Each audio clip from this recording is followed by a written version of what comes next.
Now the real question is, how tall is Mersh? Turns out, very short. I thought he was like a normal sized guy. No, I'm like Rand Paul sized.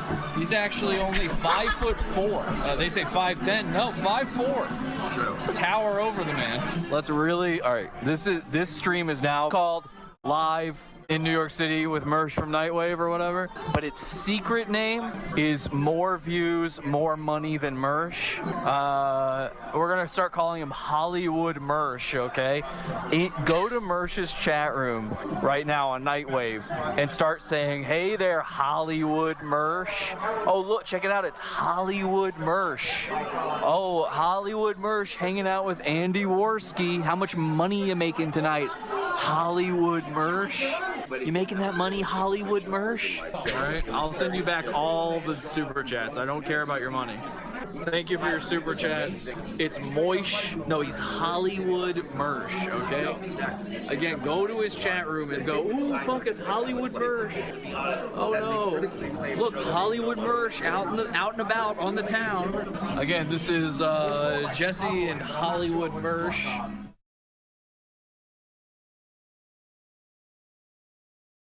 I am so hungover. I have been celebrating for over 24 hours now.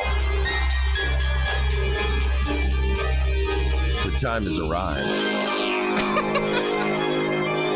Whose time? My time.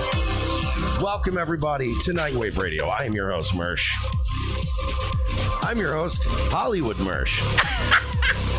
You know, you guys kept calling me that sarcastically. Yeah.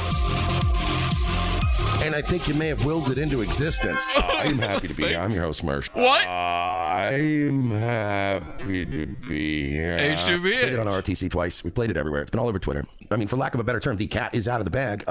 So a couple months back, I discussed at the beginning of the year, or even as early back as last year, that I had been quietly working on a project that took fucking years.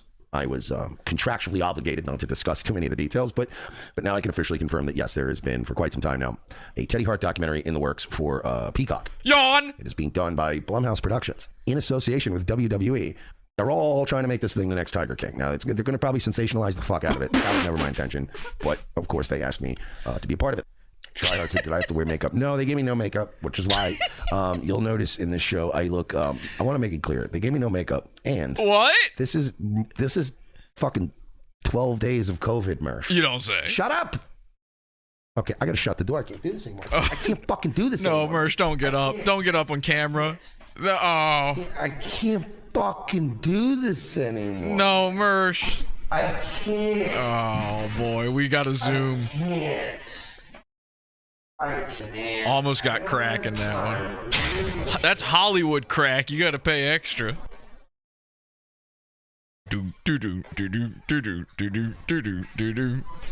Sorry, I can't anymore. So yeah, I got paid pretty good. It wasn't a lot. It wasn't what a lot of people are probably. I'm not going to say the amount because I don't know if I'm allowed to say how much I got paid. Yeah, that's something they tell you to keep under wraps. Ladies and gentlemen, it's Hollywood Mersh time. Is my camera working right? Is this thing clear? I hope this looks okay. We're going to talk about Hollywood Mersh. Hollywood Mersh has been peacocking. There's no better name for a network than Peacock when it comes to Hollywood Mersh. He accepted the name years ago. I met him in person. I said, there's something about this guy. I don't know why. It just came over me. When I met him in real life, it hit me. He's a lol cow. And I immediately realized this ain't just Mersh. This isn't just caller Mersh. This isn't just Mike Mersh. This is Hollywood Mersh. We're going to discuss Hollywood Mersh, and we're going to discuss just how big, how inflated his ego got because he's in a brand new documentary called Dangerous Breed on Peacock. And in case you didn't realize this, it's the next Tiger King. You've been hearing nothing about this documentary the whole time. It's the documentary of the winter. Everybody's going to be watching this documentary. And by the way, I'm going to be joined by Porcelain for this one. Hi, Porcelain. Hello. Oh, hey. Porcelain's going to join us, and we are going to, for free, stream Mersh's documentary. It's his big Hollywood moment. And here comes Podawful to kick over his sandcastle. So, Porcelain, thank you for joining me. Thank you for having me. H2BH. H2BH as well. And Mersh is, of course, H2BH as well. And perhaps for the last time, let's go bully the internet. This is Podawful. Podawful sucks. The dark future is here, tear it here. The internet is screwed from space on the moon. Jesse bullies the goons. Podawful's watching you. La la la la la la la la la la la la la la la.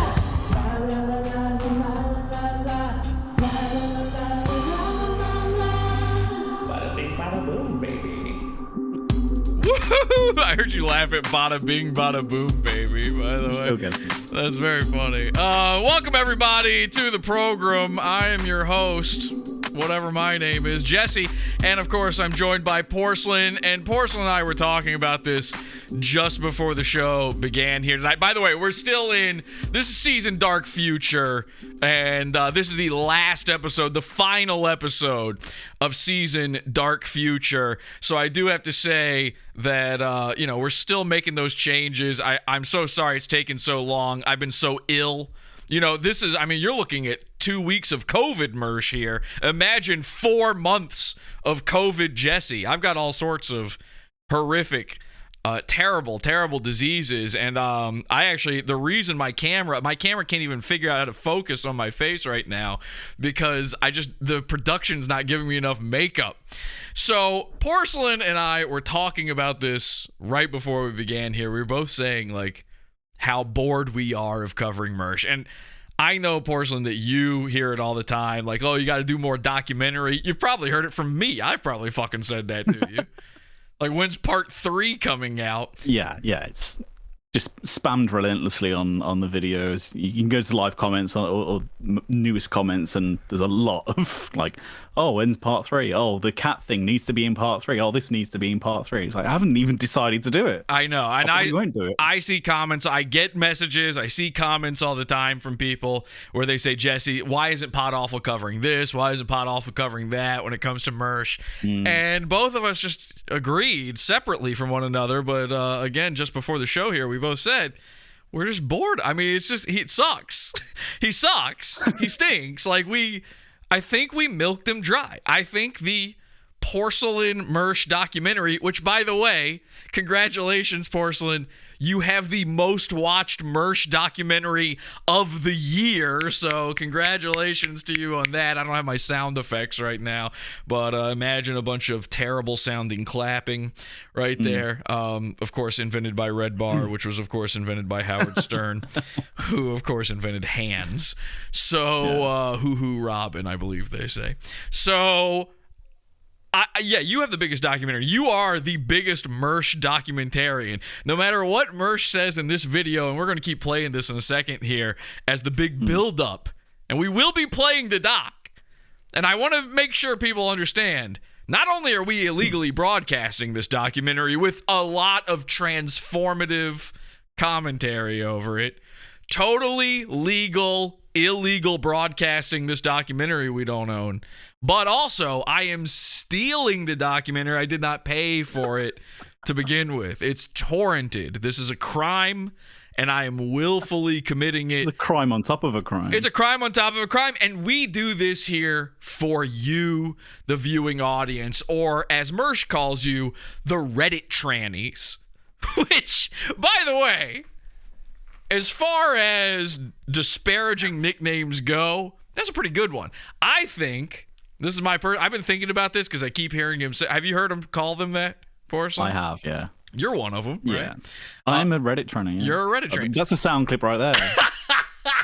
He's going into that one. That's going into his soundboard, but hey, that just makes you Hollywood Porcelain, okay? Hey, if Mersh, I'm on the soundboard now. When Mersh talks about somebody, they're part of Hollywood now. I'm part of Hollywood now. Hell, I'm the guy who named Hollywood Mersh Hollywood Mersh. But you're a Reddit tranny. I was kicked off of Reddit a long time ago, and I never returned, so I am not one. However, I wish I was one, because I want to say this to... I still read the Reddit. I lurk it. I don't have an account. But I want to say this to the Redditors out there. Adopt this name, okay? Adopt in the same way that Mersh is trying to spin Hollywood Mersh into his big win. Adopt this name, and I'll tell you why. Number one, it's a very funny name. Number two, you can then claim to be part of the LGBT community and that you're against Mersh for his hate speech. Okay, yeah. you're now r/Mersh isn't a sub that's bullying some fat retard on the internet. r/Mersh is a sub that is monitoring hate. It's hate watching, and it truly is. Yeah, with the new Keffels community now. It's sort of, well, it's like, yes, you guys are sort of Keffels-esque, I would say. So definitely adopt this one. He has given you a gift, and like Mersh always does, it was by accident. The only time he ever purposefully gives anyone a gift is, number one, if you like steak and you're going to be in town for the weekend, Frank Hassel. Or number two, if you really, really love pre-cum, because he's got plenty of that for you as well. So, Porcelain, I invented this term, Hollywood Mersh. Can we go back? Do you mind if I go back in this video a little bit? We are going to get to the doc. Do. The doc is coming. It's a 3-part documentary. It's going to be a huge episode. Let me just go back to this. This is this clip, by the way, was put together by Angie's Random Edits, the original random edits on the internet. Is it too late to tell you that I can't hear the clip? You really can't hear it? It's not coming through to you? No, I'm getting your mic from the call, but that's crazy because my mic should put it through too. Actually, that makes no sense. I've been hearing spots of audio from your mic feed, and then as soon as you play any of these videos... Ooh, we really should have tested that earlier when we were testing things, huh?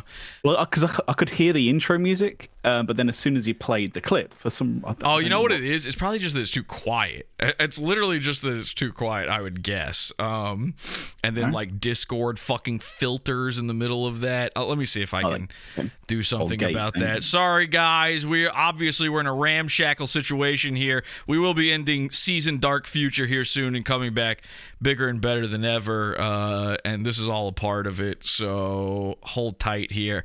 Okay, now if I get rid of echo cancellation, my guess is you're just going to hear yourself echoing back the whole time. If I get rid of noise suppression, maybe? I don't... Okay, what do I sound like now? How does... I'm the same. I sound the same? Yeah, but I'm echoing. I fucking knew it. Okay, now hang on a second.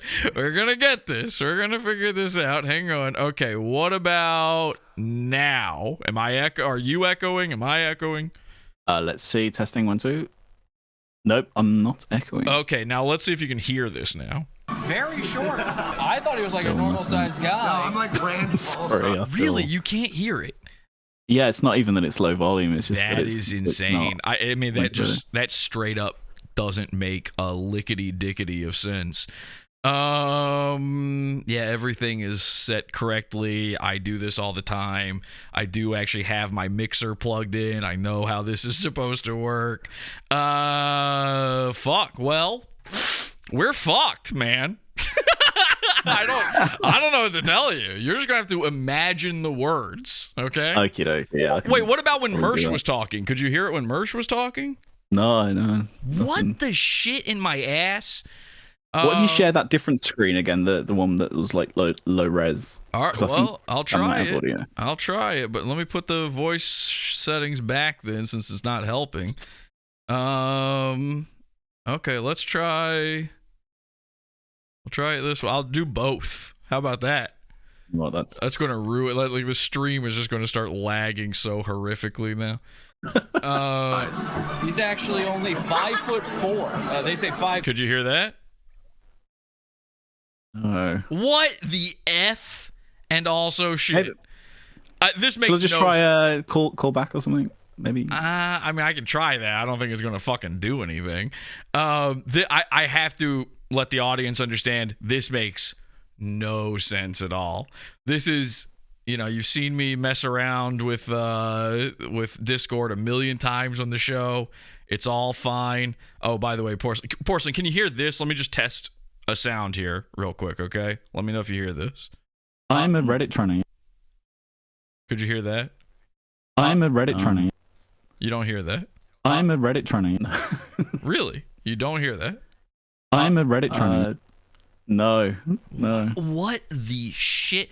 Everyone at home playing along. I swear to God, I'm not fucking with you as well. I know. It seems like it'd be a funny joke to just do this. I know you're not. This makes no technological sense, which is why I know it's true, because that's the only type of technological issues I ever run into. You guys can hear this shit, right? Like, it hasn't been silent for everyone this whole time, and no one was just saying anything at all. Because we went into a crazy. VC group or something, and you stream in there or something. Maybe that will like a VC channel or something.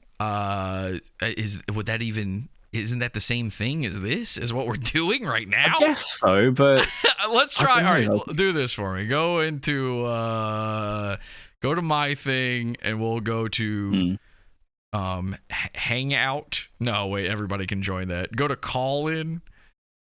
Okay. All right, we'll try this. We'll see what happens here. Okay. All right, now we're both in here. Now, Porcelain. I gotta.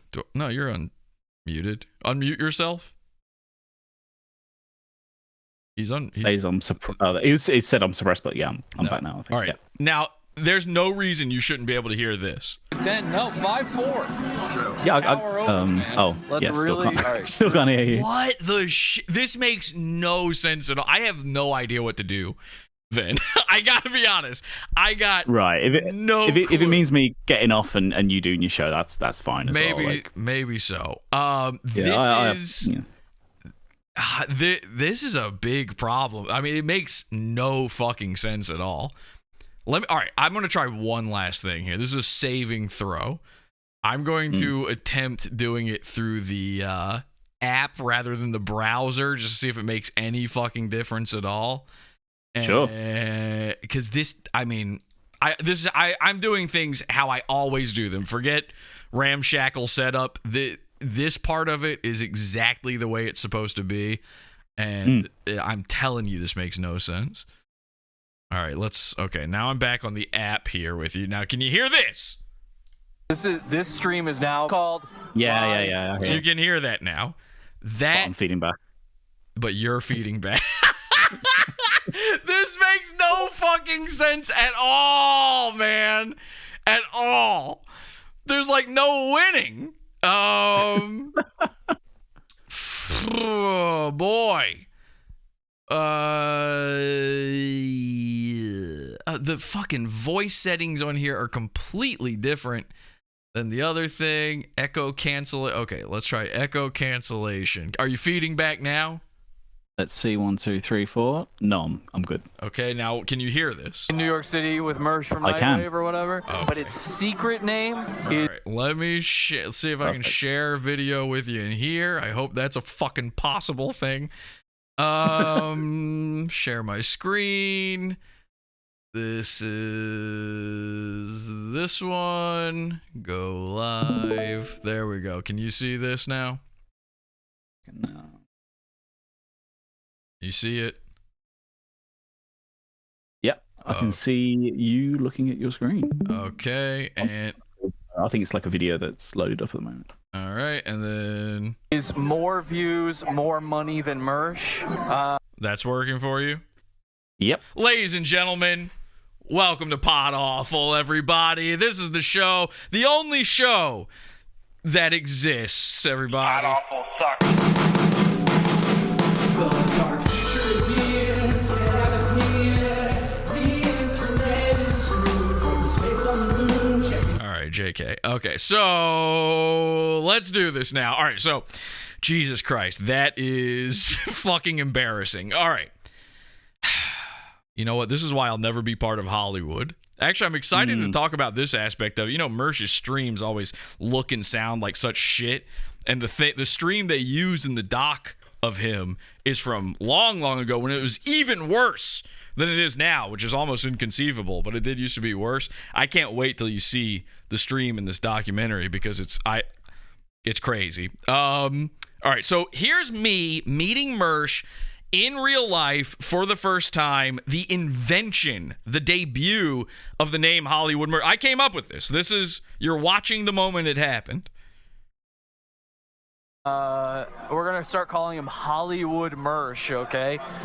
Go to Mersh's chat room right now on Nightwave and start saying, "Hey there, Hollywood Mersh." Oh, look, check it out. It's Hollywood Mersh. Okay. Now, people have asked me a million times. We've talked about this before. I don't fully know where that came from.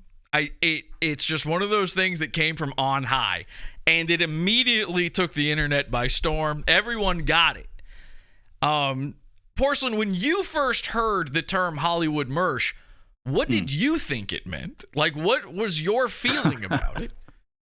I thought that it seemed like Mersh was taking himself very seriously, like he was the head of the table, like he was, the Don, and all of his, sycophants were littered around the table at his request and at his, at the behest of his.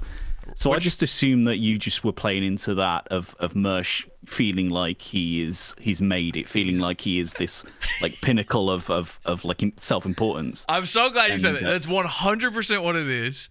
And also, it's so relevant to what's happening now.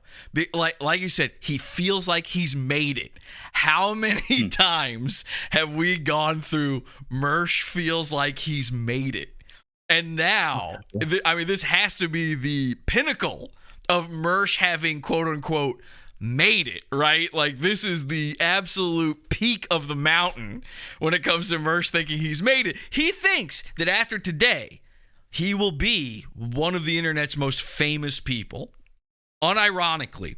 And I want to be clear about this because Mersh doesn't seem to understand this. A lot of Redditors out there, the trannies, don't seem to understand this. I also hope this. I have seen people say, Jesse, why aren't you reporting Mersh to the documentarians to get him cut out of the document? I don't want him cut out of this. Porcelain, do you want him cut out of this documentary? No, that's bananas. Like, why would anybody want that? It doesn't make any sense. Now, like, surely you want Mersh as taking himself as seriously as possible. You want him. This is his element. Why would you want to ruin that? Now, obviously, after we, steal this documentary and play it on my show, then if he got cut out, I don't care at all. But I definitely want him in there for at least his debut. I want his head to inflate. I want all of this stuff. The more famous Mersh, like, imagine Podawful's, one of my premier goons becomes actually famous. We've gone after some famous people before. They don't care. They're famous. They go, swat me away. Every once in a while, we'll get them to react, but, for the most part, they're not going to listen to Podawful. Although now that I've got my Twitter account back for the second time, at Podawful on Twitter, by the way, 5 years I was unbanned a few days ago. Then I got banned again yesterday. Now I'm unbanned again. I'm the internet's most unbanned man. Thank you, everybody. Congratulations. So thank you so much, Porcelain. We're going to get your account back, too, because you don't have any followers on Twitter either now. No. So we got to get I know how to get your account back. I can talk to Elon about this. Elon's a fan of Podawful. This is how I keep getting my account back. So we're going to get you back. We're going to get everybody back. My lawyer, Nick Ricada, is now back thanks to me. I told him how to do it. We got him back on the platform. Everybody's coming back, guys. It's like the end of Endgame. Was that the beginning of Endgame? It's the beginning of the Endgame. The Judgment Day. The beginning of... Okay, so if you know what that was a reference to, you are a sick Mersh person. I don't even remember what I was talking about anymore. I'm going to be honest. I'm really full on gravy right now. I ate a lot of gravy before the show. What were we talking about? Mersh, Hollywood Mersh. We don't want him cut out of the documentary. This is crazy. People are mad at me for not contacting whoever made this documentary and saying, you understand this guy is a Jew hater, right? I mean, I get it. I get the instinct. It's funny to do that. Sure. But don't you want to see the doc? Don't you want to see the fallout? It's just like when I sent that 376 to Mersh, and I'm sure when Red Bar sent the 375, loser, less money, beat ya, $1, Price is Right rules. So when I sent that 376, I was intent on him keeping it. It was only when he snaked me on the shout out or whatever, the fucking super chat, when he didn't read it, that I tried to take it back. I wanted to put money in his pocket. If you are on the Reddit, if you're one of Reddit's LGBT community, then you have seen Mersh's finances. Somebody posted. I don't know how they did this. Somebody posted. Did you see this, Porcelain? All of his. Right, yeah. It's great. I don't know if it's true or not, but like it looks legit. I can confirm it's legit. Okay, I can't tell you how I can confirm it. It's legit. Somebody posted all of Mersh's bills from his apartment, his last apartment. You know, Mersh just moved, and he loves telling you, I got a new house. It's an apartment. I got a new car. It's not what he says it is. It's like, it's an Escalade, but it's like the shitty one. I'm switching it up. Plus, it's on famous. finance. It doesn't really count. Like if he's like, well, you look at these bills, and he's got 4 late payments, and then he gets charged $100 every time he's late, and then he's paying that late too. And you can, if you go back through there, you can see. If you look for the month where I sent that 376 to him, you can see how it changed his life. And it was not that long ago. Don't laugh at that, Porcelain. It was not that long ago that, oh, fuck me in the ass. Do I have streamer mode off on Discord now? I do. Okay, hang on. Sorry, I don't want those sounds happening. It was not that long ago, earlier this year, that Mersh was still having late payments, still couldn't afford it. And by the way, when we left off in this video right here from Angie, he was talking about how much money he made off of this documentary. Well, apparently it wasn't covering rent. He's saying he can't tell you how much money he made off of it. Well, that's because he still was falling behind and having trouble paying $100 on it. So, Porcelain, you were right. The Hollywood Mersh name, we're out there, we're hanging out. I'm watching him act like he's some sort of mafia don. I'm shocked. And this is not a joke when I say this in the stream. I know people think I just lie or I'm just joking all the time. Sometimes the truth is funnier. Sometimes. And I was floored by how short Mersh is. He's 5'4". I say it in the stream. Maybe 5'6" in heels, and he is sort of a heel, so that might add a few inches. But I'm telling you right now, I could not believe what I was seeing. And by the way, I'm the first person to see Mersh fat. Remember when we thought Mersh was skinny from the cartoons? Thanks a lot to Mr. Bally Song for that, by the way. You gave Mersh body dysmorphia, and you gave all the rest of us brain dysmorphia. We all thought Mersh was skinny. Oh, yeah, Royce is the fat one because of cartoons. There always has to be a thin one and a fat one. It's Laurel and Hardy. And then I see him in real life, and he's got this big chug-a-lug of gut. And he's tiny. And so I'm thrown off by this. And the thing that did it more than anything else, and I don't remember if I've talked about this before or not, so I apologize if I'm repeating myself, but I think, Porcelain, you probably feel the same way about this. This is sort of a big send-off to Mersh, right? Like, yeah, we're kind of getting it all out there. I know you've made a list that we're about to talk about. Oh, yeah, so yeah. We're gonna, everybody who's been mad that we haven't been covering Mersh, don't worry. We're getting to it tonight. This is a big farewell, because if this doc, I'm 100% behind this doc taking off big time. I want him in the big leagues. I want him to be Hollywood Mersh. But if it doesn't take off, if he's not famous, then we're kind of done covering Mersh. Unless something crazy happens, like Mersh is really falling off. So, I was walking around with Mersh in New York City, and the thing that really did it more than anything else is at one point, Mersh pulled out a selfie stick, and I lost my mind. Now, I didn't say anything to him because you're meeting a man you barely know from the internet for the first time. Well, girls, you know what I'm talking about. You get scared. So you don't want to say the wrong thing. He might rape you. And now that I know that Mersh has been secretly getting off on us making fun of him, another reason we don't really want to do it anymore. This is Mersh's last big pre that he's going to get to go through. He's sitting in a puddle of triangular pre right now. Don't laugh at that. This is a serious medical issue he's got, Porcelain. When you giggle at these things, it's compose myself. Please. When we found that out, like obviously we want to stop as well.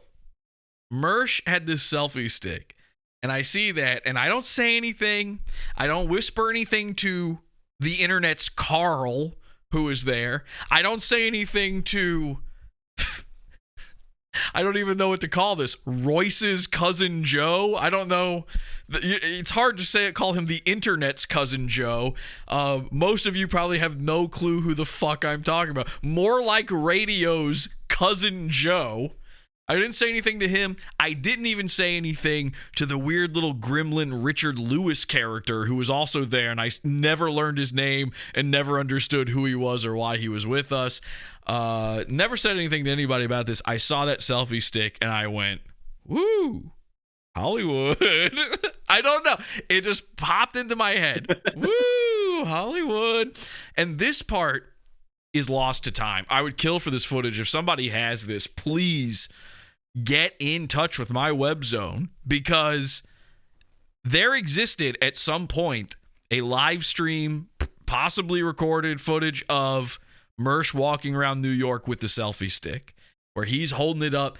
And by the way, he bought this selfie stick for exactly this purpose. He did not have a selfie stick the day before.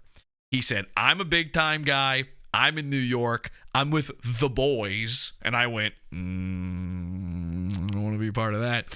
And he said, time to buy me a professional piece of equipment. Time to get me the hottest trend with teenage girls from 2013, the selfie stick. This was, of course, 2018, I believe. This is a long time ago, folks. I think I still had @Podawful back then.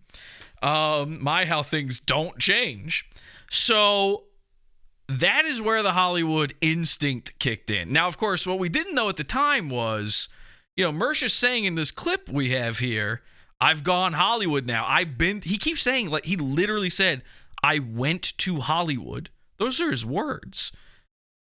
Now, we know he didn't leave, a 30-mile radius. So it turns out this whole time, he's been talking about Hollywood, Florida, which is a real place. Google it. Look on the map. Then you can laugh at the joke. Hollywood, Florida. Did you know that's a place, Porcelain? You're not from America, so I just assumed. No, but yeah, the notion. There is literally a place not that far away called Hollywood, Florida.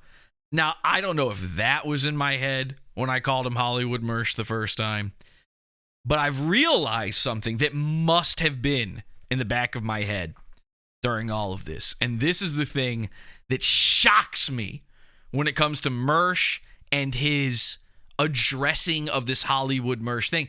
I am shocked that he did not take up this name much, much, much sooner, that he didn't try to own it much, much sooner.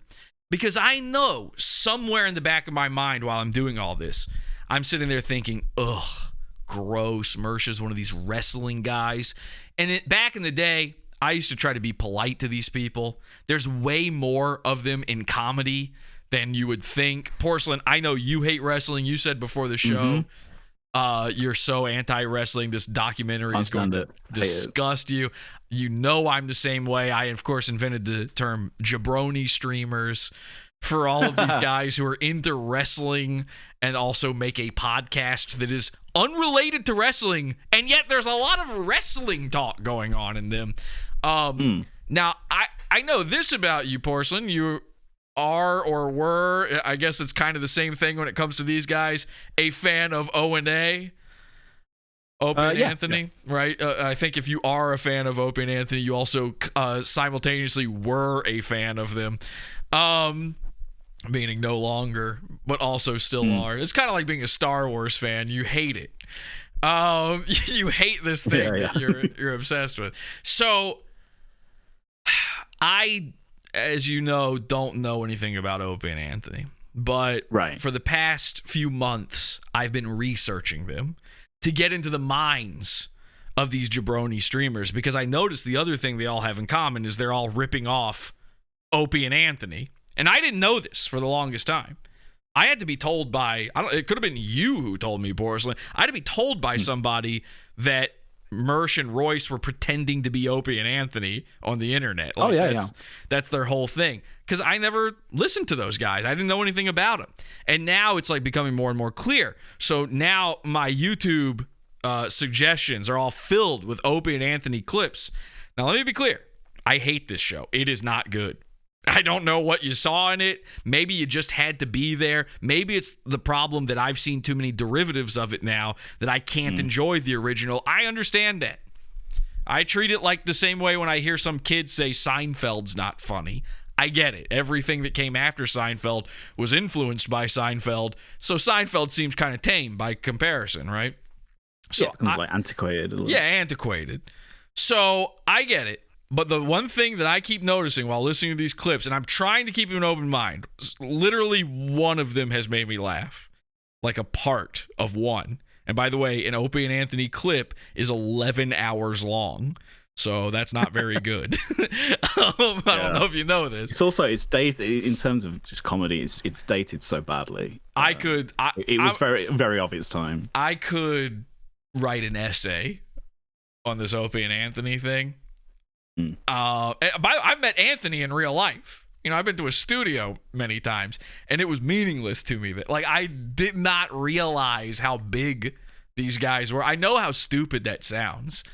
I knew he was on the radio. Like, I did not realize that, you know, they're basically like the number 2 radio guys ever for shock jock talk radio guys.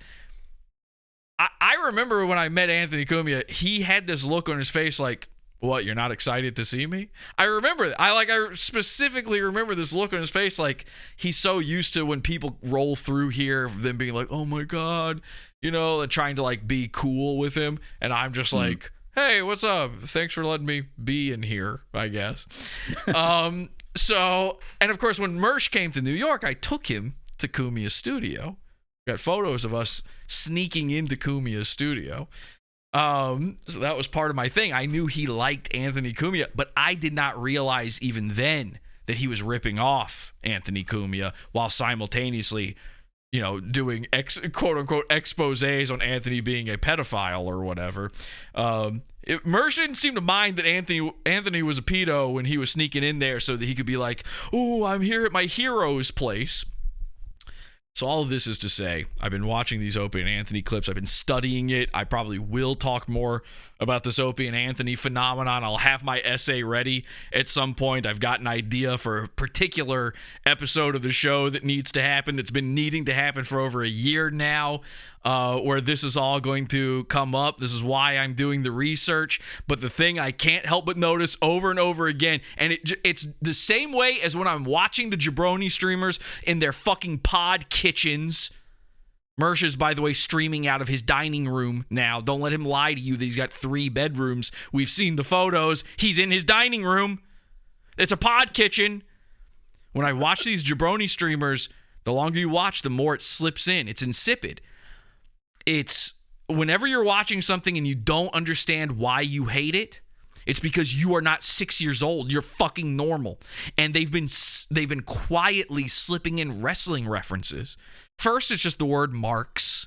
And then they'll throw a harder one at you like kayfabe. They'll call something a work or a shoot or a promo. And you're like, I think I understand that. Some of that's fucking carny speak. And I guess I'm picking up on it. I've got small hands that smell like cabbage after all.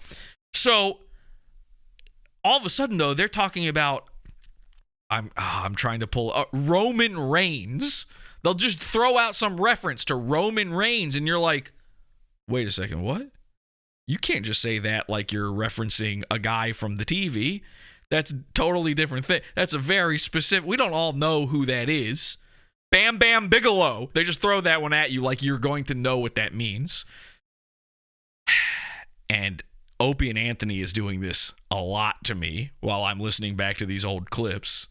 It was slow and it was quiet, and I didn't hear it at first, and then more and more. At first, I thought it was just this Sam Roberts character who was doing the wrestling stuff, but then I noticed Anthony is saying wrestling things, and he's doing it very casually, very conversationally, and then I realized, oh, why do I hate Opie and Anthony? Because it is the king of all jabroni streams. Ladies and gentlemen, Nightwave Radio is the new king of jabroni streams. The man is in a WWE documentary. This is what he has always wanted. This is why he's flaunting it. This is why he's peacocking on becoming Hollywood Mersh. Again, the man didn't go any further than Hollywood, Florida. But despite the fact that he is the king of jabroni streamers, somehow Mersh missed the mark when it comes to this name, Hollywood Mersh.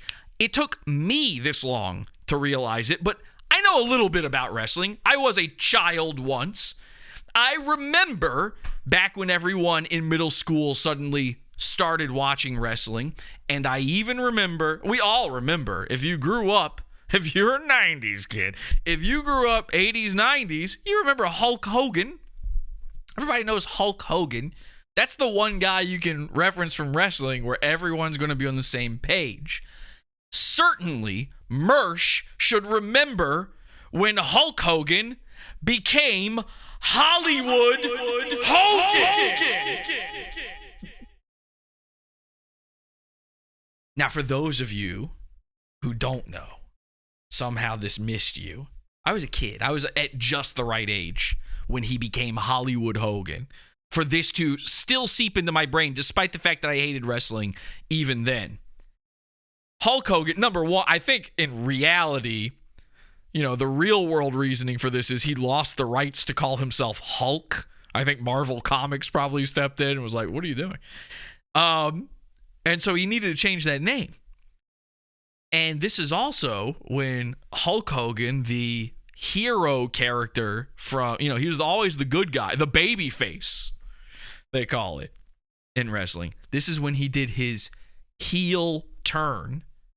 If anybody should have been ready to pick up the name Hollywood Mersh, it should be the king of jabroni streamers. He should be going, yeah, I'm doing my heel turn. I'm Hollywood Mersh. I'm out here with the bandana and the feather boa. And oh, yeah, brother, and all that. HH, brother. HH to BH. I don't know how am I crazy? Shouldn't he have said this? He's never said this, as far as I know. He's never brought up. As far as I know.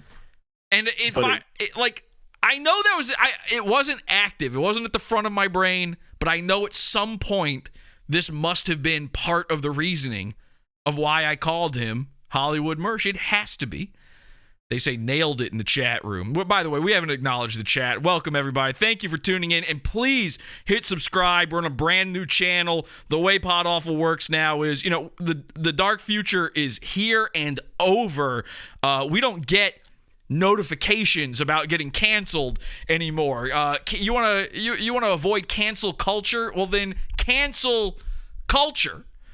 Be over it. We're not going to be canceled by the network. Susan isn't going to cancel us. We're just going to keep coming back.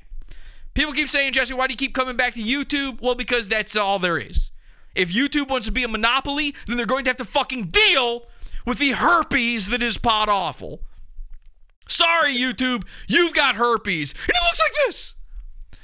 So, don't laugh at herpes. Mersh probably has that too. So, please hit subscribe. And every time Podawful gets canceled, every time the network execs take down Podawful again, from now on, we just start a new season. That's the way it works from now on. That's pretty fun, right? Perfect. So Love it. YouTube goes down. Here's what you do. Bookmark in your bookmarks. Do people still use bookmarks? I've never used a bookmark. I can't believe I'm telling people to do this. Keep in mind the link awful.tube. This is how you find Podawful for every time we start a new season. For every time the network execs say it's time to freshen things up. It's sweeps week. We need to really get the views in. Awful.tube will always take you there. Obviously, podawful.com. I'll always announce it there. The cult, podawful.com/cult, our Discord. You can check in any of those places, and you'll always know. But awful.tube is the easy way where it's going to happen again. This channel is going to get taken down, probably tonight. So please be there when we come back every single time. You want to see the new season, be there for it. Awful.tube. Okay. Porcelain, should we watch a little bit more of this video, or do you want to go through some of your list first? Let's get some more video. All right, let's get this video through. Gotta get my Project fix. that took fucking years. I was contractually obligated not to discuss too many of the details, but now I can officially confirm that yes, there has been for quite some time now a Teddy Hart documentary in the works for Peacock. It is being done by Blumhouse Productions in association with WWE. They're all trying to make this thing the next Tiger King. Now, they're going to probably sensationalize the fuck out of it. That was never my intention. But, of course, they asked me to be a part of it. Tryhard said, did I have to wear makeup? No, they gave me no makeup. I love that. Yeah, Mersh was central to the production of this. He's 3 minutes. Without his 3 minutes, this would never get made. Hey, listen, how can you do it without Hollywood Mersh? I mean, I'm sitting there, I'm waiting. I'm like, I'm actually calling them, which actually is the truth. By the way, Dangerous Breed, the name of the documentary, we'll be playing it here tonight. Crime Cons Cats.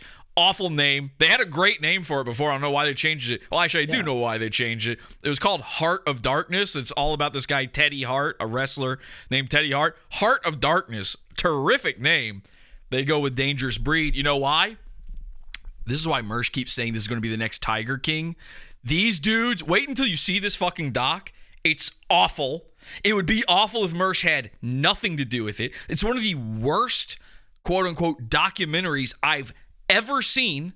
And yes, I pre-watched it. We'll talk about that in a little bit. I wasn't planning to do that, but I did it for your sake, for your benefit out there. They are literally just ripping off Tiger King. They tried to make it all about the cats and everything. I saw somebody theorize that Mersh is trying to frame Teddy Hart for murdering a woman just so he can steal his cats. Somebody said that, and I'm like, that kind of fucking adds up. Where is he getting these cats? You know, Teddy Hart was in Florida.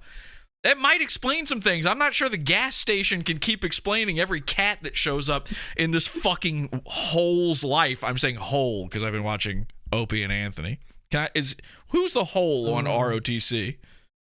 Oh, it's Virgie. Virgie, yeah, Virgie. That is so. We both said that at the same time. Yeah, Virgie. It's Virgie. Yeah, it's Virgie. Anyway, this they're there for like the sap of humor. The you know, right. And they're there just as a Frozen laugh, Asian. laugh Frozen the Asian. away. Then maybe Frozen Asian. Then if that's what whole is. Anyway. I, of course, made a thumbnail for tonight's show. I aped the design of the poster for this thing. I had to find this font right here, and I'm dying going, by the way, we're in font chat right now. I'm dying going, I know what this fucking font is. I looked through my whole font list trying to find it. I was like, I must have this, because I definitely recognize this fucking font. I'm fontistic, and I finally figured it out. You know what this fucking font is? Porcelain, take a guess what this font is. I am not the guy to talk about font with. I have no idea. Is it Hollywood something? Kinda. A little bit. I know there's a Hollywood font. I know, but I've no idea. Sorry. This is the Black Panther font. The movie Black Panther, which is a crazy font to steal for your documentary on a murderous wrestler. And then I realized, I was like, what the fuck? Why would they use the Black Panther font? And I realized, because they're trying to make it about cats. Because they went, okay, Tiger King, Black Panther, yeah, same thing, whatever. I'm shocked they didn't just use whatever font Tiger King used. They're that fucking naked with their theft. Which is why you'll notice in this show, I look, I want to make it clear. They gave me no makeup. Wakanda forever. And this is fucking 12 days of COVID, Mersh. I am Mersh, son of Lord Cow. Shut up. Okay, let's skip him. Let's skip him waddling to take care of the cat. He's got some dangerous breeds of his own. Look at the arms. He like. Why did he do that? You know what he's doing. I mean, he's always done this. It's the poo-poo walk. Remember the poo-poo walk? Yeah, I remember that. Yeah. He's sort of doing the Vince McMahon walk too. There's some of that in there, but it's also like remember that meme of Alex Jones where it's like before and after he takes his supplements and he's got his shirt off and he's holding himself, he's puffing himself up for it, but he looks no different. That's Mersh. Remember, August is still just around the corner. One of these days, he's not going to be fat. He knows he's on camera. He's sucking it in there as well. He's sucking it in. He knows he's on camera. He's sucking it in. He's trying to avoid exactly what's happening right now on this screen from happening. He's like, well, if I look like this, then they can't possibly make fun of me. I'm Hollywood Mersh. So that's what's going on there. But you can still see his big old gullies. Sorry, I can't anymore. So yeah, I just can't with you. Paid pretty good. It wasn't a lot. It wasn't what a lot of people are probably. By the way, remember when Mersh wanted a brand new stylist and this somehow this made Ballysong call him. By the way, Ballysong, fucking hit me back on on Discord. Been waiting on something from you for a very long time now. I would like to pay you for this work. I cannot get a response from you. It's very annoying, and I need this thing, man. It's cool if you're behind. Just tell me. Just give me some sort of... Because I see you making stuff on the Reddit LGBT. That might be my fault. I paid him to do the thumbnail of my next ones. I'm paying him to make some pretty substantial, and so I really need this thing. Anyway, so Mersh wanted a brand new style. Ballysong calls him gay. Somehow that means Show Me Kitties is a whore. I'll never quite understand that 1 + 1 = revenge porn. But this is around that time. Of course, this is when Mersh... Remember when Mersh had the pedo stash? He became Mustache Mersh. Remember that? Yeah. And then he came on and said that he needed to... The producers of a project he's working on begged him to grow his beard back out so that he didn't look horrifying on camera. So what you're seeing here is the not horrifying version. Plunk, plunk, plunk, plunk. Why didn't they ask him to cut his hair as well? Because he's got the fucking Dracula cape hair. Isn't it crazy? Yeah. He's got his hood ornament hair. This is my favorite Mersh hairstyle. Remember the X Fest pictures and stuff where he's if you can't look up old Mersh photos, Porcelain's got a whole folder of them. Just ask him for them. He'll gladly share with you his folders. Do you actually still keep those folders now that the doc is over? Oh yeah. So I love it. Me too. Yeah. So Mersh has this haircut that he does. I don't even know what you tell the barber for this. Where he goes in and he says, "Could you make my head look like Dracula stalking around a castle or something?" I don't know how it's half hood ornament, half Bela Lugosi in Plan 9 from Outer Space. It's the stunt guy hiding his face so that you don't know that Bela Lugosi fucking died in the middle of that movie. And of course he did go and get his eyebrows threaded, so he's looking good. Yeah. When Mersh talks about a brand new style, what he really means is just shave off that tiny little bit of mustache right at the top, right under his nose, and then go get your eyebrows so threaded that it looks like an old woman with a facelift is constantly shocked. Like, give me the geisha Sean King look. Yeah, exactly. It's funny you say that because I was about to say this. This is the face. I don't know if you remember this Dave Chappelle bit. It's so funny. Dave Chappelle said, remember in the 80s when gay guys just always looked shocked? Like, they always looked scared. Like, oh, that's the face he's making right now. Ooh, look up that bit. Because that is exactly the face. He has somehow permanently shaped his eyebrows into a state of shock. And now he hides them behind these sunglasses. I guess we're probably going to talk about that in your list. Is sunglasses on your list? It is, yeah. Okay, we'll come back to that. If I'm not going to say the amount because I don't know if I'm allowed to say how much I got paid. I think that if I said, of course you're allowed. Why would you not be allowed to say that? By the way, it's scam. He's saying that as a way, like, oh, it's like an NDA, it's an exclusivity agreement, like as if they give a shit about him talking about how much he's being paid. But if he gives the illusion that like this, like contracts were signed and NDAs were agreed upon, like none of that happened, but it makes it, he's wheeling, he's dealing. It also gives him an excuse to not say it. It also makes it sound like, well, maybe they gave him a little extra. Maybe it's not a lot in general, but maybe they just gave him a little extra. They're not supposed to do that. It was sort of an under the table sort of thing. And no, the answer is they paid you scale. Okay? They just paid you what they would pay any retard. They paid you what they would pay like the neighbor's grandma who remembers the serial killer growing up. I swear he was always a good boy. They're not paying her or a ton. What Pizza Hut would pay Dick Masterson. Well, no, Dick Masterson actually stood to make quite a bit of money off of that Pizza Hut commercial. Bye-bye! Sorry, Dick. Yeah, Mersh is lying, obviously, about this. We know how much he made, though, because... The number, almost anybody would be underwhelmed. Like, and I'm not complaining and saying I was underpaid. I'm just saying that these kind of little docs and stuff that they do, you know, it's, you know, I'm not getting paid big bucks. But I did okay. You know, I covered some of those gambling losses from Vegas. I'll put it this way. I've covered, since nobody knows exactly what I lost in Vegas. Okay, I love this. I love when Mersh tattles on himself. He always, this is a junkie liar move. Remember, Mersh's entire audience are bedridden junkies. They can't move. They're invalids. And this is their AA meeting. And I don't, if you've ever sat in on an AA meeting as an ally, I assume no one here does drugs like me. In the same way that Mersh assumes everyone around him does do drugs and drinks constantly, or else they are the bad people.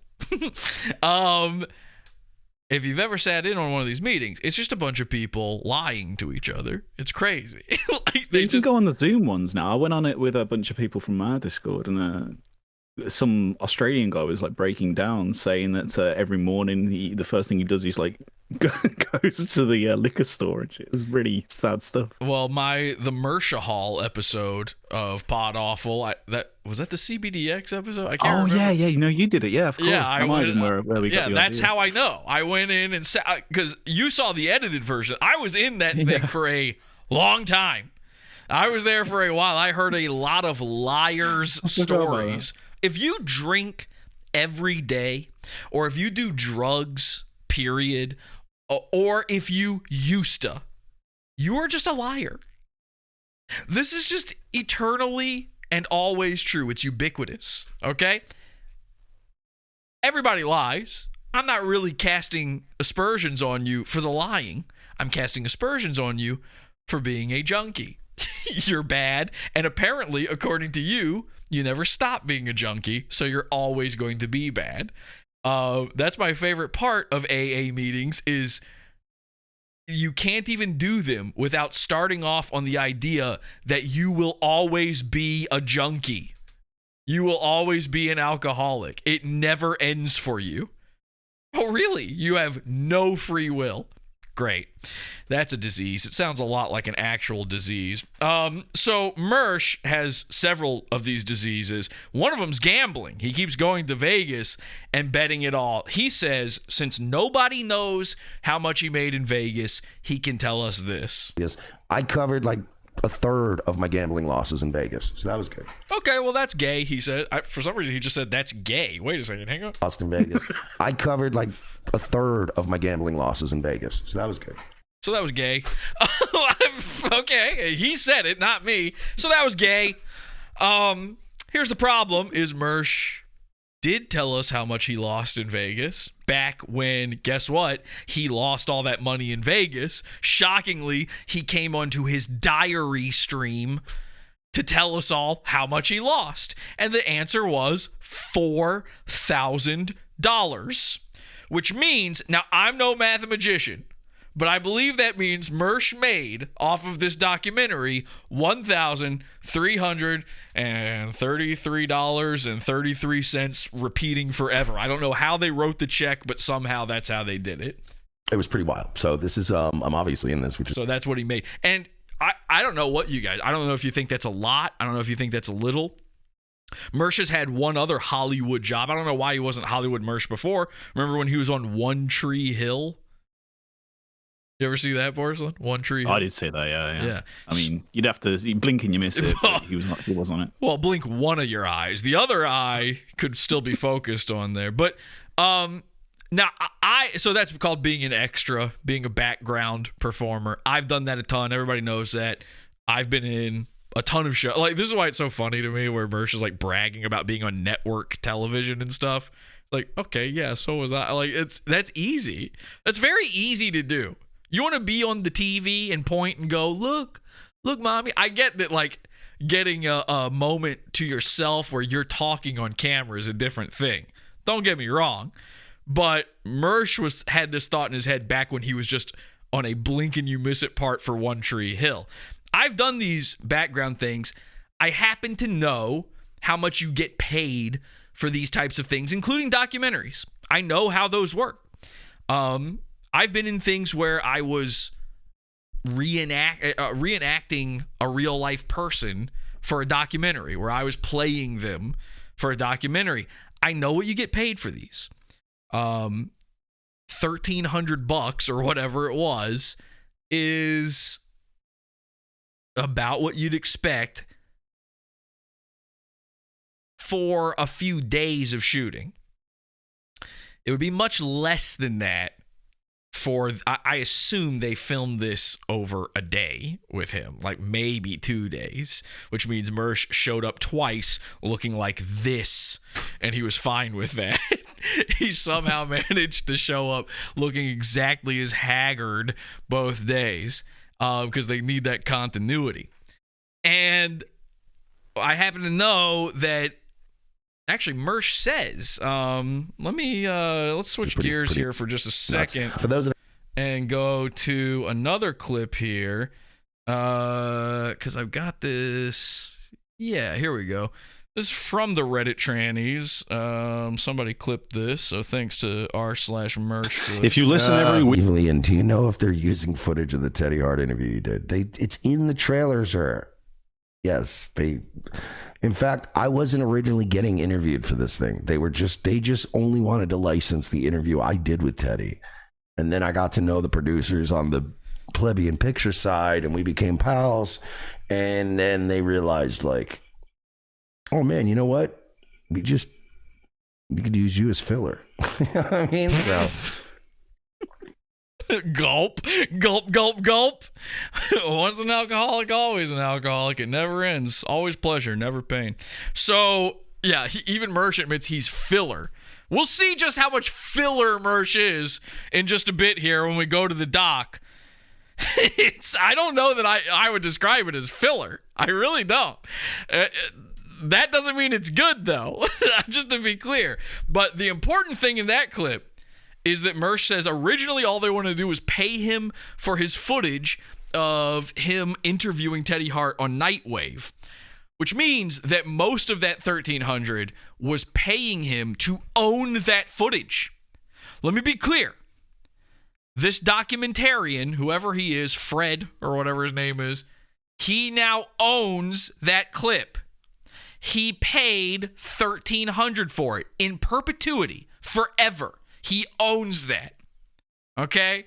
That is not a good amount of money to make on selling something that is going to, as Mersh put it, a network. Of course, it's a fifth-tier streaming platform, but presumably, since they're owned by NBC, this documentary could be shown on NBC. If you were a smart man, you would make much, much more off of something that you own, that you would license it out, basically. Mersh did not do that. They bought it wholesale, outright from him.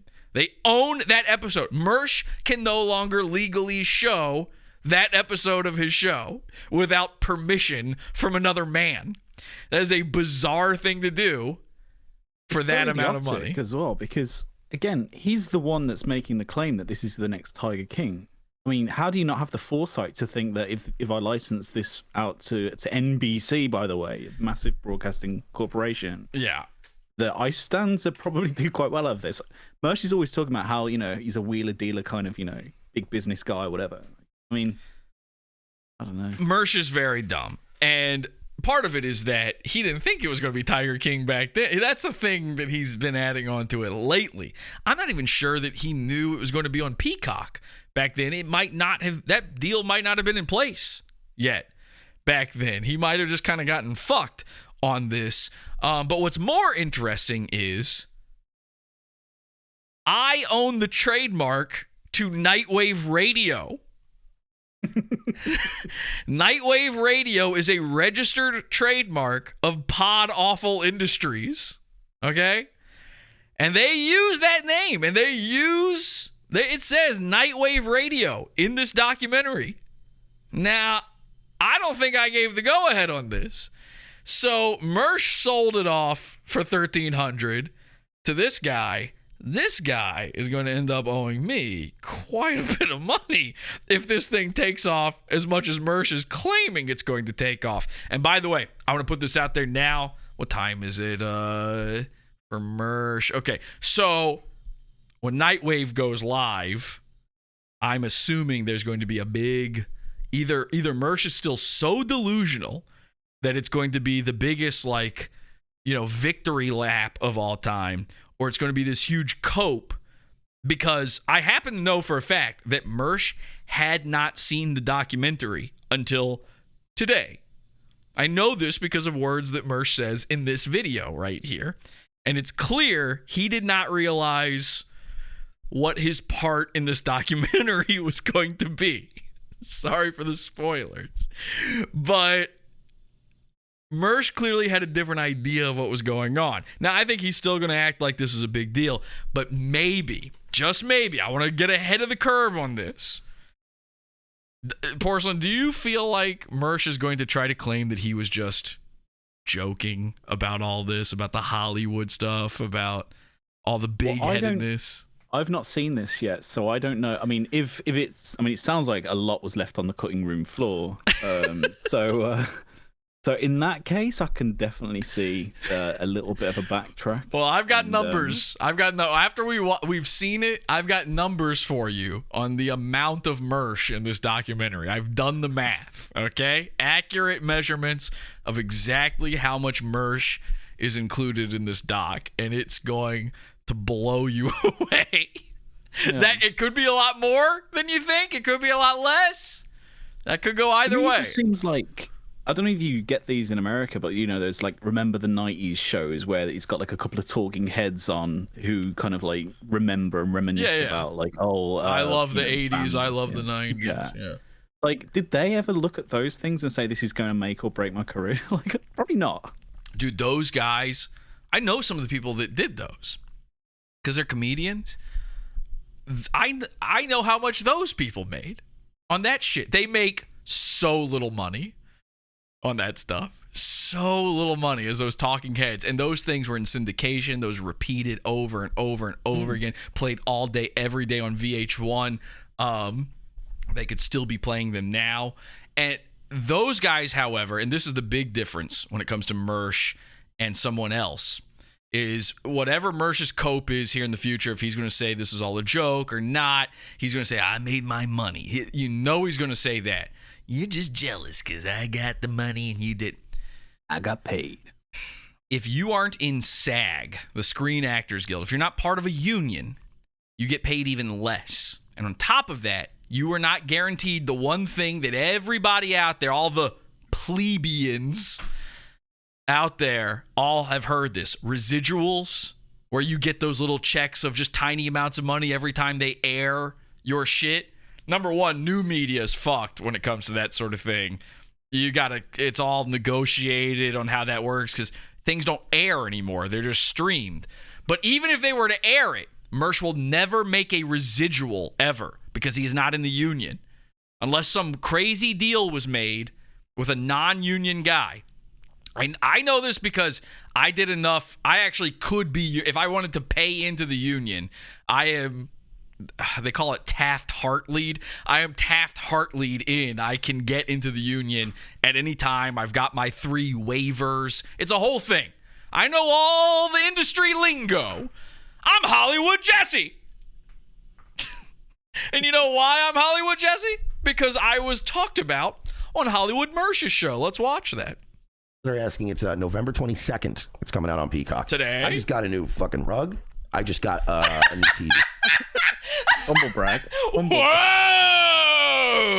Oh, Hollywood Mersh. What? Rug shopping. Is it an Oriental? 55-inch, nice fucking 4K Amazon TV.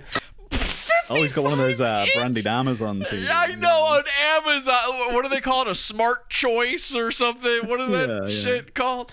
Fuck, man. A Hisense or a Hisense. Shit brand is. I got a Hisense like 5 years ago. A 55-inch Hisense. Yeah, I throw those in the garbage sometimes. You know how many times I've just gone through TV? What am I looking at here? They're basically props. So like I said, I got a ramshackle setup right now. I've got a 55-inch Hisense on the floor right now to do this. That's nothing. A Hisense. Wait until you see the new season of Podawful. Oh, you thought Mersh's bezels looked ridiculous before. He's upgraded to 55-inch. Wait until you see the new. I can't wait to bring you new Podawful. I promise you. You guys are going. The wait will have been worth it. Okay, it'll be crazy. I just got a new TV, 55-inch, nice fucking 4K Amazon TV. I gotta see the bezels, and I need to know if he's got a remote control for that thing. Also, has he been watching like 1080 until now? Is 4K like a new thing for him? Is that like a whole like celebration? I didn't even think of that. Mersh is still streaming in 720, so I think I'm streaming in like 2K right now. What am I streaming in right now? Is anybody out there? Can you tell me? Mersh lives in 480. Okay, so Angie sped this part up. This is literally, this is just to, let me get rid of Porcelain's image here for a second. This is just to watch as Mersh smokes bones. This is a new thing he does. He just openly smokes bones on his show. And like, he is, have you seen these clips, Porcelain? I have, yeah. It's just fucking nuts. It's crazy. Like, it looks, because I'm not a drug guy, like I don't know much about it, but like just the image of him just constantly bending down and taking his hits and lighting his bongs, and it's just like, I don't know, like why would you want anyone to see that? I'm obviously not a drug guy, and my wife, you know, she's dabbled, and I showed this to her, and I was like, what is he doing? I was like, I literally don't understand what's happening, and she said, I don't know, I've never seen that before in my life. I don't know. She's baffled by this. I'm like, is it a... Like, he doesn't look like he doesn't look like he's enjoying it. He looks like he needs it. He looks like he's trying to, like, he's so anxious and like kind of like, I don't know, just like the way he's hunched over, and he just looks like a junkie.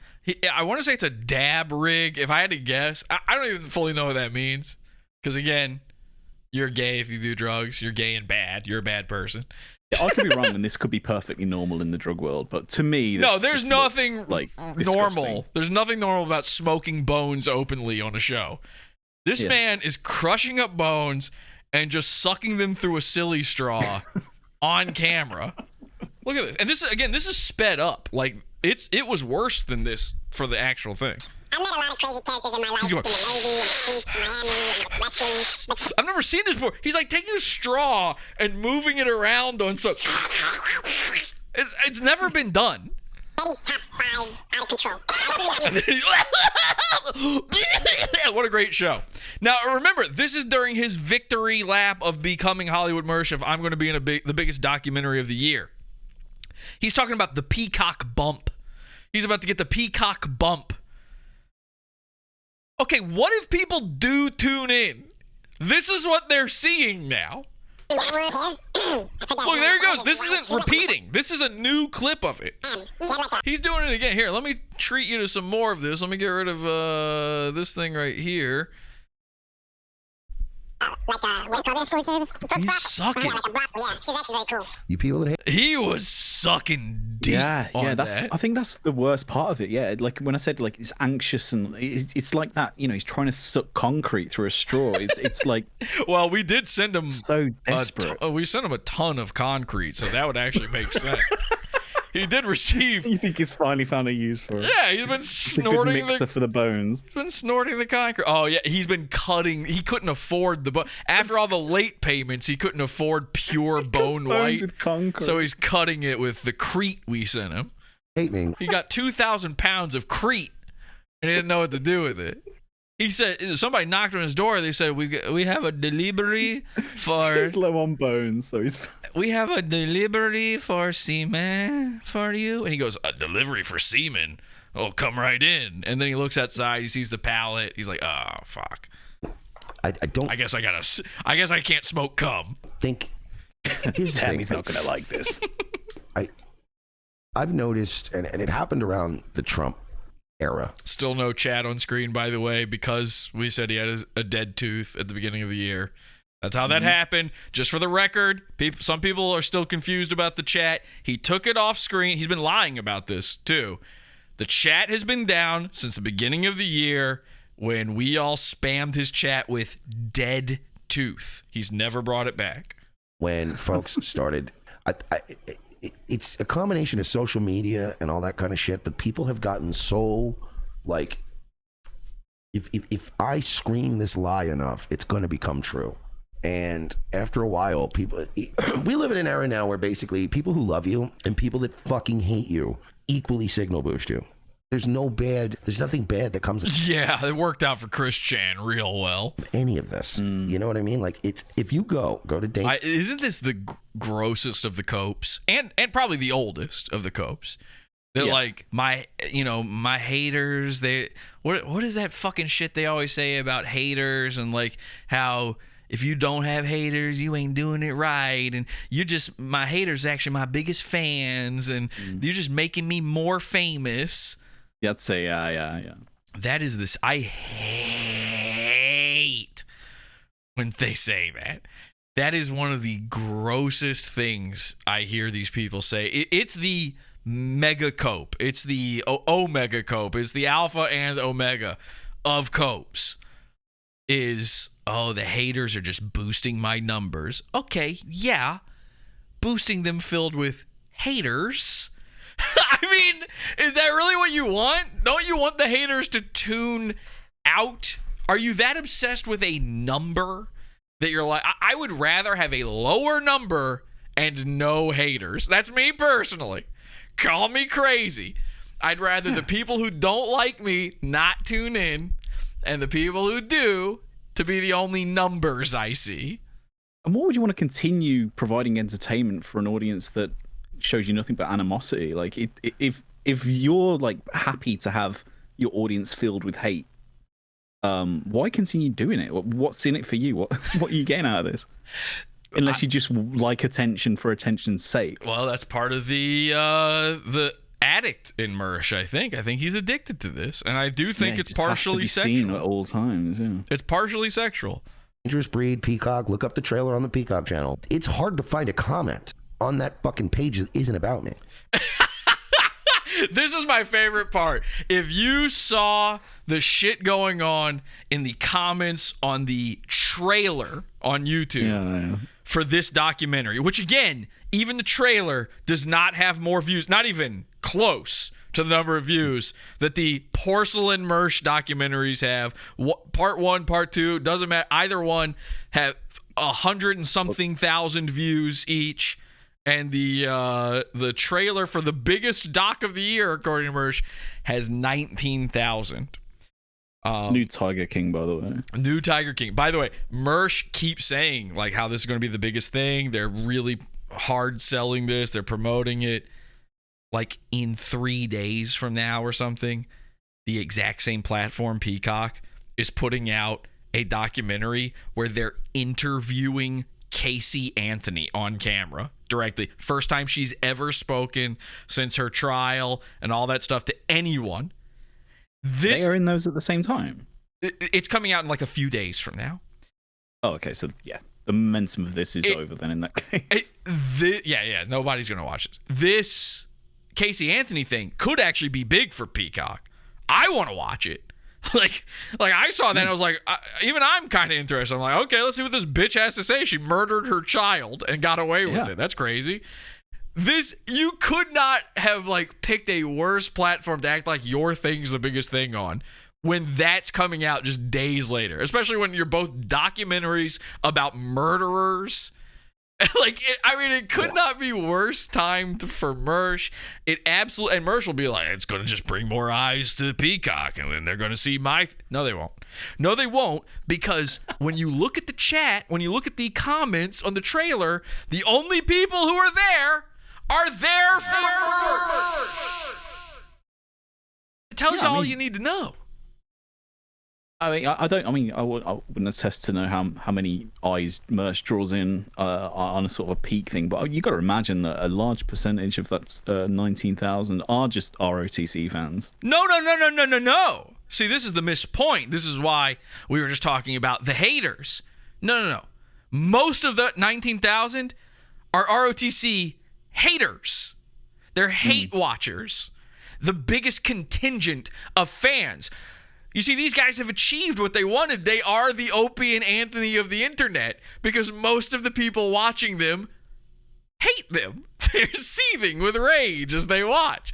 They mostly dislike them. And you look at the comments on Dangerous Breed, and it's mostly Mersh haters. There's a lot of people being like, the funniest part is that you can tell that Mersh couldn't tell the difference in some of them. Some of the comments were like sarcastic, and they're like, wow, Mersh hitting the big time. And Mersh is liking it and like responding to it like, I finally did it. Poor boy made good or whatever. Dumb fucking thing he heard from The Wire or some shit. And you're like, wait a second, I think they're making fun of you, dude. Like, how do you not realize that? They're making fun of you. Mersh has no idea. And again, he's had to blur the line in his head by crossing his eyes so fucking hard they're rolling back, and he now wears sunglasses that he doesn't see the line anymore. Haters, fans, they're the same thing to him, because if they're not, then he has no fans. And he's such a master of projection as well. That he's perfectly willing to be able to project his own ideal scenario of the chat, so he can interpret abuse in a positive way if he has to. Yeah. My favorite thing that happened though in that chat, in that comment section, is I left a comment on a channel that no longer exists, so the comment is now gone. But I left a comment on there. I don't even remember what I said. I cannot tell you what the fuck I said on this comment. Just something making fun of Mersh. Just something, like always, just it's slight and petty and easy and really no harm done. If you're a normal human being, this wouldn't have even hurt your feelings, whatever it is I said. But not Mersh. Hurts Mersh's feelings. And Mersh's white knights have to come and protect him. Protect the queen. Huff the butt. And they did. They came out. They responded. One of I think the first guy that responded is some dude who has been around ROTC as long as I've known them, probably longer than that. And I can't remember his name now, but it's a name like when I see it, I recognize it. I think he watched Podawful back when he thought Podawful and ROTC were friends. And then he had to make a tough choice at a certain point. And this guy came, he was immediately, I mean, it's not Andy's random edits, but it might as well be as quick as this guy came to his guard. And then an interesting guy showed up, some sort of bald simp, who I'm going to say his name because his name on YouTube is his name. That's a choice he made, and it's an interesting choice for what he did next. His name's Eric Peterson. And Eric made a bit of a mistake in the comments on Peacock. He replied to me and he claimed that I doxed and swatted people. And I didn't even see this comment at first. My own butt huffers came to defend me. Losers. I think Lenny, you were one of them. Don't do that. I don't need I like being a one-man army on the internet. That's how I made my bones. So I didn't need your help, but thanks. Somebody came to my aid. I'm pretty sure Lenny did. I'm pretty sure a few other people did as well. And they said, when did he swat someone? And this is something you hear all the time. The Jesse swats. Now, if you hear Jesse doxes, 100% I do. It's cool and fun. Actually, I've never really doxed anybody either. If you really look at the record, I haven't technically doxed anyone. Mersh doxed himself. Ethan Ralph, if you check the logs, Mersh doxed himself. Ethan Ralph doxed himself. Unfortunately, Eric Peterson doxed himself too. Because Eric Peterson, he says, I swatted somebody. Lenny's like, who? Name them. He's like, he had some sort of smart aleck response back. You know, it didn't even make any sense. He said something like, you know, name someone he hasn't swatted. It was something like that. It's like he did a Matthew Perry line back at him. And then they called him out saying, see, you've got nothing. Obviously, you're just making this up. And here's where Eric Peterson fucked up. Eric Peterson then says, you know, that's okay. Something I'm paraphrasing here. I don't remember. And again, all these are now deleted. He says something along the lines of, oh, that's okay because Jesse's about to get swatted too, or something like that. It's coming to Jesse. He directly says that I'm going to get swatted. Now, I don't think this guy can swat me. I'm not too worried about him attempting it, to be honest. I don't think it's going to happen. I don't think he was really going to do it. However, just so we're clear on this, I do think doxing is cool and fun. But that's because it is technically harmless. Just like all Podawful pranks, even when they're quasi-legal, I only think the ones that are cool and fun that are technically harmless. Swatting, I'm against. Always have been. Vocally against it. Don't do it. Don't swat someone. Slot them. Send them as much coleslaw as possible. It's retarded. It makes no sense. And no one gets hurt except some dumb Uber driver who gives a fuck they're not human. Eric Peterson made the mistake of essentially saying he was going to swat me. He was implying it heavily. And I take that as a threat on my life. And once there's a threat on lives at hand, all bets are off. Then everything is cool and fun. Everything's up for grabs. Between you and me, that doesn't mean for everybody. I wouldn't just suddenly go, okay, fuck it, we're swatting Mersh. I wouldn't redirect that anger at someone else. Why would I bother? Your name on YouTube is Eric Peterson. Your photo is your face. I don't have to redirect that anger. You're easy to find. Porcelain, when I tell you this man was easy to find, I mean so easy that I went over to Facebook, typed in Eric Peterson, one of the most generic names I've ever read, and this guy came up. He was the first result. It was that easy. Unbelievable.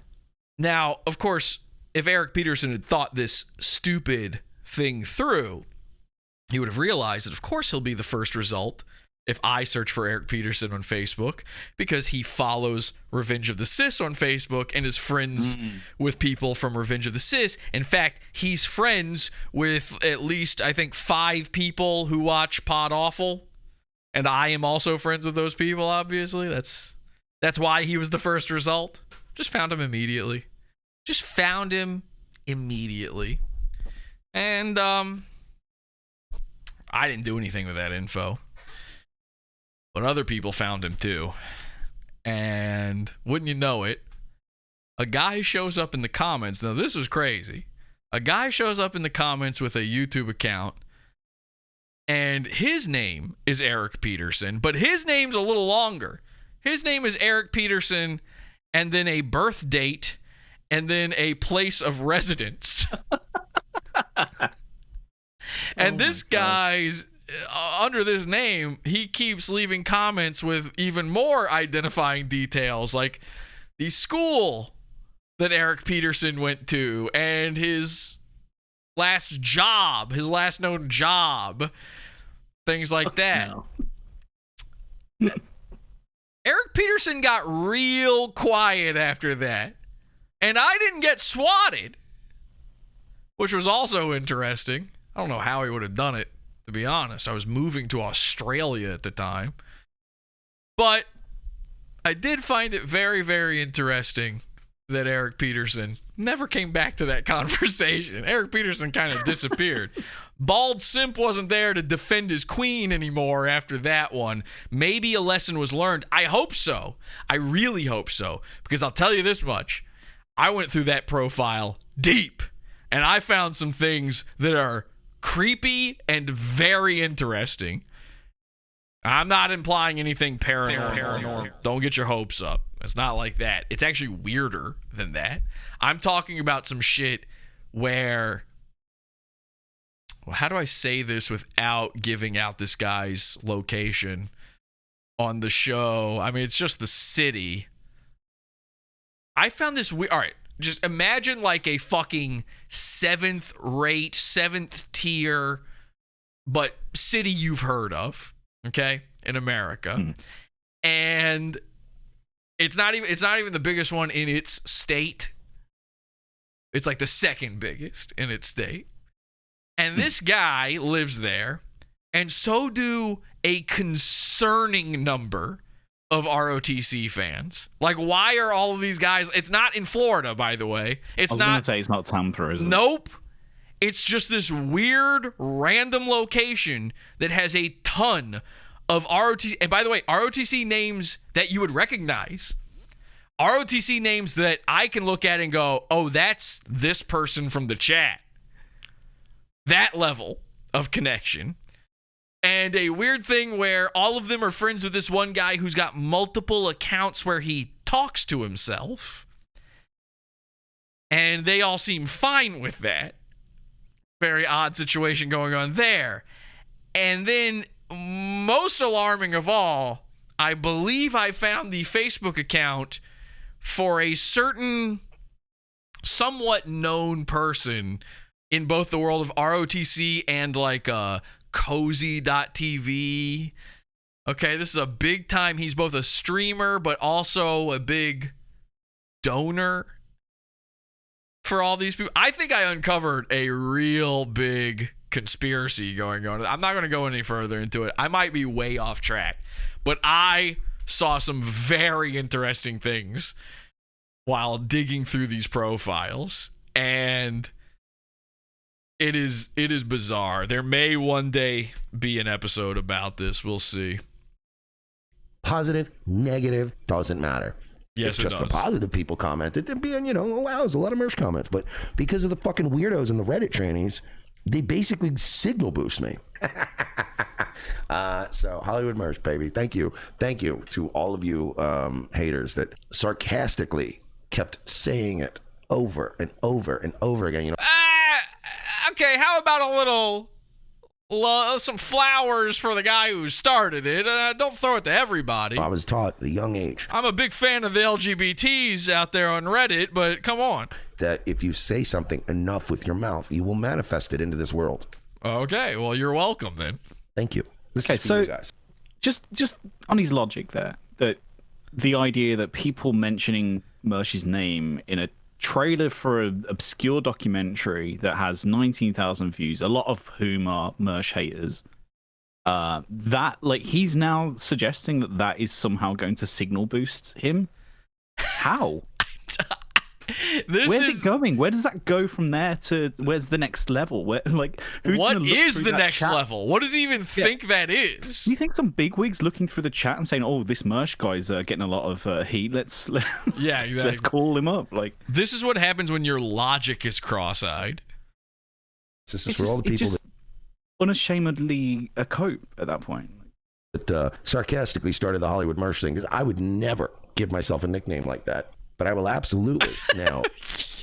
Yeah, I wouldn't imagine you would. It's making fun of you. Unironically steal. I wouldn't call myself cocksucking gay-ass Mersh. I would never do that. But now that you guys have manifested me into being cocksucking gay-ass Mersh. By the way, don't start saying that in the titles of every single Mersh post on r/Mersh, because you might just manifest it into reality. Cocksucking gay ass Mersh. But now that you guys have memed this into existence, well, now I'm taking on the name. The name of tonight's episode is Cocksucking Gay Ass Mersh. Yeah, like he thinks he's taking away the power of it. It's still funny, man. Still that nickname. Yeah, this is like when black people are like, that's our word. And I'm just like, I don't think so. No, we kind of invented it. Because he can take the name as an isolated thing, but he can never take the underlying meaning from the name, being that the reason you called him Hollywood Mersh was because of his behavior. Because he was acting exactly like this. Yeah. Exactly. With even less success back then. And this is still just a crumb of a crumb of a it's crumbs all the way down of success, and it just goes to his head, and the head just bloats further and further. And you'll see during this you can see it in the thumbnail of this episode. You'll see in the documentary tonight how bloated his head has become. It's crazy. From people who were using it derisively, and now I get to want a taste of the title. and now I get to unironically call myself Hollywood Mersh. And if you go, ew, you gave yourself that nickname, I'm like, no, people that used to hate me gave it to me. No, we were making fun of you, and now you are giving yourself a nickname with, by the way, a new context to it. That is still giving yourself a nickname. If this is like if a dork, like imagine a 1980s geek, suspenders, tape in the middle of the glasses, rolled up high waters. This is like if he walked into the locker room and the quarterback from the school, the school jock is like, hey, what's up there, cool guy? And he's like, wow, I'm a cool guy. My name is Cool Guy. I didn't come up with a nickname. That's just what the popular kids call me. Cool Guy. It's the exact same thing. Then I went to Hollywood. Then I went to Hollywood. Again, Hollywood, Florida doesn't count. What a time to be alive, huh, kids? By the way, Yeah, I think for him, Hollywood is a state of mind, though, isn't it? Yes, it's a permanent one. I'm a big deal because you know why? The Teddy Hart Dangerous Breed documentary. Ooh, look at the way he fucking wiggles his fingers. He's like, is that Mersh's equivalent of the Jewish hand rubbing? Like, Is it early onset Parkinson's or something? It's he might as well be rubbing his nipples when he does that. It's a three-parter, and they're trying to push this thing like the next Tiger King. So I'm probably going to not only be in a pretty big documentary for Peacock, I'm probably going to be in the biggest documentary of the year. Wait until you see this documentary. Just remember that line right there. A pretty big documentary for Peacock. I'm probably going to be in the biggest documentary of the year. Wait until I show this thing. I know I'm keeping you guys in suspense. People usually don't mind when we go long on Mersh episodes. I hope you guys don't mind that we're sort of taking our time. Obviously, Porcelain and I have a lot to sort of get off our chests here. It's so funny. Like, no matter what people do to try to shit on me, they always get overshadowed by something positive for me. And it's... The fact that Mersh even thinks that's the way this works for the rest of us, like that's how it's happening in our heads, is so loony. It's like, we're not thinking about it. I go on the internet and I go, what's going to make me laugh today? Come on. And the answer, by the way, is almost nothing. The fact is, I don't like very much stuff. Not much stuff entertains me. Mersh, you entertain me ceaselessly. You do. I mean, you are a wellspring of entertainment for even in your lowest moments where I'm like, I can't cover this. It's still better than most stuff. It's just not for the reason you intend. And this is the thing you never seem to get. You are entertaining. You are funny, not on purpose. Going to continue to be that way until God, mercifully ends my life. Finally, a moment of Matthew Webb truth there. First pointing out, Hollywood Mersh was memed into reality. And ironically, by the people that hate me. I can't wait to be He's always just repeating himself. God damn. on TV 3 times. Wait. Oh, I've got to hear that again. Yeah, this is good. Let's listen to that one Sorry, more my ears just perked up. time. Woo! And ironically, by the people that hate me. I can't wait to be on TV 3 times. Don't say anything. In reality. And ironically, by the people that hate me. I can't wait to be on TV 3 times. My God. All right, let's listen to that one. Let's make it 3 times for him. Reality. Yeah. And ironically, by the people that hate me. I can't wait to be on TV 3 times. All right, burn that in. Burn it in. I want that to be like Mersh's fucking big bezel TV. A huge amount of burn in. I can't wait to be on TV 3 times. I can just imagine that comment being spammed almost everywhere. I could have made this episode a lot shorter. I could have taken just that line right there, and then the doc, the Mersh doc. That could have been the whole TV 3 times. That could have been the whole show. Oh my God, I'm enjoying myself. I'm literally like, I'm itching for a cigarette. I'm like a fuck. So again, look at him. He's a kid in the candy store. He's giddy. He's feeling himself right now. There's sort of a gay vibe going on. And I don't mean that in a derogatory or mean way toward gay people. And I don't even mean it that way toward Mersh. I mean gay like the actual original sense of the word. Like a gaily, a happy time. Like he is really enjoying himself here. So remember this when he starts to claim that this was all a joke. Remember this when he starts to say like, oh, they fell for it. I can cut hair away from lighting a cigarette in this place. That's how good I feel lately. It's how invincible I feel. Invincible. That's not a joke. Lately. The funniest part is that was fucking Podawful's interpretation, or in 1 second, of a trailer of a documentary. It's not about me. Wait. Okay. I've watched this clip now about 500 times, and I only realized this the last time I watched it before the show. Porcelain, did you pick up on the same thing I finally picked up on right there? Or when he said that about the only in it for 1 second or whatever. No. Let me play that one more time. Okay, let me pay attention. Pay attention to this. This is very important. Just this thing he says about me, Pod. That was fucking Podawful's interpretation, or in 1 second, of a trailer of a documentary. It's not about me. So yeah, I mean, it's him saying that I said he's in 1 second of it, which I did say, and it is funny. I only note that because I freaked out when I saw it. I was excited. I had the reaction Mersh wants everyone to have about him being in probably bigger than them. I got up and I started dancing, and then I sent the trailer to my wife. And I said, watch this. And she's watching it. She's in a different room than me. And then she just sends me back. She says, what? Why? I was like, what do you mean, what? Why? You saw it, right? She's like, yeah, I watched the whole thing. She missed him. He was in they used such a split second's worth of Mersh. And they really do. It's a frame of Mersh. You can't even understand what he says in the trailer. Like, there's the Nightwave clip, and then there's the Mersh seated clip in the trailer. The Nightwave clip you can kind of make out, but it's still blink and you miss it. And apparently my wife fucking blinked twice because she did a blunk blunk right in a row because she totally missed Mersh in the trailer entirely. She had no clue he was in it. That's why it was so notable to me that he was in so little of it. But then that moment when he's on camera, like talking, I have no clue what he's saying in the trailer. Go watch it for yourself. I'm not going to bring it up right now. Watch it for yourself and try to decipher what the fuck he's saying there. He's like, it's fine. It sounds like he's saying it's fine, but that doesn't even make sense for what's being said around him in the trailer. He goes, it's like the Walter White song. It's fine, Jesse. Everything's fine. It's fine. It's bizarre. But that's not what I'm pointing out. What I'm pointing out here is the way he says what I supposedly said. Okay? One more time, Porcelain. In this place. That's how good I feel lately. It's how invincible I feel lately.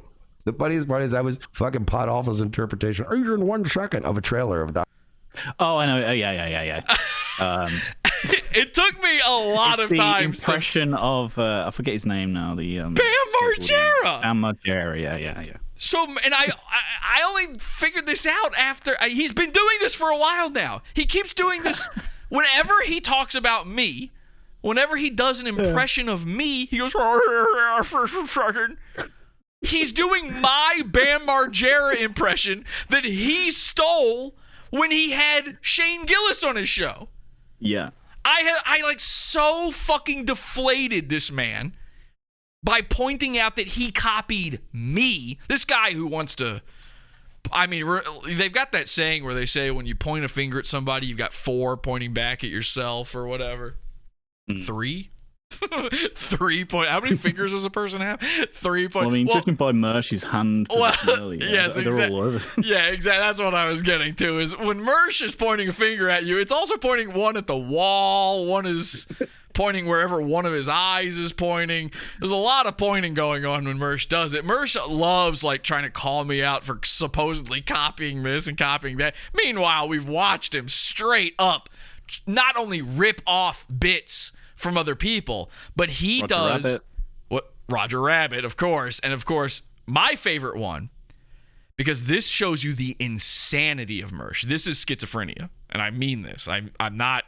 That's not just me. Oh, he's crazy. He's weird. This is, I believe, a sign of schizophrenia. They talked about this. Speaking of Roger Rabbit, Nick Mullen.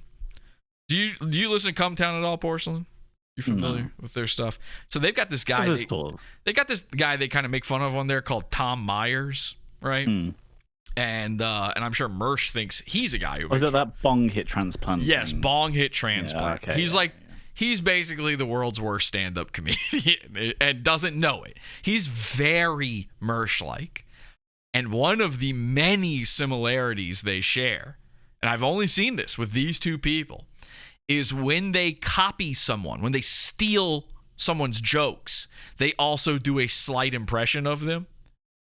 So Mersh did that. Remember in Killjoy, he did that Mitch Hedberg ripoff joke about telling people about he's got AIDS, and he said it like him. He's like, when I'm at the doctor, he said the doctor. Yeah. No, he did, yeah. Okay, so that's what's happening here.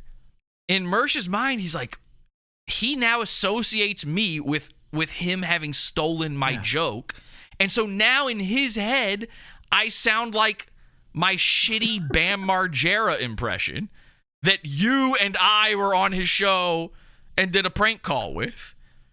This is how we met. That's madness.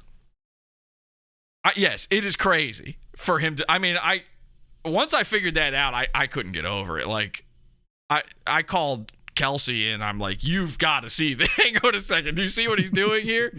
Hey there, hey, it's me, Podawful.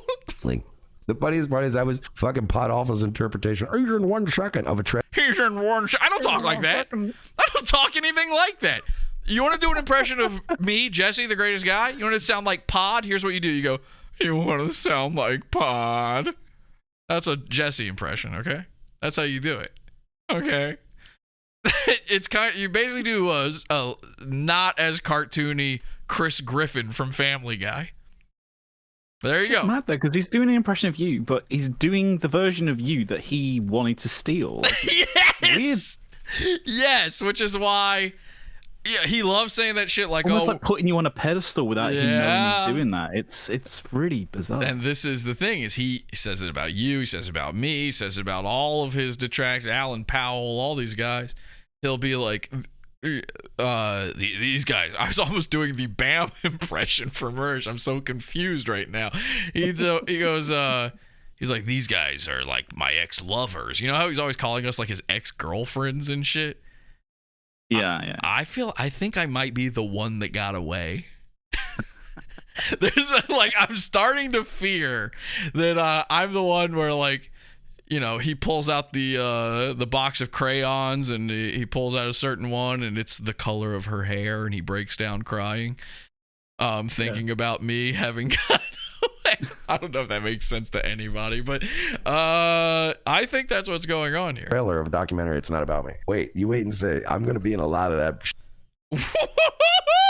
Whoa, don't speak so soon. I didn't mean to pause it. Hang on. He's in 1 second of a trailer of a documentary. It's not about me. Wait, you wait and say I'm going to be in a lot of that shit.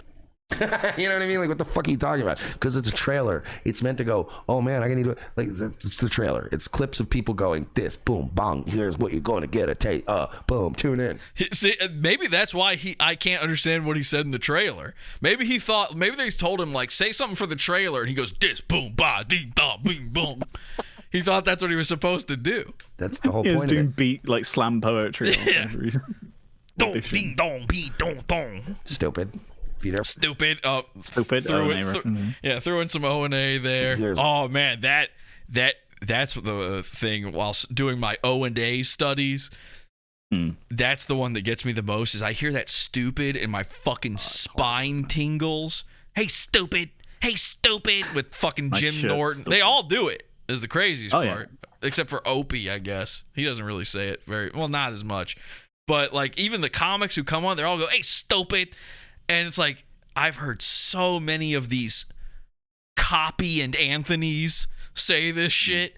Hey, stupid, and Mersh doing what you're going to get, boom, tune in. That's the whole point of it. Stupid. stupid. He can't help himself. He's copying me. He's copying Jim Norton. Ever figured that out, you wouldn't have been on a fucking lawsuit with Maddox and then spiraled and then fucking broke it off with me and Royce, even though we were cool and nice. Okay. I can't follow this garden path, and it's about me. Like, I don't know what the logic is going on in this part right here. Somehow we go from, if I knew how a trailer worked, then I wouldn't be in the lawsuit between Maddox and Dick Masterson. And somehow that connects back to me not still being friends with Royce and Mersh. Yeah. I don't get it at all. It makes no sense. That's the whole It's, point it's of it. that like automated thing. As soon as he mentions you, he just has like that pre-written list in his Yeah. head of like all the Jesse things. You know, it's just something he pulls out. You're right. That must be what it is. It's like I pop into his head like that. He gets that, he mostly tries to keep the demon away. He mostly doesn't think about me. And then when I accidentally slip through the cracks, he's suddenly everything. It's just a waterfall of emotion. It's like with me, and it'll just go straight into like, oh, the alt accounts thing. Even though, how many times have we caught him retweeting himself and commenting about, and like telling other people on Twitter, oh, you should subscribe to Mersh. I hear his radio show is really good. As Guns for Tards or something. He's doing that right now under the @ROTC radio account. He's pretending he's not Mersh. I mean, mostly because he's ban evading. If you haven't seen Mersh's public I've seen that. Twitter meltdown toward Elon Musk because he can't get God. he's the only guy I know who can't get his account back. I've gotten my account back twice. Who's Hollywood now? They don't call me Hollywood Jesse. They call me Silicon Valley Jesse. We have to talk about the be more like Mersh tweet as well. I'm not sure which one you're talking about, but we will. I mean, the Ethan Ralph curse. Oh, yeah. Yeah. Mersh is having a sort of reverse Jordan Peterson style Twitter meltdown about Elon Musk. Jordan Peterson's been having this like weird sort of sexual tweets with Elon Musk for the past month. Oh, yes, sir. You are one of the greatest. You are bringing the trolls will see. Hey, woke moralists, bucko. We'll see who cancels who. My friend Elon Musk, my peer, is going to take down the blood libel that you people he's losing his... I mean, he lost his mind a while ago, but he's had this weird thing going on with Elon Musk lately. Mersh is doing the inverted version of that, where he's freaking out, angry at Elon Musk because he can't get @Mersh back. It's like, how valuable is @Mersh to you, by the way? Like, I think it's funny and cool that I got @Podawful back after 5 years. And then yesterday when I lost it, I was like, oh, well. Yeah, I've kind of figured that would happen. And then I got it back again, and I'm like, well, that's hilarious. Now it's even better. But I assume it's going to go away again. He's like desperate to get this. Twitter is his life. I don't know how he stayed away from it for as long as he did. I guess because he had Robert Robinson, the horrific pedophile rapist, on Twitter, acting as him for long enough. He felt like it was covered. Stupid. If you'd ever figured that out, you wouldn't have been on a fucking lawsuit with Maddox and then spiraled and then fucking broke it off with me and Royce, even though we were cool and nice to you and we're feeding. We were nice to you. How often does he say that? And again, somehow all of this relates back to me knowing how trailers work. You money and fucking fans. They were giving me money. In what world? I don't know if they ever even sent me a super chat. I only even had super chats for like 2 months or something. Broke it off with me and Royce, even though we were cool and nice. And even if he was giving you money, surely he's just admitting there that he does run a money laundering Mersh effect. Yes, that's the Mersh effect. Yeah. Wait.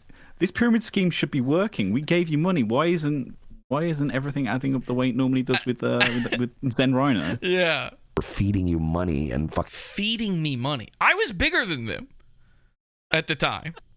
They wanted me on their show because I had more subscribers. And they were giving me views as well, Jesse. So I mean, in there. Yeah, exactly. Up is down, left is right. Yeah. Remember when Porcelain put in the title of the Mersh documentary featuring Podawful because of how big I am? I'm giving you everything. I made you, Porcelain. Fans and actually had synergy, and then you wanted to be a faggot. You fucking faggot. Because you can't help yourself. I love that though, the synergy comment. Ugh, yeah, that's Mersh effect shit too. And I was thinking about this the other day. I am so like when I think back to the quote unquote fans that we had overlapping at that point, there is not one of them that I'm upset about having lost.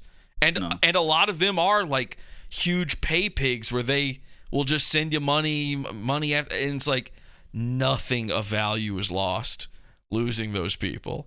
Many of them were in the pizza fund. Many of them sent super chats. I would rather never have their money than have to have them as a viewer of my show. It's embarrassing. It is wildly embarrassing. Little scummy ass weird little internet people are going to be doing the same shit forever.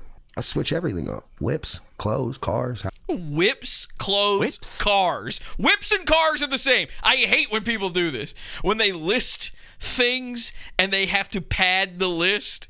And they just use the same thing twice. Or even worse, they'll add something to their list that does not belong to their list. It belongs to someone else's list. And they somehow make it part of their list. And I bet you he does that in this too. People are going to be doing the same shit forever. I switch everything up. Whips, clothes, cars. Clothes? Like, oh, cool, man. You got new clothes? Cars, houses. I mean, he's wearing the same Revenge of the Sith shirt that we saw about 6 years ago. Yeah. That I had. He's back to the blazer. And I had to help them design that shirt. They were going to have it print all the way down on the stomach. I've never seen anything like it before. I had to come in and go, do not fucking put these shirts out like this. Imagine how stretched out the lettering would be over Mersh's gun. Remember when Mersh switched clothes and he started wearing the Podawful Dark Future t-shirt? I've helped you switch some of those clothes before, Mersh. Do that shit. I guess that's how he gave me money, is he bought my shirt and then wore it one time on his show and then got made fun of and burned it. More fun. Yeah. I loved it. Went back to Count Cookula's shirt instead. Oh, Christ. Yeah, he still wears that. Future serial killers that are obsessed with me. It gets me off. Am I the future serial killer? Is that the Reddit transes? Who's the... I don't know. Alan Powell, maybe? 100%, yes. Please keep it up, boyos. You guys are the best. Really, April came to me one time. She's like, I hope this has nothing to do with like any of this stuff. I'm like, no. Niggas has been hating me. Niggas has been hating me since hate existed. Jack Cat for 5. Do the Andy Dick. You're fucking weird. You're fucking weird. Dude. Wow.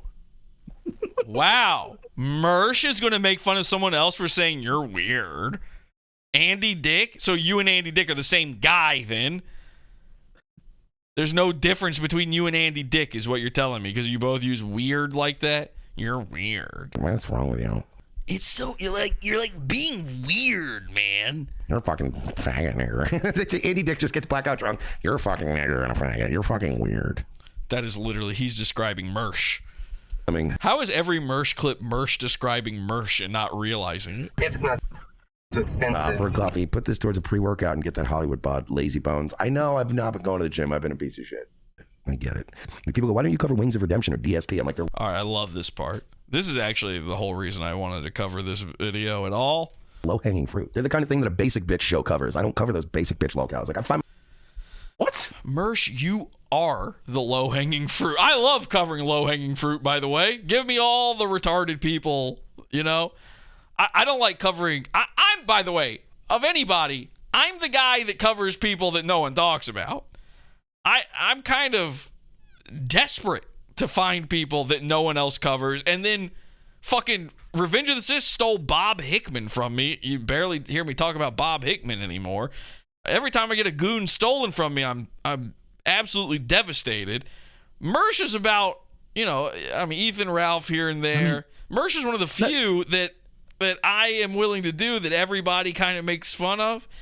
But he is the low-hanging fruit. The lack of self-awareness. He's literally got Blade on his screen doing IP2 coverage, which he's been doing for God knows how long. Great. Like, he's an IP2 streamer. That's the least original. He just made fun of Andy Dick. It's one tier above Jabroni stream is being an IP2 streamer. Well, I like that you put Jabroni streamer below IP2. That is a condemnation. Holy shit. But I agree with you wholeheartedly. Yeah, he just made fun of Andy Dick. Low-hanging fruit? He didn't just make fun. He responded to a super chat requesting him to do impressions, which is mental in itself. It's dance for me, monkey, and he did. Andy Dick sort of, I don't know if you've heard what he does when he sees low-hanging fruit, but the man should buy knee pads. Lazy bones. I know I've not been going to the gym. I've been a piece of shit. I get it. Like, people go, why don't you cover Wings of Redemption or DSP? I'm like, they're low-hanging fruit. You are. I don't know anything about Wings of Redemption. Here's what I know about Wings of Redemption, because this is how little I cover these people and like to be in these worlds. The only thing I know about Wings of Redemption is that people are constantly comparing Mersh to him. I see it all the time. Every time I see his name, it is directly related to someone going, how is Mersh different than Wings of Redemption? How are they really a different person? Aren't they the same?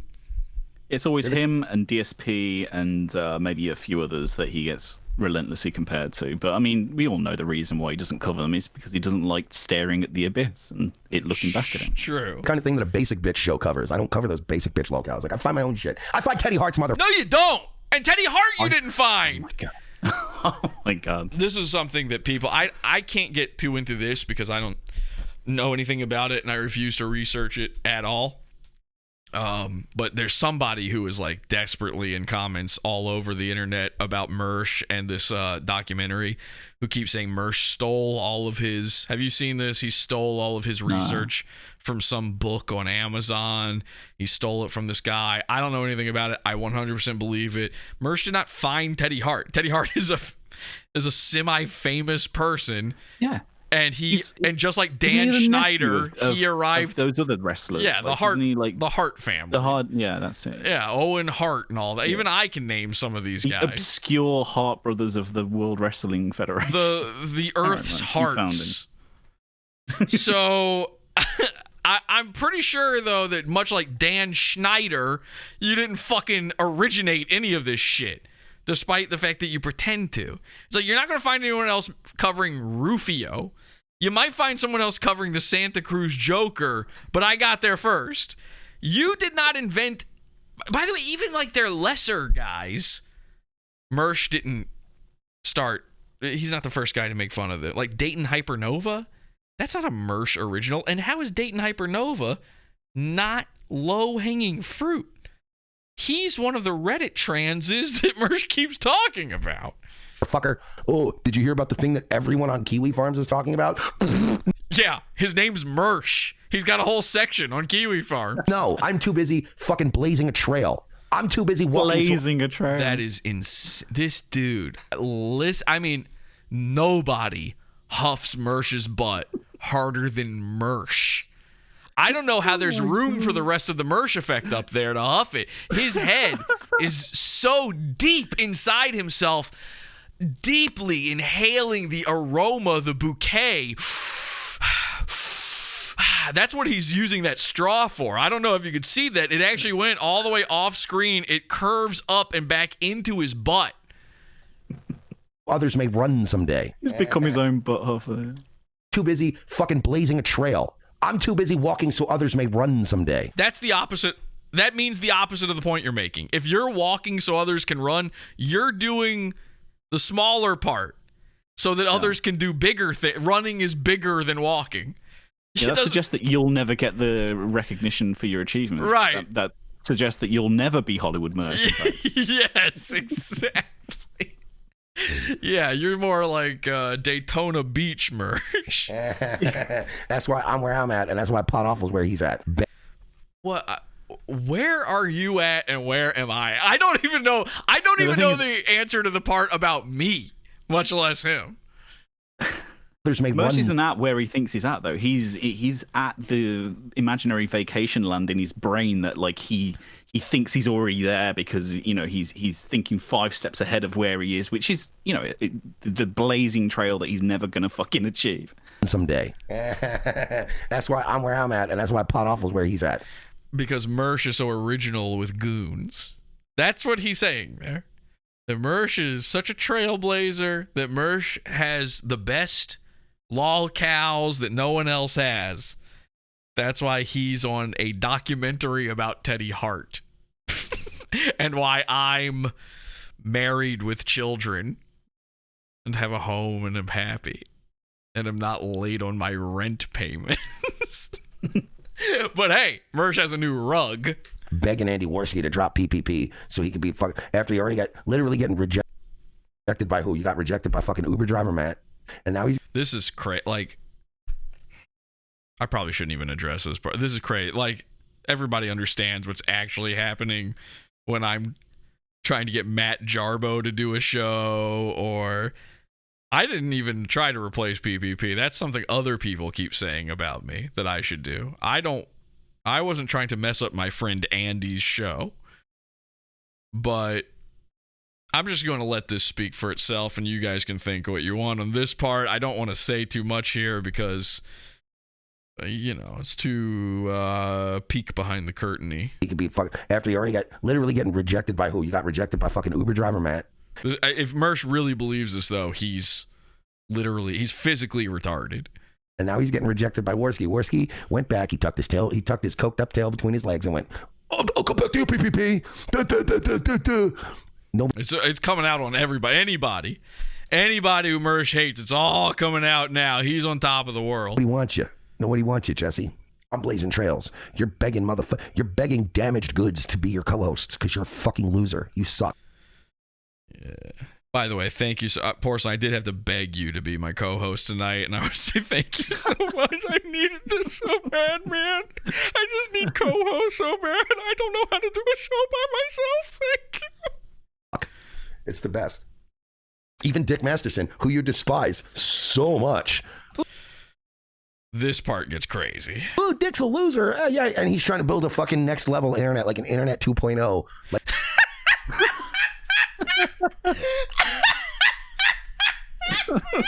Fuck, I forgot he says that.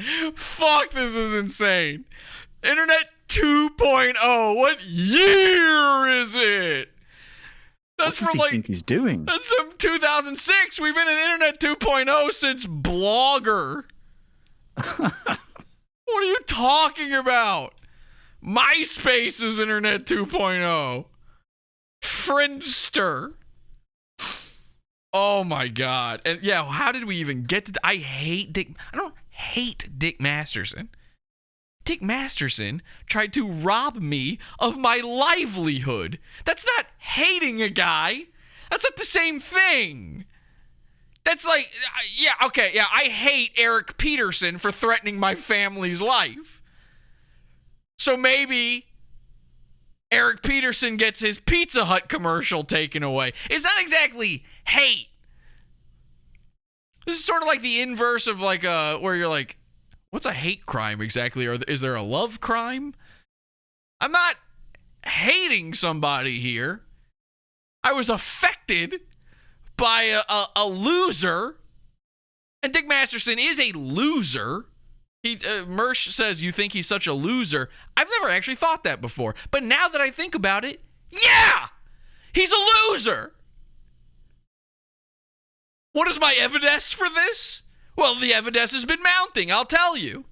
Number one, his still live-in girlfriend, never wife, who he's refusing to marry or give children to and is suicidally depressed and bipolar every day as a result, is Maddox's sloppy seconds. He's eating out a girl that Maddox came in. I wouldn't look at a girl that Maddox came in. And I know this is true because I'm still friends with Maddox's other ex, Metal Jess, and I've never looked her directly in the eyes. I can't do it. It's hideous to do that. And not her as a person. I mean, her choices, you know. What else makes Dick Masterson a loser? His entire career is based, his relationship and career is based off of Maddox. A guy who, you want to talk about hate, Dick hates. He hates him. And why does he hate him? The man gave him everything. Everything he has. And then, of course, on top of that, the simp texts. The gayest shit I've ever read in my entire life. That did not work out for Dick. He did not get the three-way that he was going for. My beautiful angel, my atavistic angel wings. Yeah, Dick is a loser, now that you mention it. He lost his Pizza Hut commercial. He lost his meal ticket Maddox. And every time he doesn't have anything to talk about when it comes to Maddox, he loses more and more. I'm sure he is working on Web 2.0. He needs something to talk about because after all this time, his YouTube channel has grown none, 0%. Porcelain's getting quiet because Porcelain's been a guest on the Dick Show before. He's grown. You can. No, I could honestly give a shit about him. Oh, okay. I'm not. You can set this part out if you need to. But his YouTube channel has grown 0%. 0%. There's always been conspiracies that Dick Masterson pumps up his own Patreon to get that number he's at. I think we can just go ahead and say that one's true. I used to not believe that myself. I used to think that was stupid. There's no way the man is still making that amount of money. And I happened to notice that ROTC didn't start making a bunch of Patreon money for, by the way, a Patreon that provides you with essentially nothing, with crap, until they started linking up with Dick Masterson. Wonder if he gave them some advice on how to look successful, on how to launder some money. I don't know. Just something to think about. He wouldn't be the ROTC wouldn't be the only ones Dick Masterson started talking to, and then suddenly their Patreon went up, and you could say that maybe he's got the magic touch, but then why do his YouTube videos get the same number of views as mine? I don't have 40,000 subscribers or whatever Dick Masterson has on YouTube, but we basically get the same number of views. Not good. Not good. Very bad. Slipping in the rankings, they call it. So yeah, I'd say he's a loser. I'd never thought about that before, but you're right. He is a loser. It's the best. Even Dick Masterson, who you despise so much. Ooh, Dick's a loser. Yeah, and he's trying to build a fucking next level internet, like an internet 2.0. Like an internet 2.0. That is so stupid. Mersh is so fucking dumb. Hey, stupid. Mersh is so dumb. Like decentralized payment platform for creators. No, I don't know much about Dick. What's he referring to by internet? Is he just talking about the new Project 2 thing? He's trying to make new Project 2 again, basically, but this time it's a blockchain thing. Now, keep in mind, This is the guy where when he built New Project 2 1, you want to know how you could steal content from New Project 2? Here's how you do it. Type newproject2.com/the creator whose stuff you're trying to steal from /episode 1, episode 2, episode 3. You know how I found that out? I tried it. It was that easy. This guy's going to build decentralized, anonymous, bankless, blockchain, crypto, web 2.0 shit. And by the way, Mersh, you're clearly so stupid you don't even know what Web 2.0 is. This whole idea of Web 3.0, people in the know will tell you, Web 3.0 is fake. That doesn't exist. We're not near it. It's not happening. And certainly Dick Masterson's not the one making it. It's not going to happen. It's going to be the Odyssey of Patreons. Okay? And you either know what that means or you don't. I don't have the time to explain that. Oh, you're doing great. We get a little pizza. Let's all chip in and get some pizza. Oh, no. How about we buy me a coffee? Faggot. You dumb idiot. After years of making fun of the Pizza Fund, which, by the way, is a joke making fun of people who ask for their fans to buy them a coffee or beer. That's where that comes from. I knew a guy whose thing was he would go on his show and say, subscribe to our Patreon. It's like buying us a beer. And then I'd see other people on Patreon. This is before I had a Patreon. I'd see other people on Patreon saying, it's like buying us a coffee. So I said, the Pizza Fund. It's like buying me a pizza. It's a joke. It's making fun of that, and then you signed up for fucking Buy Me a Coffee, a website that I cannot believe exists. Yeah, where the veil is just lifted and there's no longer the kind of like hint of like, oh yeah, buy me a coffee. It's literally buy me a coffee. It's literally buy me a coffee. And by the way, what fucking coffee is $20? Like, how much is one coffee?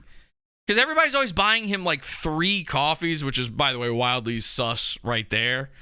But I think that's like $20 or something. I'm not exactly sure what the breakdown of a coffee is, because the only times I've ever used that website are a joke to make fun of Mersh. But there you go. There's your peek behind the curtain, the Pizza Fund. If you needed it autistically explained to you like Mersh did, it is making fun of exactly that. Jesse, you're not buying pizzas with our pizza funds. Yup! And by the way, I actually am. I do eat pizza. It does happen every once in a while, you know. Technically, anything I buy is using your pizza funds because this is my job. Mersh, the nerve to say your little pizza fund. Mersh, I make more than you on your stupid fucking Patreon, on your monetized YouTube channel, on my little pizza fund, with way less people watching me. Way less. If I had the same number of people watching me as you, which I do not want, because it's already hard enough to keep a YouTube channel. But if I did, in a hypothetical world, not a dream world, not something I'm hoping for, in a hypothetical, I would be rich. I would be the rich you think I am. I would be trust fund rich. I'd be I went to college rich. I didn't go to college either. Someone needs to explain this to Mersh. Somehow he thinks I have a trust fund and that I live with my parents. I can't figure that one out still. But somebody needs to... This whole thing's retarded. I mean, you're talking about a guy that can't keep up with rent payments. I know! You're talking about a guy who lived with Royce, whose dad bought his house for him. A guy that gets inconvenienced by a mechanic bill so badly that he has to get blind wasted and admit on stream that, yeah, I am grinting right now. Please give me your money. You know what? I am still mad that I didn't get credit for grinting in the doc. That is a oversight on my part. I really should. Huge oversight. I did invent grinting. I'll tell you what. I'll give you the Mersh treatment. I'll put out a video and apologize. I do want that, and if you don't, you do. I will start referring to you solely as middle of the road porcelain. Oh no, not again. Might have to adopt that and own it. Yeah. Hey, everybody, it's me, middle of the road porcelain. Rename a channel. Oh, you memed it into reality. Now I am middle of the road porcelain. Now I'm it's cool. It's not funny anymore now that I say it. Yeah. If I say it, you can't make fun of me anymore. Mersh, you lived with Royce's dad's house. So you didn't live off of your parents because they were dead. You lived off of another guy's parents. Living off of your parents is okay. They're your parents. You lived off of a Cuban's parents. It's crazier. It's a million times crazy. You're supposedly white, and you had to live off of the generosity of an immigrant. It's so funny. It's like your parents' basement. Okay, you're not even in your parents' basement. You're not even in an American guy's, but you're in an immigrant's basement. Yeah, on his couch. Yeah, like how many levels below the shit that he's projecting and accusing other people? Like he's like 4 levels below that. The 10 ironically years. The ironically named Smokane in the chat says Jesse copied Sam Hude so much he went to college and got a trust fund. That is so. Yeah, how come nobody ever makes fun of Sam Hude for that? He went to like the most fucking expensive, nicest art school in America and then went, I don't feel like doing this anymore, chased some girl to a different school that cost his dad a ton of money, literally had a trust fund. Nobody ever makes fun of this. Meanwhile, he like. By the way, you want to know how the people who get successful doing the same shit that all the same people around them are doing at the same time? How does that happen? They're the rich ones. Mersh simultaneously claims I have a trust fund and live with my parents and am not successful. If you are rich, you are, number one, by most people's definitions, already successful. You could do nothing if you are rich. But if you are rich, you will most likely succeed. It's easier for you. You have a cushion. You have a safety net. Mersh can't fathom these things because he is mentally homeless. This is a guy who just got a new place to live, and he's bragging about it like not everyone has a place to live that's listening to it. Which is, by the way, true, which is worse. Like the half of his audience are homeless people. They live in halfway homes, and by that I mean it's half built. There's like the brick isn't done. It's cold right now, you know. Okay, we're never gonna get to the doc. This shit's too funny. Fuck. All right, hang on. You fucking pedo faggot. Wait, what? How did I become? Oh my god! You can't do that. You can't just call me. You know I did that though. I would. Did you see the like double like his head movements after that, like as if he knew that what he said was probably. That is. I'm so glad you pointed that out because it lets me talk about another thing that Mersh is copying. Nobody knows this. I'm the only person who knows this. Let's all chip in and get some pizza. You fucking pedo faggot.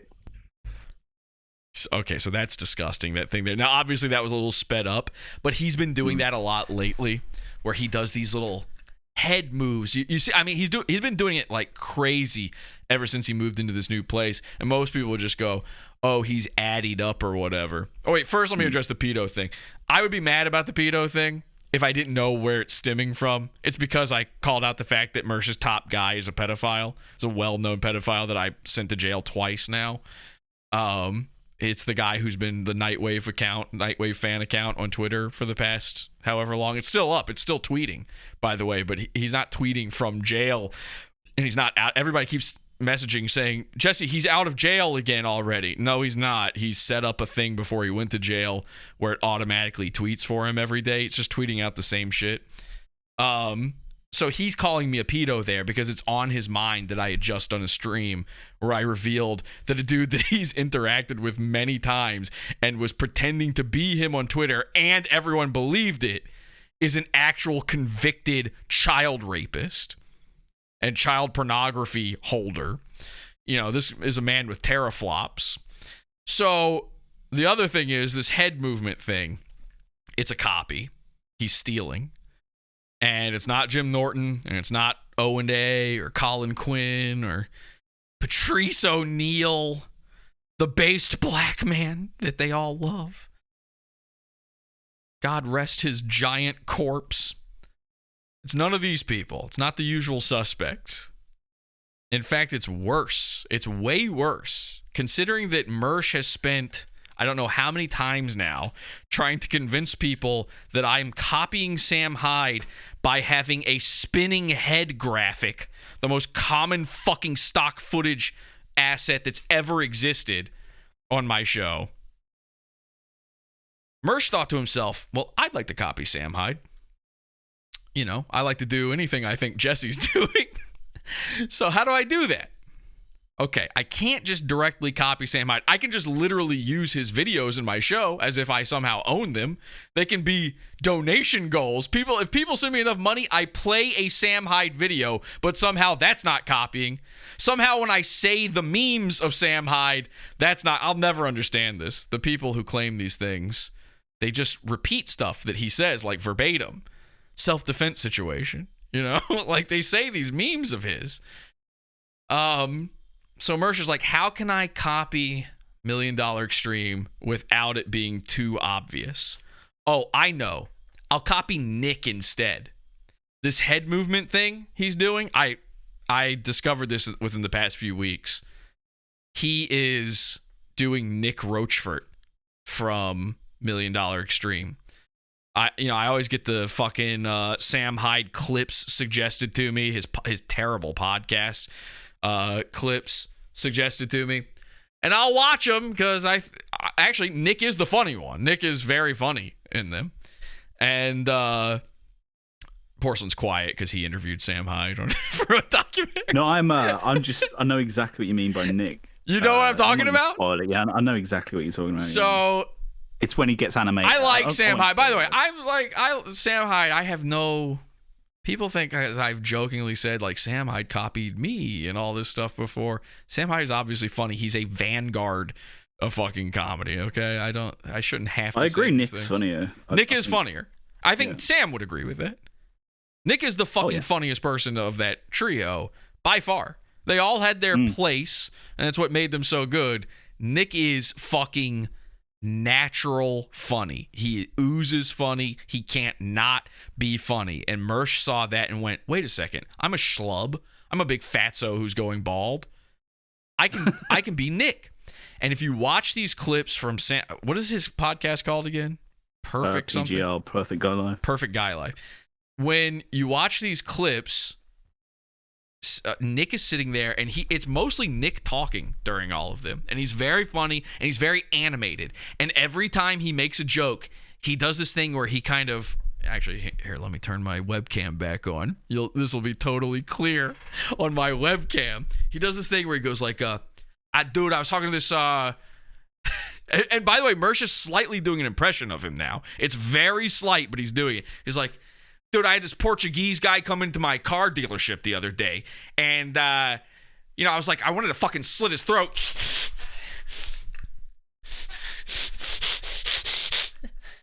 He does that. I mean, I'm like overdoing it, but watch the clips and then watch Mersh and tell me he's not directly ripping that. This is something that Mersh did not do 3 months ago. 3 months ago, this didn't happen. Whenever all these clips started coming out constantly with Nick on this podcast, that's when Mersh started. Because Mersh, if I'm getting these clips, Mersh is getting these clips. He's watching these clips. He might even be subscribed to the Gumroad. He's seeing it and he's copying it. And nobody's going to call him out for that because nobody's going to notice because it's Nick. Do you think he's doing it consciously, or is it like, is he sitting there and like watching PGL writing things down, or do you think it's a subconscious thing? I have to base this off of all the other things he's ever copied, as well, because he's copied so many things, and he's been caught red-handed so many times. And obviously, probably the worst one is the Roger Rabbit thing from Cumtown, and I do think it's conscious. I 100% think it's conscious. I could be wrong. It could be that he's so pathological that he does not realize what he's doing.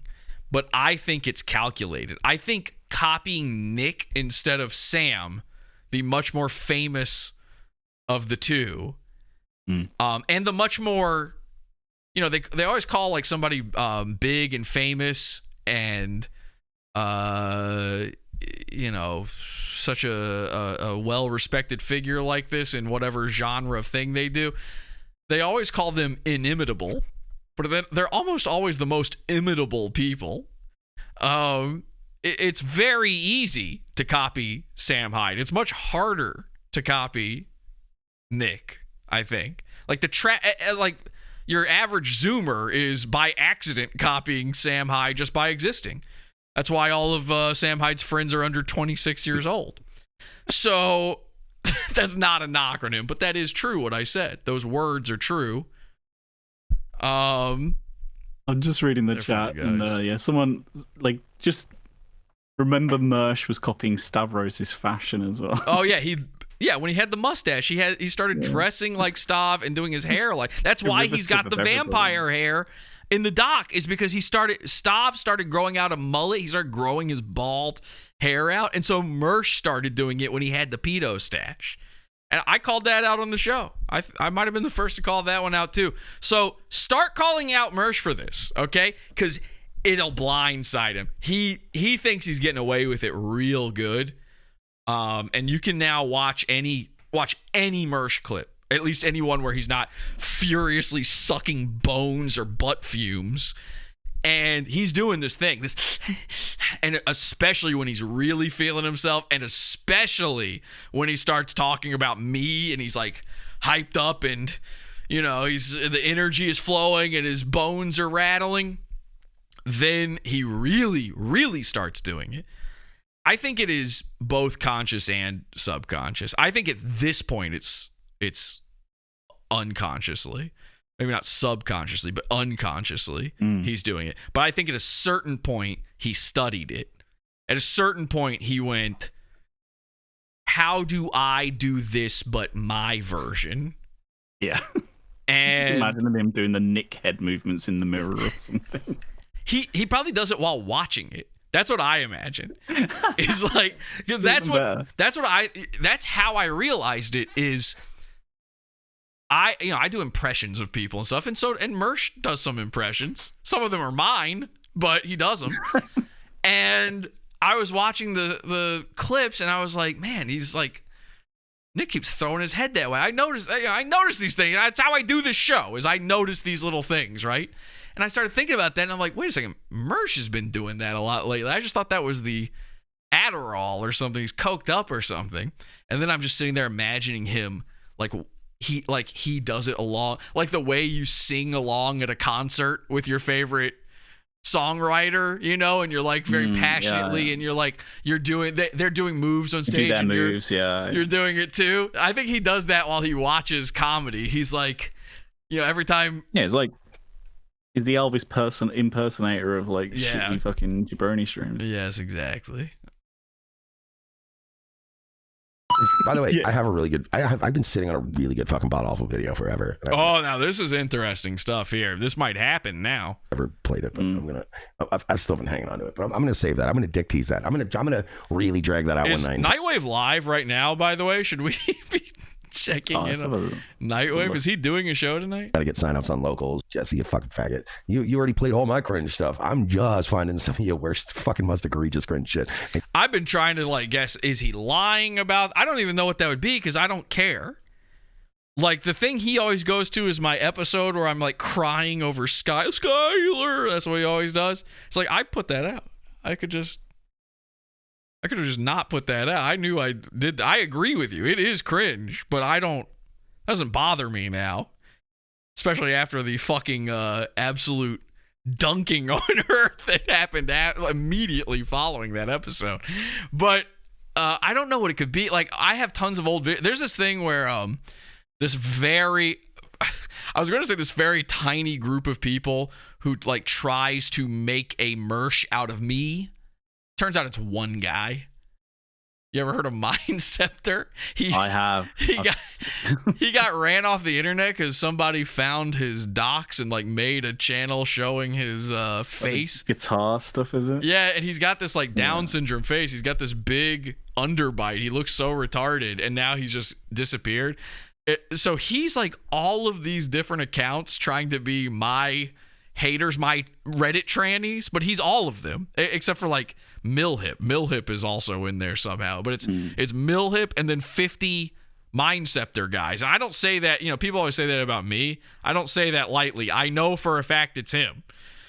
Again, he's been found out. He always makes his name some variant of he was Shrub Bro recently. It's always a plant thing. It's like Plant Guy and Shrub Man and stuff. And I don't know why. I don't know what any of that means. I don't know where he comes from. I don't know if he used to watch Podawful, or I think he's a former, if if I had to guess, he's a former Revenge of the Sis guy. And then at some point he turned on Mersh, but then he also turned on me. Maybe he turned on me back when he was still an ROTC guy. I don't know. I don't even like saying turned on because, yeah, you're allowed to not like me. Who gives a fuck? I expect to get made fun of. I'm shocked I don't get made fun of more, to be honest, on the internet. You can't do what I do and put your face out there, especially. It's way easier to do it if you're a porcelain type and no one knows who you are. No one can see you. But if you're putting your face out there, then expect to get this shit back. Mersh doesn't seem to understand that. Anyway, this guy, he did this weird thing where, and I do mean weird. I mean weird, Andy Dick style, weird. He did this thing where he started re-uploading my old YouTube videos. I'm talking like when YouTube started, before Podawful, before I ever moved to New York City, like shit where I was testing, like I did a show to test how to edit and use a green screen and stuff. And the last Podawful channel, by the way, was the channel that I originally had on YouTube. It was originally called Universal Rules. And it had all these videos on it. And when I lost the original Podawful channel, I just switched over to that one because that one already had subscribers on it. It made it easier. And I unlisted all of those videos, but I didn't get rid of them. I'm not embarrassed by, they're old, so I'm embarrassed in the same way that you're embarrassed by like old photos of you with a bad haircut. You know, like they're that to me, but I'm not like, it's not like when, you know, someone drags out the Mersh at X-Fest stuff and you can spend 2 years making fun of just that one thing.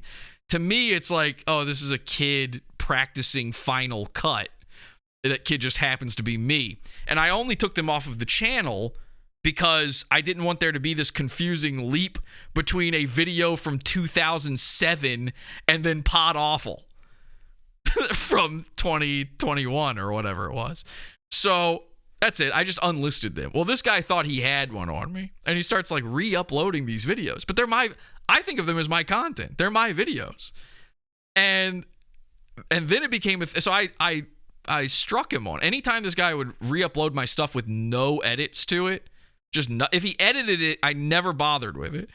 But when he would just re-upload my content off of Instagram, off of YouTube, I'd always strike him on it because fuck him, right? It's mine. You don't get to like try to make a channel off of my content without doing some transformation on it. Look at all the fucking effort of transformation we're going through right now on just this one clip. I hate that. I hate lazy. I don't mind. If it was clips, by the way, too, it would be slightly better. But he would upload the whole thing. So I'd hit him with it unless he did something to it. He almost never did, though. And he never learned this lesson. And I directly told him this one time, and he still couldn't figure it out. And then other people would re-upload the thing thinking, oh, Jesse must get so embarrassed by this shit. And then I would never take it down because I'm not. I mean, they're embarrassing, but again, I don't care. Like, it's not, oh my gosh, look at this old video of me. It's not me jumping into a pool holding a beer with my weird C-section scar belly hanging out, you know? I'm just a slightly younger fat kid in the video. That's it. And in fact, I had one video on that channel that had a pretty good number of views, and I really like a lot. It was me doing stand-up, and it was from 2007. And it was what people, if I had uploaded it now, you would go, he's ripping off Sam Hyde, but it's from 2007. I wish I had kept that one up there, to be honest, because it's funny. I should probably re-upload it. I don't know if I'm allowed to do that. Anyways, I like these videos. There's a part of me that likes these videos. I remember making them. They were fun for me. They're cheesy and bad, but I like them. And so these guys all think I am embarrassed by these. I think, if I had to guess, if Mersh isn't just bluffing entirely, I think this is the stuff he's talking about. Like, oh, I've got access to a video he doesn't even know is out there. Meanwhile, it was literally on my main channel for 15 years plus. So I don't know what he thinks. I don't know what it could be. Maybe it's something worse. Maybe he's really got some real dirt on me. I guess we'll find out. But Mersh is claiming he's going to milk it. Have you ever seen those videos I'm talking about? These like old videos of me? I've seen a few every now and again. I'll see something popped up on a subreddit somewhere. But yeah, I mean, it's exactly what you said. I mean, I know as well. I was I wasn't a film student, but I had a film module in my audio course at uni. So yeah, you know, during that, they let you have access to, you know, all their DSLRs and all their equipment and stuff, and that's what you do. You know, you shoot shit and you put things up and stuff, and you're a lot younger, so you're still learning all that stuff. Like, yeah, I've never really understood that sort of, like, I can only assume it's projection on his part because he has shame on regarding a lot of his older stuff, and that clearly he thinks there's an importance to you know, to covering up your older stuff because you may be embarrassed or whatever. Yeah, right? I get that it looks like that. But that made me laugh about it more. Like at a certain point, I was only even taking it down from that one guy because he would freak out over it.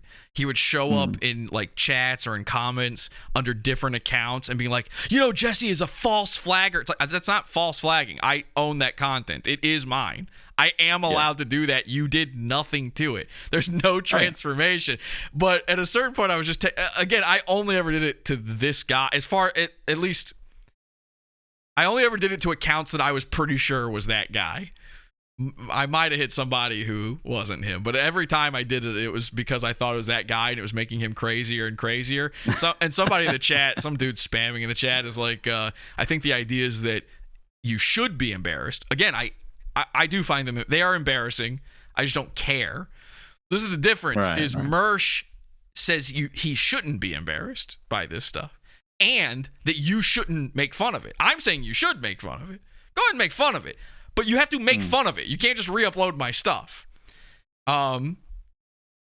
Clip it, maybe. I guess if you make it smaller, if it's a chunk, if you make a funny title and clip it, then maybe. There's a maybe in there. It depends on how long it is. But if it's the entirety of the content, no, that's my content. I make money off of it. That's mine. And these are things that, like, you know, the part of me is like, I should put these in the pizza fund for like the higher level people. Like, it wouldn't really make sense for most people because it's like, who cares? It's not Podawful stuff. It's really old and it is cringe. It's 100% cringe. But I'm not arguing that point. Yes, it's embarrassing. Also, I don't care. It can be both. Mersh is like, you're not allowed to make fun of this, and also it's not embarrassing and it's not cringe. If you make fun of X-Fest Mersh, he's going to say, yeah, well, I don't see you up on the stage opening for Chevelle and Flyleaf. And it's like, yeah, I know. I would never, ever do that under any circumstance. That would be embarrassing. I would be much more embarrassed by that than I would be about my first attempt at a YouTube channel. I have seen so many, like, 12-year-old kid YouTube channels, like, from listeners, where like a listener of the show, they are 20-something now, but when they started on YouTube, they were a little kid and they still have their videos up on their channel. And I'm like, ooh, man, you should take that down. But these are videos from when I'm like 18 or 19. And it's like, yeah, that's embarrassing. Right. That's gay. But like, I'm not when those embarrassing moments are going into your late 20s and 30s, then as they are with Mersh, yes, and maybe, you know, you should know better by then. That's exactly where I'm going with this. The old stuff we're making fun of Mersh is super adult Mersh. Remember, Mersh is 40. So when YouTube started, Mersh was 30. I mean, like when YouTube was in its heyday, when it like first popping off, people first making money off of it, he was hitting the big 3-0. Okay, and he was just moving in with Royce. Well, I mean, he pivoted from strip club management to YouTube. That indicates how old he was at the time. Yeah, that's true. But the stuff we're making fun of isn't even YouTube stuff. Like, it's real world stuff that just happens to have been filmed. Okay, I understand that I'm literally the most interesting man alive. I understand. That is true. Agreed. That I am a cult of personality. That one I don't know about. I understand that there, like, I think he just means he's got a and I get vote. it. You civilians, you live your regular lives, your little 9-to-5s, and blah, blah, blah. Nobody even, like, your next door neighbor doesn't even know your fucking middle name. But me, I can pay my rent, Mersh. Your next door neighbor doesn't even know your middle name. I fucking hope not. I don't know theirs either. Why would I want to? I don't know my brother's middle name. know my middle name. They know my order. They know what I drink. They know what I eat. They know who I fuck. This is why I'm Hollywood Mersh. They know what you eat because there's probably a load of fucking Uber orders to them. And they know what you fuck because it's also the food. Now, and you guys are fucking D-Live Pizza Fund faggots. You're on the Pizza Fund. I'm on D-Live. I'm using D-Live. Mersh, you were Mr. D-Live. You were so mad when you got banned off of D-Live. D-Live? When was the last time you even thought about D-Live? Mersh is living in Web 2.0, ladies and gentlemen. on Peacock. Pizza Fund, Peacock. Which one's better? Well, I'll tell you, I make money off the Pizza Fund, so I'm going to go with that one. I've never made a dime off of Peacock. Yeah, stop They're being not loose. equatable because, Mersh, you're nothing to do. You're a footnote of Peacock. You're a filler. You've said it yourself. You admitted you're just filler on a video that's obscure and is barely going to make a fucking splash on the fifth or sixth largest streaming service out there. Like, it's not equatable. Jesse runs the Pizza Fund. It's all him. You're a fucking like a zit on the face of Peacock. Also, I think more people actually watch the Pizza Fund than Peacock. I've never heard anybody talk about Peacock before. This is the most Peacock I've ever heard about in my entire life. Stop letting me own you at every turn. Jesse P.S.'s Pizza Fund manager bought. Ew. Oh, this is fun. This is the bit where I don't know who it is exactly. It's got to be like one of the names, though, that we recognize in chat. I have my idea of who this is, but this is the thing. Every time Mersh brings up Podawful, which means it's Andy's Random Edits. Every time Mersh brings up Podawful on the show, somebody leaves a coffee, some coffees for Mersh as a character pretending to be my Pizza Fund manager or my dad. Some made up character from my life, like my dad. Oh, 3 coffees. Where's it? No, that's not it. That's not it. It's coming out of your check, you fucking mark. Oh God, are they all? Is every drop he has a wrestling drop? How fucking like how bad do you want your audience to not know what's fucking going on unless they're 6 years old? Congratulations on your newest claim to fame, Mersh. I'm sorry my boy's trying to rain on your parade. Don't take it personally. He's just been salty since PPP took back Borski. Mersh views are down 2/3 tonight. Coincidence? Very good. I don't know. And foiled his plans to co-host Kino Casino. He hasn't left his bedroom for a week, and our hallway is full of Kleenex box, Dr. Pepper cans, and the stench of a lifetime of failure and regret. I haven't seen him since this depressing Sam Hyde blocked his email address and called him to quote Shemale Kush Smoke. I can't even follow along with this. Are you following this? I have no idea what he's talking about. Vistapress. I mean, this is supposed to be about me, but I don't get it. And you see the Sam Hyde is put in there while Mersh is literally doing Nick. Regret. I haven't seen him since this depressing Sam Hyde blocked his email. Vistapress. What the fuck is Vista? I don't even know what that is. What does that mean? Also, the Sam Hyde thing's so funny to me personally, just because I remember when I interviewed him, like how fucking like he was so fucking like jealous over that. Like it was kind of embarrassing. The amount of like he'd be in my DMs just saying, "Oh man," he didn't go as far to like say I'll put in a word or anything, but he was really like all over that. And he was telling me how like he's been trying to get that organized with ROTC for years and shit. Mersh trying to get Sam. Yeah, trying to get his attention. Oh, I see. Yeah, you had a real long interview with the guy. Well, that might be part of it with me. Like, this guy, whoever's writing this fake thing about me, is saying Sam blocked me or what. I've actually spoken to Sam a few times too. I've never been blocked by him. I don't think he likes me very much, but I've never been blocked by him. I wonder if Mersh has ever spoken to the guy. He's real easy to get a hold of, by the way. Oh, yeah. It's not hard. You could, Mersh, you can I just do it. All I did was the alien mode Gmail. I just was like, I'll just give that a go. And I got a reply immediately. Yeah, that's what I did, and then it wasn't hard. He didn't like when I did the Pizzagate prank. Pretty sure, but pretty sure he doesn't like me after that. But I've talked to him since then too. He's never been mean or anything. Justin called him a quote shemale kush smoking edgelord comedy. Kush smoking. Okay, you don't know anything about me if you're calling me kush smoking. That's an insane. Your entire attempt at an own is invalidated by that one right there. You couldn't have not nailed me harder. You know what makes I love when like the viewer tries to be the host when they send in their message or when they call in or when they're talking in the chat or whatever, and they're trying to be a wheeling and dealing jokes guy. What makes it fun and funny when these guys like nail a dude is that through just the power of observation and intuition, they fucking get some guy's number. You know, they just know everything about whoever it is they're talking to. They're fucking nailing them on every single thing like that make their essence, their quintessence. Okay? That's what makes that fun. You fuck up one of those, especially a major one, and then it ruins the whole bit. Kush smoking. So all you know about me is a thing you heard Mersh say once, and that I have long hair. Okay. College faggot. Yeah, probably having the roughest week of all. Mersh is swallowing so loudly on Nightwave right now. Angie checking in with Nightwave. Mersh is hard swallowing. I know Podawful had his little... This is why, by the way, I wanted to like stretch this out until Nightwave was on so that Mersh would have to like sweat over. He can't know what we already thought and saw of the doc already. He knows this is happening right now. Mersh can be as Hollywood as he wants. He knows that Podawful is supposedly showing his doc for free tonight. And we are, but I wanted to make sure he got to sweat a little first. I'm going to enjoy rewatching tonight's Nightwave after the program. Comment about how I wasn't in... By the way, he stole program from me.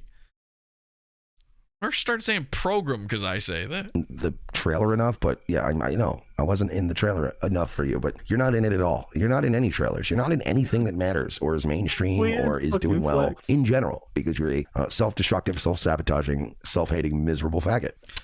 Who are you talking? Is Mersh in a hall of mirrors when he says this shit? Just an infinite number of Mershes before him?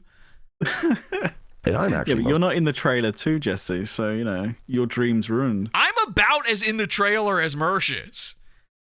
The difference between how much Mersh is in the trailer and how much I am in the trailer is negligible when you ask a scientist. They would go, I just love that this documentary is Everest to him, and... Yeah.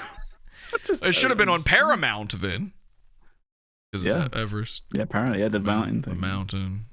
You got it. Okay. Most of those things too, but unlike you, I can, like, that's the thing. I am absolutely a sociopath, a megalomaniac, and whoa, narcissist. Okay. And a pedophile. And a pedophile, yeah. Just like you, Jesse. And I fucking self-sabotage all of that. But, like, despite you and I having similar character traits.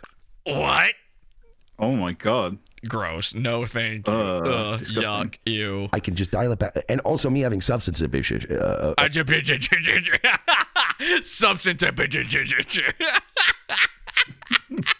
Having similar character traits, I can just dial it back. And also me having substance abuse issues on top of... Oh, does Anthony Cumia say program? I got it from Dave Letterman. I'm also stealing it. Like, I have more setbacks than you. And I grew up poor and you grew up rich and your parents give you money. Actually, my dad says pro. I probably got it from my dad.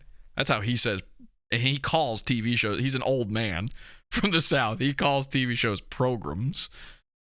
I guess I probably got it from him. Despite all of the fucking setbacks I've been handed in life, I can still pull it together and do something once in a while that's mainstream. And that's what fucking kills you. That's what's going to kill you forever. Is that I'm dead. On my best day, I can end up... I'm dying here. On a fucking... I'm in the middle of this rant wishing God would kill me like you were. NBC network owned streaming thing for a 3-part docuseries. You on your best day, you're just spurging about me, screaming into a void. On my worst day, yeah, I'm the worst. I'm suspended. I'm retarded. I'm not even on the internet half the time. I get it. But on our best days, I'm better. And on our worst days, I'm better. Live with that. You. I've not seen this before, by the way. This is blowing me away. I have seen it, and I don't even recall all of it. Get it. But on our best days, I'm better. And on our worst days. Why? This is his big, like, this is what I'm laughing at. This is his big moment. He's having his big party for being on Peacock, and then it just devolves into being about nothing but me. Yeah. Like, I'm happy for you, man. I was nice It has to nothing you. to do with me. Like, I love that this is happening for you. Whether it's for the reasons you want me to or not, I do legitimately love that this is happening for you, because it's happening for me too. But even then, objectively speaking, to use his lingo, like Yeah. nothing actually is happening because well, hang there's on. no splash. We don't There's know. no- It might. This might blow up, Porcelain. This is the biggest doc of the year. I don't. on. I feel like everybody's like looking at me like I got two heads. Like nothing's happening. There isn't. This whole thing is about nothing. I'm losing my mind. Like, why are we talking about the most obscure wrestler? It's not. It's a wrestler that like. It's not even a real wrestler, basically. Yeah, fucking it network might as of- well be a documentary about Mill Hip, and it's Yeah. being released on the channel for Mill Hip. It's like that's the So level he's- we're talking about here. He's like obscurity attached to obscurity, attached to more obscurity. It's just the nothing. I don't know what he thinks is going on. I don't know what reality he thinks he's living in right now, but it's clearly not the one that I'm sharing, because according to me, all I'm seeing is an idiot that's getting way ahead of himself once again. BA in the chat says, "This is the documentary." Yeah, the documentary is really the friends we made along the way. I better live with that. You fucking John Lennon glasses wearing. Oh, there we go. Why not just say Not the Howard glasses. Stern? Wouldn't that be the one that I'm stealing Also- from? Why is he in a position to start talking about sunglasses now of all time? I know. This motherfucker. I need to have a word with Mersh. I need to have a word with Louis J. Gomez. I need to have a word with Red Bar. I need to have a word with Nick Mullen, which I'm not sure which one of those three Mersh is stealing glasses from, or is it me? Could be any of us. But I had to hear so much fucking shit for and again, these are not sunglasses. You can say John Lennon sunglasses or Howard Stern sunglasses or Oasis guy or Les Claypool or Ozzy as much as you want. I think Ozzy's probably aren't. I don't know. Is he wearing or his are probably prescription too. These are just prescription glasses. They provide absolutely zero protection from light whatsoever. They're probably making my eyes worse by being blue and me staring into screens all the time with none of that blue blockers technology. These are not sunglasses. I've had to hear for years now about these stupid glasses that I like. You're never going to make me not like them. I do want them to be smaller and more Nazi scientist-like, but that's about it. I like them. I just got them because I like them and I think they're funny. This is the difference between you and me. My fashion choices are based on what makes me laugh. You ever seen my and also, shoes? you can't be bullied out of your glasses like he was bullied out of his blazers. Oh my God, he was bullied out of the blazers. He was bullied out of the hats for a while, and then he went back to them because he's balding even harder now. We bullied him out of something else too. Oh, he got those new headphones, so he doesn't have those weird dog ear hanging headphones. We bullied him out of his stupid microphone Snoopy technique. Yeah, Snoopy. The only thing we haven't bullied Mersh out of is that dumb way he cuts his mustache, and my guess is that's because he can't convince the Puerto Rican guy who does it for him to stop. These are not. I had to hear so much shit about these supposed sunglasses that are not sunglasses. You can see my eyes through them. They're just blue. They're just blue tinted. I see so many people nowadays wearing tinted glasses, and I baffled why this is odd for people now. This was actually less odd in the fucking 1800s. Someone says bullied him out of Jasmine Holmes. Yeah, bullied him out of Jasmine. Oh, yeah. And by the way, the real person I'm trying to look like, here's the answer. Everybody's always got their guesses. I've heard them all. The real one is I'm trying to look like that one promotional image of the villain Loveless from Wild Wild West. Okay? He never wears them in the movie, but there's one promotional image of him where he's wearing these exact glasses while he's got a spider robot for legs. All right, look that up. That's who I'm actually copying. It's not Gary Oldman's Dracula. His aren't round. Seen that one too. It's not that one. It has to be round. I'm only interested in the round ones. I like the round ones, but I'm trying to buy smaller ones. They just don't make them. I don't know why. I need them to be a lot smaller. Anyway, I've heard so much fucking shit about these glasses. And I'm obsessed with trying to get the right glass. Like, I can't tell you how much time I've spent trying to get my glasses looking exactly the way I want. I've modified these to make them closer. And I have this specific look I'm going for, not for vanity, for humor. Okay? I don't think this looks good. I just like it. It makes me laugh when I look in the mirror like this. Mersh is wearing these for vanity. And he's doing it after, 3 years of mocking my glasses?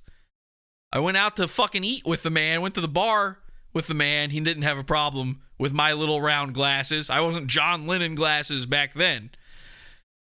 Then for 3 years, I'm John Lennon glasses or Ozzy or Howard Stern. And now the man started covering up his cross eyes with sunglasses. You've got this on your list. We'll talk about it in a second. This is almost over. Let's finish this, and then let's talk about the glasses. Insecure mail order bride ordering faggot. I'm the insecure guy here. I'm the insecure one. Yeah, that's true. And by the way, he's attempted to meme this mail order bride thing into reality. That would work if Kelsey was from Russia. I don't know. What is the white country where that still works? Because mail order brides at this point are weird little jungle Asians, you know, who are like, they call you Mr. your last name. Hello, Mr. Sheely. I am your new wife. Pleasing to meeting you. My wife is from a place that she's worse off in America. Probably. She was probably doing better in Australia. She's British and lived most of her life in Australia. You don't get to do mail order bride for that one. Mail order bride? She was like, I don't really want to go to America. Can you move to Australia? And I was like, ugh, gross, no. And then after a couple years, she convinced me. Folks, I don't know why I said that like Ethan Ralph just then, where he runs out of breath. She convinced me. Folks. But you don't get to do mail order bride. You can't, sorry, you're trying to make fetch happen, Mersh. It's not going to happen. Because when I hear you say mail order bride, here's what I hear from you. Single forever. Single for life. Spinster Mersh. You want to fucking make some meme magic happen? You want to meme this into reality? Spinster Mersh. He's a cat lady. He has the behavior of a white woman. We all know this. And by the way, he will never, he's a divorcee, like many spinsters, where he got married early on, fucked it up within a month. She ran off, his wife ran off to fuck a black comic. She got blacked and left Mersh over it. And now we have Spinster Mersh. So now you got two to choose from, folks. And by the way, since I'm the guy who made Hollywood Mersh happen, of the two of us, I think I've got the power to do this. I've seen your guys attempt, Mersh, the mail order bride thing, and it always falls flat. I've seen, by the way, three times I've seen that. Three and Mindceptor, a guy who also hates you. So he tried it too, because he was like, well, fuck, I don't know. I don't got anything else. I just got these old videos he doesn't seem to care about. So I think we can make this one happen. You've got two choices. You've got, what was it before? Gay ass butt fucking Mersh, something like that. I don't remember. Roll back the tape. Whatever I said then, it's that, or spinster Mersh. That one kind of rolls off the tongue, doesn't it? In fact, I've made up all of your nicknames, Mersh. This is not a game you want to play. Name something we call Mersh that did not originate from Jesse's head. Somebody said earlier in the chat that I have a shanty, a permanent shanty that I'm living rent-free in Mersh's head. Shanty. But it might be the other way around. I have no issue admitting I'm obsessed with Mersh to some degree. 100% I am. Mersh is living in my head. It's not rent-free, though. He's late on payments, and I'm charging him $100. Mersh, you got to get it to me. The end of the month is coming up. I know it's the holiday season. And yes, we'll get the heat fixed soon for you. So, I promise. You just got to pay that $100, man. We'll get the heat fixed. Pay that $100.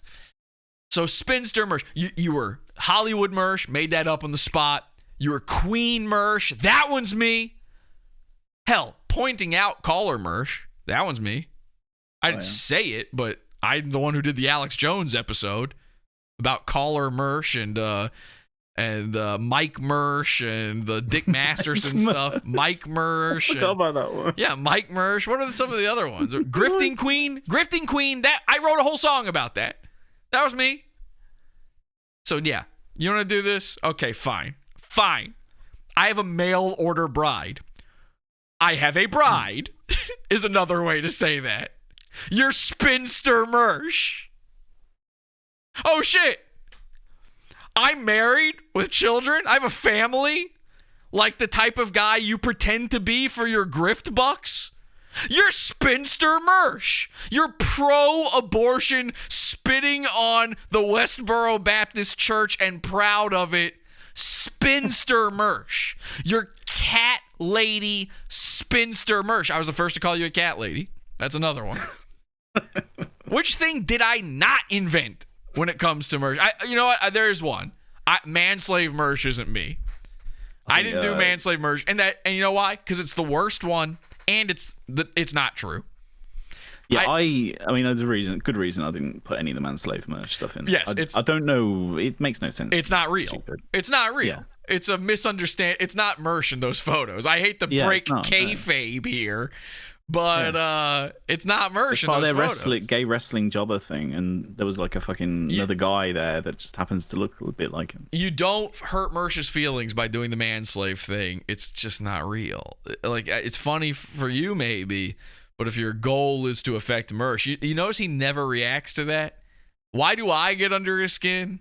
Whereas the manslave stuff almost, I don't know if I've ever seen him react to the manslave stuff ever once. Maybe I would admit the 3DAL dancing thing. Oh, that's funny. hilarious. I play that on the show constantly. Yeah, I still have that loaded up in my graphics, but of course, 100%. And he made the dancing Mersh for Grifting Queen. But yeah. The manslave stuff isn't real. Doesn't get to him. He's Spinster Mersh. That's real. That's real. It's palpable. It's tangible. You can see it. You know it in your heart, and Mersh knows it, most importantly. He knows that he is a forever alone. He's incel Mersh. Mersh hasn't had sex without paying for it in the last I don't know how long. It's that long. The closest he came was Show Me Kitties, but unfortunately, it was also the closest he came. If you catch my drift. Isn't he getting massages now? Oh, Mersh used to make fun of like people who go for sex workers and stuff. Now he openly goes and gets Chinese massage ladies to jack off his triangle. And who is that a happy ending for? Because it's certainly not one for her. Is it really one for you? Because if you think about it, Mersh, that lady is probably someone's mail order bride. Which one of us is a mail order bride? Yeah. I had one of you were contributing to the like sex tourism industry, and guess which one it is? Yeah, Mersh is constantly checking out rub maps to find new locations to try out the different flavors. Ooh, a Latina. Wow, that's different. Maybe I'll go for a black this time. No, they just got Asian. Asian. Oh, well, time to get my mail order rub job. Live with it. Sit in it. That's your life now. You know, it was when you were the guy that lost to Dick Masterson. Okay, that's Lost what? My Patreon? What does that mean? fine. You know, we all go up against a boxer we can't handle. But when you get knocked out by Mersh, but all of the people that you've surrounded yourself with have You should not do sports analogies, Mersh. All I'm thinking about when you say boxer is that clip of you wildly swinging your arm. That same thing. Oh my God, cross-eyed swings. AstroTurf. This guy I lost against is a loser. Well, now you're an even bigger loser. Learn optics. Learn how to propagandize. Learn. A man with cross eyes should never say learn optics. And learn how to network. You fucking razor fist wannabe. Quit. Shut up. Razor fist. Okay. That's where I draw the line, sir. Razor fist. Stop. Ow. Ow. Ow. Stop. The cat karma. The cat karma always happens. Mersh goes on these rants and his cats just start killing him. One day Mersh will be found, but only part of him, because the cats will have eaten the rest. Just barely 12. Don't be a faggot. I don't know what that means, ladies and gentlemen. It's finally fucking over. I'm so sorry to make you wait for that long. So now we go to what we were all here for. Porcelain and Jesse's list of things to talk about with Mersh. Okay. Oh, fucking hell. Porcelain, go ahead. We'll do, this is lightning round. We're doing lightning round. Okay, Green Screen Alley. Green screen what? Green Screen Alley. When he basically turned his entire apartment into a oh my God! When he insert. wore the green morph suit showing his triangle. Yeah. Holy shit. I did kind of do that because I did a live stream where I sniped his cat stream. I don't know if you saw that. Yeah, I saw that. Yeah, that's also on the list, so you can include that. I got way more viewers than him sniping him. Wasn't it just the same loop over and over again? Yeah. Yes, it wasn't even real. It was literally just a 5-second loop of Mersh walking around his apartment. You've seen that video clip of, I think it's through the window, and he's bending down to tend to the cats outside. Yeah, that one's good. What else we got? All right. We got begging for donos in the cat stream as well. I just thought it was funny because the stream title was like ASMR sleep stream 24/7 with a Night City backdrop. It was just like every fucking hashtag you could think of. And then I was watching it and I was like, there better not be a fucking donate bot in this chat. And lo and behold, one turns up. Of course there is. Yeah, Mersh, what Mersh thinks is worthy of a donation is shocking. Again, he's mentally homeless. Like, he's just begging. This is e-begging. He's an e-waitress, another one I invented. Thank you very much. Well, I know exactly what he's done. He's looked at that, I don't know if you've ever seen it, that chicken coop stream that has like 100,000 viewers, and it's just people donating like ridiculous amounts of money to like just these chickens. That's just 24/7 live stream thing. Weirdly, Porcelain, I've never seen that one. Well, okay. I know that that's like the kind of genre that he's trying to tap into, which, you know, is we'll move on to the BMW and the Escalade. So the BMW breaks down. That's a whole fucking. From what I understand, story. He still has the BMW. Like they fixed it without him, without his permission. I believe how it went down, and this is a thing. Of course, the Beamer of Theseus, as it's known, another one I invented. Yeah. The Beamer of Theseus. He drunk drove it up a curb and somehow totaled it. According to him, he was not drunk driving, but come on. And the details on this have changed back and forth on what was going on there. He takes it in the repair shop. They tell him it's essentially totaled. And he's like, fuck it, I'll just buy a new car. But Mersh did not realize that you cannot just abandon a car at a repair shop and then it's just done. They're going to repair it, and then they're going to charge you for those repairs. Mersh is so stupid he didn't know what a trade-in was. That must be some sort of Web 2.0 thing. So he bought a new car, and for a long time, people were like, what What kind of car did he get? We got to know. Is it another Beamer? What kind of ridiculous ride did he get? And of course, he went with a, how do I put this without getting demonetized in the future? I want to use the N word really, really hard with a really hard R. He went, okay, we'll just, if you put a W, it somehow makes it okay. He went with a Wigger-mobile.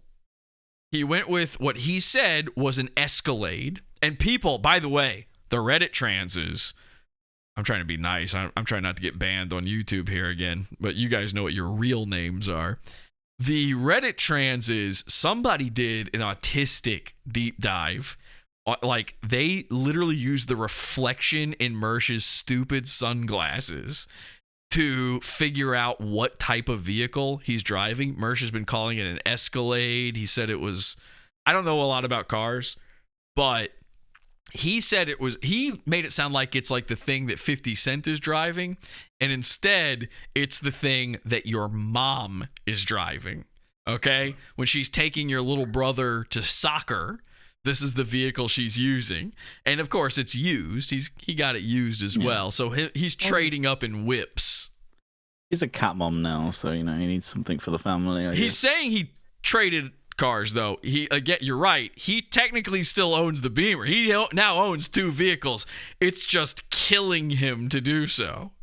Now, I saw something on the trans Reddit about the fact that like he's actually leasing the car or something, or that he's making payments on it, like he's not actually bought it outright. Or that's probably true. I don't know if that. Yeah. I don't know how anyone would know. I think I saw something like $500 a month or something. I don't even know if that's true, but it was wouldn't surprise me because I don't suppose he's got a tremendous amount of disposable monthly income. Yeah. We'll go for the sunglasses next. Okay. Yeah. I mean, it's as clear as day what's going on. Mersh got sunglasses to hide his crossed eyes. He's had enough. My go-to every time, I mean, I've probably made 1,000 cross-eyed jokes in tonight's show to the point of where it shouldn't still be funny, but it is. It's funny every time. I don't know how. It makes me laugh every time, at least. And everybody else goes for fat. They go for bald with Mersh. They go for all these other things.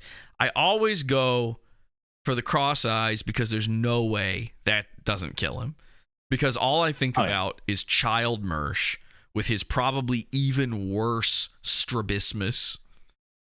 His strabismus as caused by fetal alcohol syndrome. That is what's going on with him.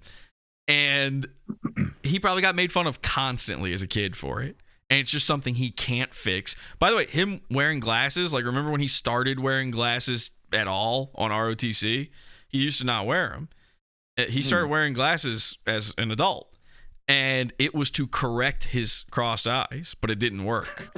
That's not a joke. That's for real. He really did. I know this for a fact. He said it. I don't know if he told me. I didn't know that glasses could do that. Yeah, people will wear glasses, or they'll wear an eye patch too. An eye patch can fix it. I don't know why he doesn't just do that, but maybe eye patch Mersh would be. Oh my god! That's a saga that we need to get. Don't into. make me pre. So I don't know. His eyes are just so crossed. They're crossed to a degree that he cannot fix it. And it's like you said about the bullying thing and why the eyes really matter to him. Like fatness is in his head at least anyway. It's a temporary state. It's a dip where he can always recover. Yeah. Baldness, he's got the cope that look, I'm 40. Everybody's bald at 40. Sure. The eyes. He are could always permanent. just shave it off. In his head, he's thinking like one day I'm gonna bick it all and I'm gonna be a beard bald guy. And that's he's probably waiting for himself to lose weight before he bicks it off. Right, exactly. Yeah. Which is never going to happen, so he'll always have that. August is just hairline. around the corner. It's always just around the corner. There's always a chance. Can we move on to his newest the newest member of the Mersh effect? Wait. Real quick. Mersh's of course, it's obvious and stupid that Mersh is suddenly wearing sunglasses after mocking people like me for wearing them. He's suddenly wearing them after Red Bar starts wearing them, which is suspicious. He's suddenly wearing them after Nick Mullen starts wearing them, which is suspicious. All of these guys, weirdly, are right around the same time. And so everyone calls him on it, and obviously it's to hide the crossed eyes. We all know that's what it is. And what is his cope? What is his excuse over it? He said that it's all they had available. The only way he could get prescription glasses, this is real, he said this. The only way he could get prescription glasses was to get sunglasses. It makes no sense. Oh my and he God. paid $300 something for the privilege. All right, go ahead. That's amazing. So we'll go to the newest member of the Mersh Effect, the bald-headed box lady. Bald head, I don't know what that is. You tell me about it. Have you not seen her? No. This kind of like punky, bald-headed lady who makes boxes on like little video clips of like her making like these weird fucking tribute boxes to Mersh. Is she the one that also makes that art on Twitter that is clearly just her filtering photos? It might be. I've only seen the very quickly. I saw the someone posted these videos of this bald lady making I know who like, you're talking about. awful chests and boxes and like arts and crafts shit. Yeah, I've seen that. Yeah. All right. Well, we'll move past that one, but we'll go to the Spectrum internet rage. Yeah, I mean, this is one where I can't make fun of Mersh for this. I not only do I empathize and sympathize with him over this after having had optimum cable internet for so long in New York and having no other choice, and all these internet companies are monopolies, and in a lot of places you literally do not have choices. Mersh, I don't know if Mersh is in one of those areas or not, but my guess is he probably is, especially living in apartments. You usually have whatever they offer, and that's it. I don't see everybody makes fun of him for like the freakouts he has on the employee. I like that shit. Treat them like shit. Fuck those people.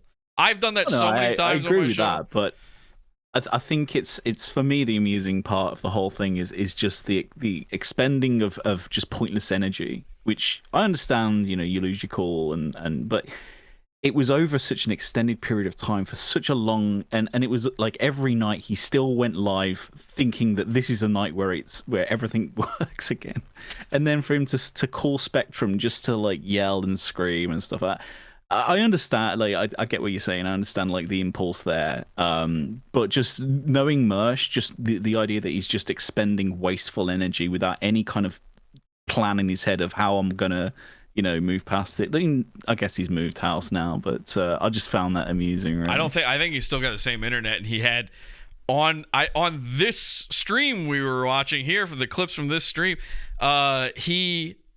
I think that stream went down 3 times during that episode too, so I think he's still experiencing the same problems. I think he's got the same thing. Yeah. But I fucking hate internet companies. Fuck them all. Treat their employees. I understand like that, but there is I refuse to live in a world where watching Mersh in the worst internet quality on the fucking planet scream intermittently between getting cut off his own internet, and just that will. You hate it when it happens to you, but it's funny to watch. I think that's potentially actual comedy. We'll move to the Tammy voice. I know you've done the Tammy voicemail. It was obviously you that I just wanted to mention it because it was one of the funniest things I've seen this year. That was not me. I was simply, no. I was simply given the keys and told post it. I and that's not me like trying to remove myself from it. I wish I could claim it. I don't take credit for things unless I feel like I really at least had some. There's things that happen in the Podawful community where I feel well, I kind of influenced it. It's sort of an all of us kind of thing, and I'll just take credit for it. But this one, the guy just came in and was like, here. He just plopped it down in front of me. And he's a genius. It was fucking great. Oh my God. That was like, you know what that was like? That was this year's Zen Rhino fake review. Yes. It's the same thing. Yeah, the Tammy calls. That was all this other guy. He did that all by himself. I think I might have said at some point like somebody needs to take this and fucking call Tammy with it, make her think. I was saying like live, like get her to talk to the recording, but it worked just as well as the voicemail. It was just as funny. And I think this might be how someone got a hold of Mersh's bills as well. Oh, right. I think it might be related to that. So that's why I know those bills are real. But yeah. Anyway. Oh my god, yeah. Let's go to we'll go to the Elon Musk tantrum that's happened recently on Twitter. You obviously getting your account back clearly had an impact on Mersh. The best part for me getting the account back was knowing that Mersh wasn't getting his back and he was going to have a freak out about it, and it's during his big triumphant time right now where he wants to be on @Mersh, because the doc you're about to see it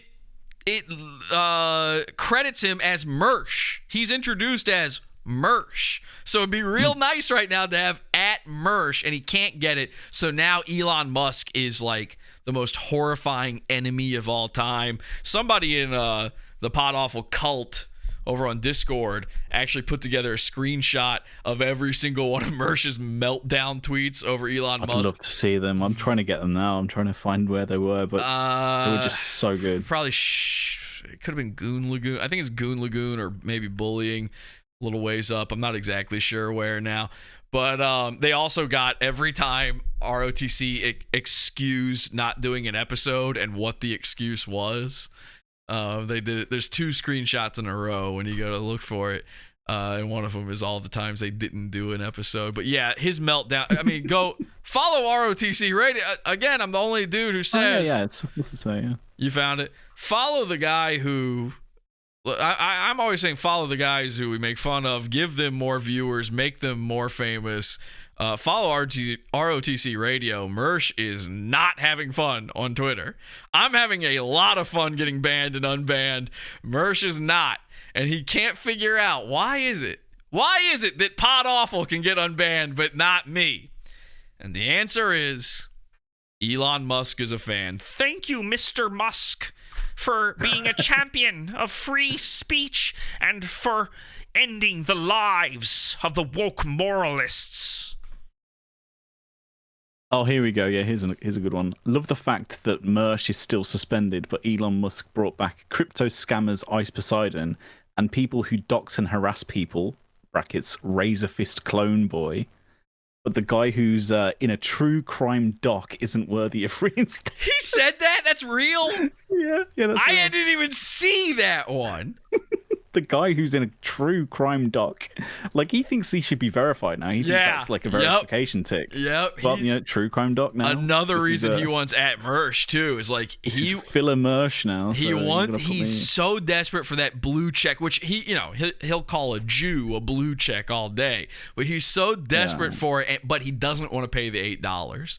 Is there anything more Jewish than that? I mean, that might be the best tweet of them all, so I won't ruin it with any more. But I want to move on to the. I think we spoke about it earlier, but the tweet that simply says, "People out there acting like there ain't some kind of Ralph Retort curse. Mersh is one of the few people that hasn't snaked him. Mersh has a new car, a new house, and a documentary coming out on Peacock. Be like Mersh." Yeah, I believe, is that the one where my quote tweet, my reply to that is, but Mersh doesn't have @Mersh. Something like that. I haven't seen that, but that's pretty. Because I know that's how you can get him to get eaten up inside. That's all he's thinking about. He's gonna keep telling you about his fucking crashed cars that he owns and his new rug and shit, like it's some sort of like you aren't an adult too. But he will seethe all day over not having that Twitter account. Meanwhile, I've got hundreds. His benchmark for like what amounts to success is just so pitifully low, and it looks like I can look at Mersh's living situation and obviously laugh at it, knowing that mine is objectively better on every metric. Objectively, objective. But like, it's not that I'm boasting, it's just that that's a normal thing for people of our age to maybe be a little bit further ahead in life than somebody like Mersh, who's literally just getting his first apartment at like pushing 40, literally bragging about a fucking Amazon Hisense 55-inch, the first time he's ever experienced 4K in his own room. Like, Mersh, you know what Mersh acts like is like an African refugee. Like he's never even seen these things before. Yeah. You know, like yeah. He doesn't know that this is something we've all got. He's like, you won't believe what they have set me up with. And I'm not like, you know, if that's his level of living standards, then that's fine. I'm not judging anybody. You know, it's just the idea that he marks that as something that, like you said, like no one else has got. Like, what rock is he living under? Like, that's not the reality of the world, especially when you get into your 30s and things start, you know, ticking along. And, you know, if you're someone like myself where, you know, I went to uni and studied something very specific and targeted, and then after that, for the last 8-9 years, I've been working in an industry that, you know, where you're honing your craft constantly and you know, always making that next step up. And eventually you get to a point where, yeah, you know, you in your sort of mid to late 30s, you living fairly comfortably. Yeah. And to see somebody like Mersh, who's basically at the same point I was 15 years ago, it's and then brag about it, like as if he's got a one up on the rest of us. It just boggles the mind, basically. Mersh has an eternally arrested development. He is permanently stuck in the age range of like 20 to 24, and I don't know if it's like a slow thing where he is like, when he hits 45 he'll be 30 or something, you know, but right. I think he will just coast. I think he's going to stay this way until he finally puts one of those AK-47s in his mouth and ends it all. By the way, Zap Rousdower in the chat, love the name, says, he's quoting, he says, "I now have a rug in my living room. Famous true crime doc star." I hope it didn't cost $1,300. Should we watch the doc? Okay, let's watch the doc. This, ladies and gentlemen, this is what you've all been waiting for. This is the moment that you've wanted to see. I can't wait. Mersh in a big budget, this is fame making, wrestling related entertainment media. Are you ready for this, everybody? Because here we go. Sorry, hang on a second. I just got to get it on screen here. And okay, here we go. And 5, 4. You could do it at 3. Oh, I think you've stopped streaming the that 3, screen to me, I think. 2, 1. Judgment Day. The end of the world. When all of God's There's too much light coming in behind you through the window. Could you close the blinds? Because right now you're just like bathed in light. Oh yeah, it's kind of washing them out. Yeah, close the. So the line. Yeah. Just pull the cord. Should we turn the whole room around, or no? It's gonna be easy.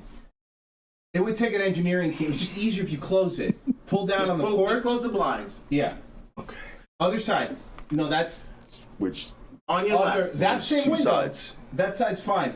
Go to the left. Who's left? Your left. Your left. Your left is our left right now. Yeah. We're facing the same direction. You're going to pull the cord. See? Pull the cord down. Yep. You got it. All right. Ah, okay. Take 2. All right, we got this. Yeah. Okay. Perfect. All right. You got. No, you can stop. Yeah, that's it. That's dark. Yeah, it's fine. No more lights. Yeah, no more distractions. No more. All right. All right, ready? Give me up. 3, 2, 1. Judgment Day. The end of the world. When all of God's children come. Hang on, the microphone is in the shop. Judgment Day, the end of the world, sugar, spice, and everything nice. These were the ingredients chosen to create the perfect little Mersh. All right, okay, this is obviously just jobber. I'm just joshing. We are going to watch it, all right? You ready? Sorry. I had to do it to him. Jobber. Remember Jobber? Remember when he was going to make that? And that wait, it's saying we're disconnected. It disconnected us. Hang on a second. Oh yeah, stream is. Oh, they're gonna think that I was like really. No, I didn't mean for the stream to end just now. Are we back? Let me know in the chat if we're back. That wasn't a big bit. We are gonna do the doc. Oh no, sorry. The stream has ended in our call. I see. But yeah. I'd also ended on the fucking actual stream, so everybody's gonna think like, oh, he was fooling us. You know, they're gonna think it's one of those. Yeah. That's fucking weird. I don't know why it keeps ending the thing on your side. Go live. Okay. There we go. There we stream. All right. Are we live? We're live, right? Still live. Saved back. Okay. All right. We are going to watch. I really do have it, and we are really stealing it, of course. I would never pay to see this thing, obviously, and neither should you. Now, here's what's going on, though. I have to warn you about something. Like I said earlier in the program, I was not planning to pre-watch this. The idea was for us to all go in fucking butt-ass naked and just raw dog it, you know what I'm saying? And then I thought, what if this motherfucker's not in this thing? Right? Like, what if he just doesn't fucking show up? And that's a big possibility. He's in a split second of the trailer. And, of course, that's what I'm kind of hoping for, because that would be funny. I'm also hoping he's the star of the show, because that would be funny. You know, my hopes go in many directions. So I did something. I signed up for Peacock. I might be the only person to have ever done this. But I signed up, and somehow they just gave me a free account. I don't even know how. It wasn't a free trial. And they let me watch the first episode for free. But I wasn't going to sit and watch it because this shit is about fucking wrestling. How on earth would I watch this? So I skimmed, and they've got a pretty good player on Peacock. I'll give them that. And I skimmed, and I just looked for any thumbnail that had Mersh in it. And there were none. He's not in. Yes, he's not in episode 1 at all. 0%. So remember when he was like, "I'm going to be in 3 episodes"? Wrong. He's not in it at all. 0%. Now, again, my plan was for us to watch all of this documentary. But after I realized he's not in part 1, I thought, I can't do this to people. I can't force you to watch this awful documentary about fucking jabroni shit that you don't care about without a glimmer of Mersh to be seen. Hang on a second. Are we experiencing buffering? It's still saying that. I think we should be good, but I'm getting this message from YouTube. We're losing viewers as a result. I don't know what's going on. What are they saying in the chat? Kill, kill, kill. I don't know what that means.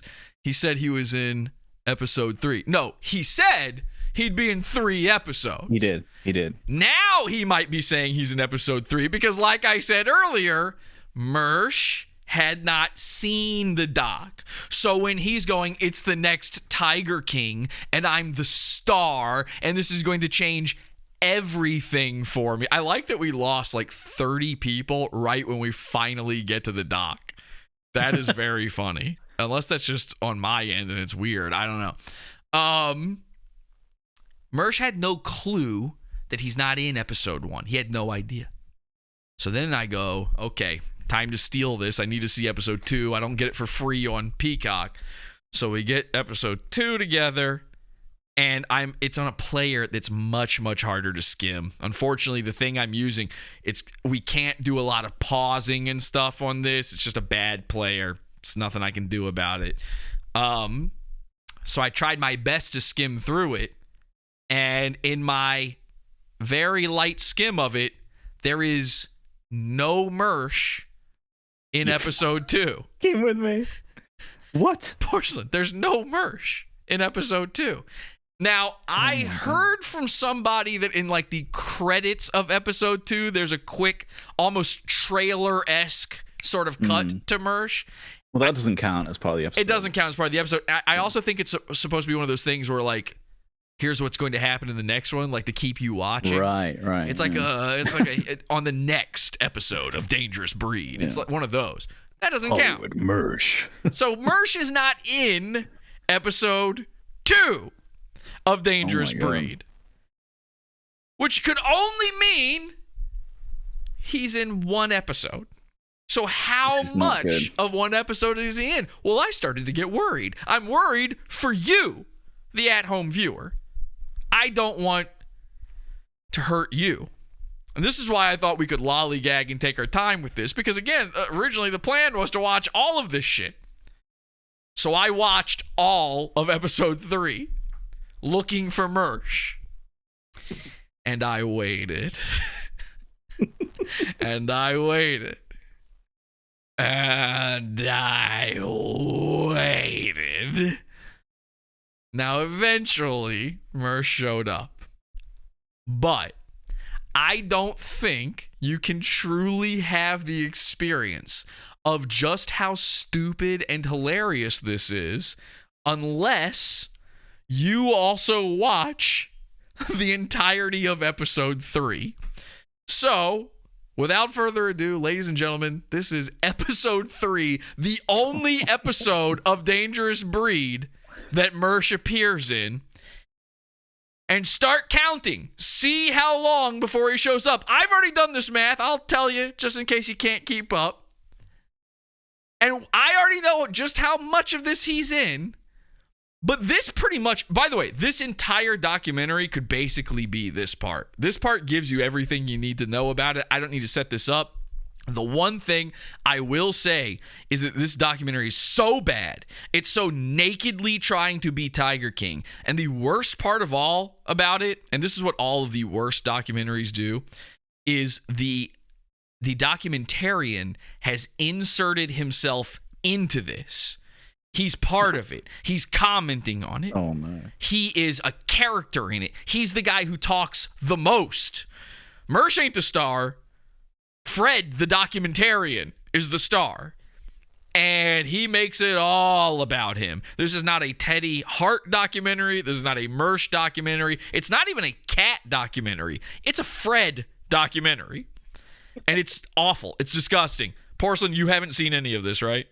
I've not seen a second. All right, let's take a look.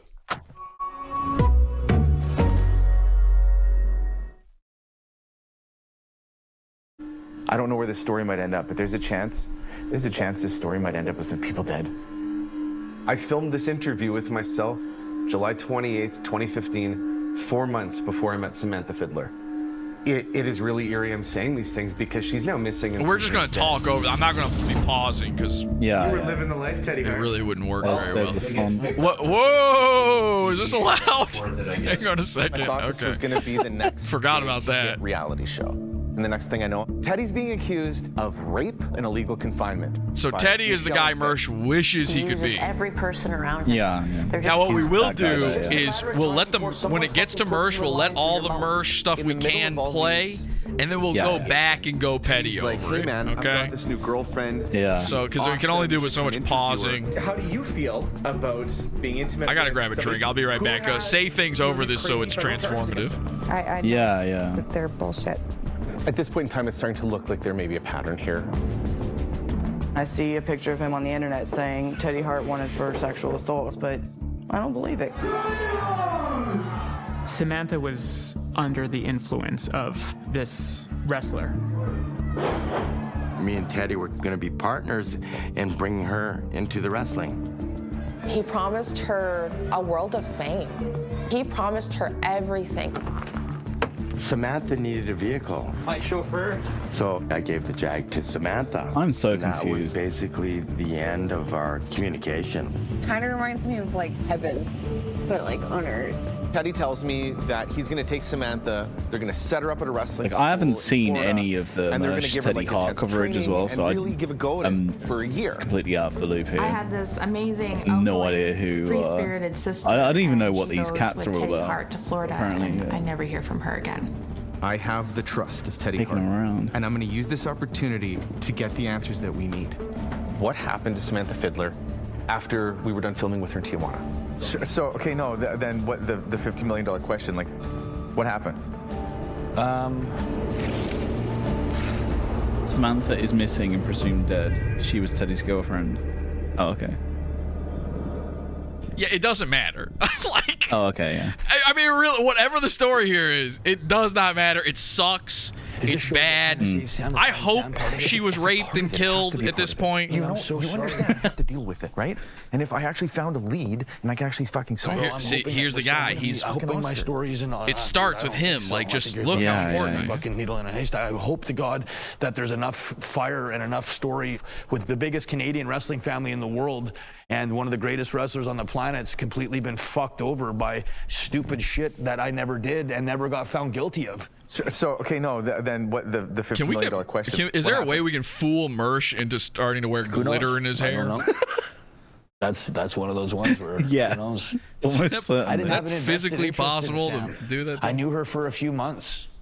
Guys, slam that like button before this gets taken down for copyright infringement.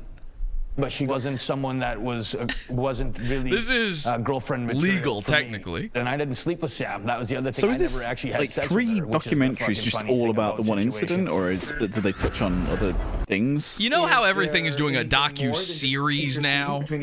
They always make it like part. Like you could squeeze this into one. Yes, this should be one. I have to say the best connection. But and all documentaries really should be. But everything is binge watching now, so they got to have at least 3, so you can binge hanging out and.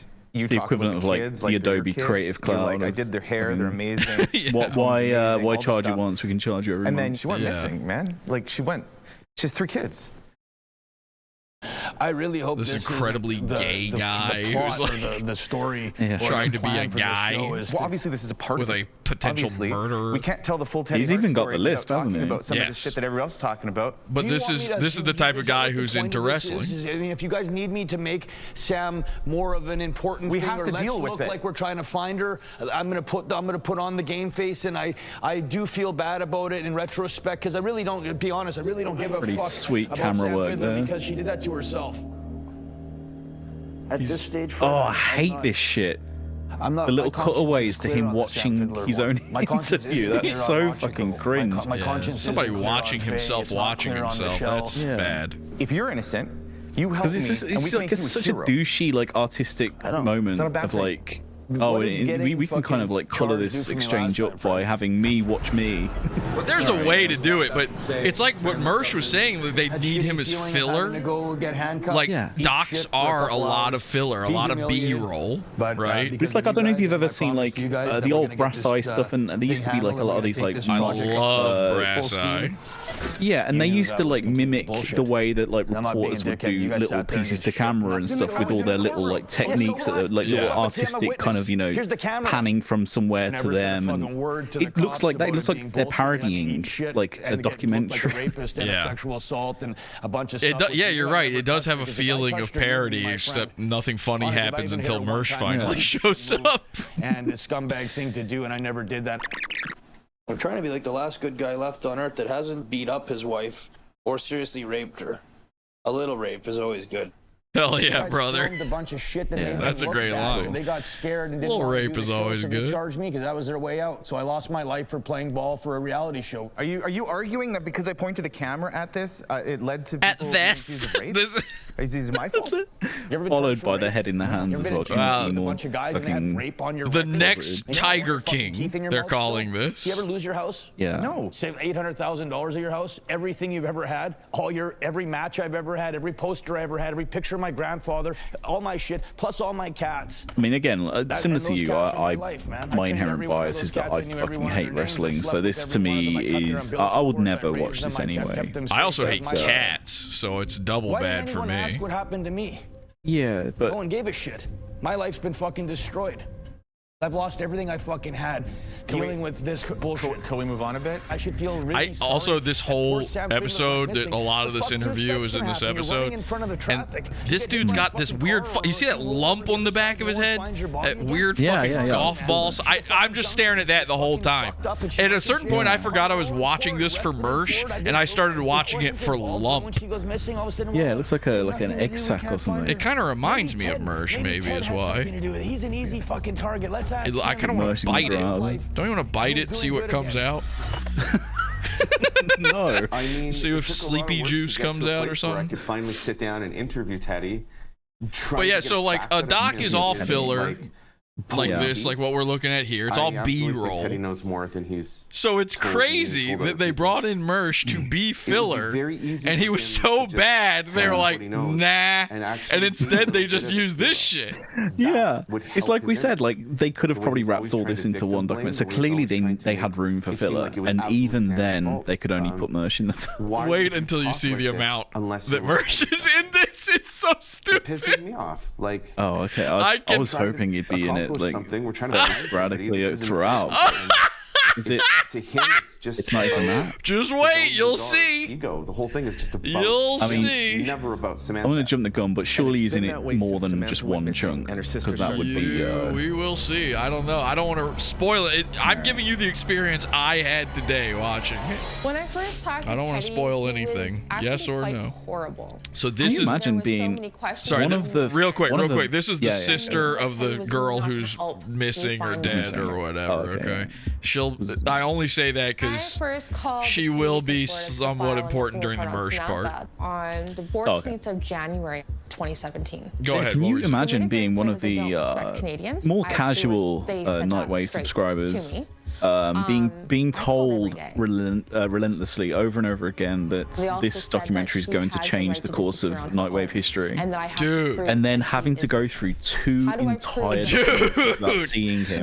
That's all I was thinking about while watching this. I only watched this part. I just skimmed the others, which I have to imagine some of the Nightwave losers were smart enough to try that. Yeah. Although a lot of them are wrestling people, so probably not. They probably just watched it. They're like, oh fuck yeah. This rules. But I feel all I can think about the whole time was I feel so bad for Larry and MD. He's sitting there going, "Where's Mersh? Where's Mersh?" All episode 1. Where's Mersh? Where's Mersh? All episode 2. Where's Mersh? Episode 3. Just the amount of timeline scrubbing from every fucking Nightwave fan. No authorities are try and get to their master. And more time is passing. One day I was like, well, I haven't seen anything from Sam in so long. All right, so here's Mersh. Here's his first scene. And so I went to her Facebook page, and I had there he is. He's talking about the fact. Commenting on every single photo, saying, has anybody seen my sister?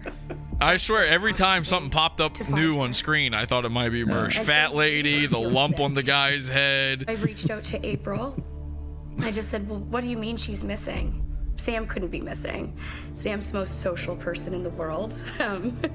She's very active on social media as well. But yeah. All right. So he's Is it really just like? Go ahead. Are they April 1 hour told me each? that These nobody's supporting documentaries. her. She said, And is it James, just I don't every know one what of them I'm doing. is just I've been like doing this different alone the people whole talking about, oh yeah, she's missing. It was a mess. It Oh was yeah, that's an pretty she's still much, missing. That's pretty much what a documentary is a fat white bitch going, I know a girl from who's there, missing. what did And you then a people bunch do of fat white that bitches at aren't home and Mersh investigators? going, oh my God. And came across this Rolling Stone article. We know All right, this here comes person who Mersh. wrote You this ready? article at some point in time was with Sam. There he is. Oh, it's the H4N. I remember those. Online for this Omar gentleman. I said, you know, Zoom I'm field just gonna send him recorder. an email. So this dude is from Rolling Stone. This is He March wrote 2nd, an 2018. article about Teddy Good evening, Hart, Mr. and Moalem. the bitch was that guy, there. yeah. March 23rd, Yeah, this guy 2016, Omar. You wrote an article published in the Rolling Now this Stone guy's magazine also gay. There's a lot of detailing the gay rise guys and in fall this of Mr. Teddy doc. Hart. You got the Yeah, documentarian. You got this You dude. mentioned You got his soon-to-be Mersh. girlfriend, Samantha Michelle Fiddler. Except this guy's got a slightly better hairline. Well, I was gonna say, look how put together this guy is. It's night and day when we get to Mersh. She had just finished filming. Like, I mean, for he's what not, was you know, supposed to be he's a reality balding a show little based on bit, like Teddy his Hart. I'm thinning, wondering and if you have he's got access to that footage. glasses, and I understand this is a long they let shot, him keep his glasses on. For but some I reason, would do Mersh doesn't anything to have bring his Sam glasses home on in during the any way interview, possible. and that's I like going to be very, I couldn't very imagine noticeable securing when we anyone get to Mersh. at least trying to find me at the I mean, very from least, the I would like trailer, to like provide her girls his eyes with look like they're the bulging, reassurance like that her there's mother did like not they're abandon so small, but it looks like there's like pus around his eyes. or something. Weirdly They just look enough, horrible. somehow with Mersh, his eyes aren't even the last time I saw worst part Samantha of his Fiddler glasses was not being at a there. wrestling show. It actually manages to be worse When I than found out that. she was missing, It's not the brows, I is had it? no idea what she had been up to. I don't want to spoil. No spoilers. Here comes Mersh. It's good to see you. Oh yeah. After I hear from Omar there she that is. Samantha Queen Fiddler's Mersh. missing, there was a renewed purpose to the project because I had all this footage of Samantha and they wanted me to help. The first time I talked to Teddy, All right, they're gonna just said open that up he lived with and they're her gonna for watch maybe a couple Nightwave weeks and get to the that was bottom it. of this. They're gonna find Samantha. I was filming them for a long time. I've been filming this guy for 10 years, and I gotta say, you know who figured it out? Mersh. That's totally a lie. I remember when they went on that trip, she was telling me about the first time that he brought her to the ocean and how I mean, look at this magical it brain was and trust. I beautiful. mean, Those are fucking. actual No moments wonder that Mersh was the one happened that he shared with her that he solved the mystery. completely denies Yeah. exist. Detective Mersh Noir. Me about yeah. Evillian 02 says, "Oh snap, you guys are watching it, LOL." Of course we're watching. That's what this show's all about. Or how could you be confused about that? Yeah. I mean, I just got invited in. Got told I can watch this sick documentary for free, and He's yeah. happy. That's what we set out to They do. were legitimately in Yeah. a relationship. She introduced Teddy to my parents. That's how much of a couple that they were, and that's why I was so confused. To you're see so right saying about that the they gay weren't. guy really injecting himself. I mean, like, It's as distracting. hard as humanly possible. And yeah, it's distracting. It's like, Yeah. it's worse than distracting. It's like, all of that? this is a vanity project. Yeah, like, I mean, I like to watch documentaries where you feel like the narrator's like taking you along and sort of, you know, creating the bed of the story rather than literally trying to be a character in it. I, no joke, ever since I was a kid, I've always hated that moment in a documentary where you can hear the guy interviewing, where like they couldn't figure out a way to edit it so that you get the context without letting their question through. Because I was a single. You know, and they always sound off camera, like they don't mic them, and it's like you can just I hate that. I know exactly. Yeah. I hate that. It's, to me, it is always, no idea. it's like a lack of creativity. You couldn't figure out any other way to make this come across than to get your voice in I there. think that's like the hard part is just. So his appearance in it reminds me a lot of like when you see like Finding Fred a and nature Finding documentary Omar that's was advertised on it, finally and you're like, you okay, could breathe cool, I'll out. watch, you know, see some Finally, animals or we whatever. had somebody And it's always that was like willing to help some us. like D-list celebrity, and you it's know what, like we might their not be able to journey help. through fucking Oh, the Congo yeah. or something, and you don't see any animals. You just see them like, you know, talking about how much this journey, this voyage has changed them as a person, and it's just like the same thing. It's like I'm watching that in this that got shitty shared, fucking wrestling quite a bit. documentary. At first, it I was would sort of love to just within see Alberta a and nature missing documentary persons, with sort a of D-list the web celebrity with sleuths. Mersh. And then it did reach the He's not the D-list celebrity, obviously. He'd be the nature part where they're just watching him in his natural habitat, But Omar attempting to posting on wash Facebook, himself her with a Facebook loofah on a was there. stick. People are starting to show interest. We were getting somewhere. Yeah. It took years for anyone to care about Samantha Fiddler's disappearance. She wasn't a resident of Florida or the United States. There was no evidence or body when she went missing. So Well, that is how it works. If you go missing, there's rarely a body. And an often overlooked element.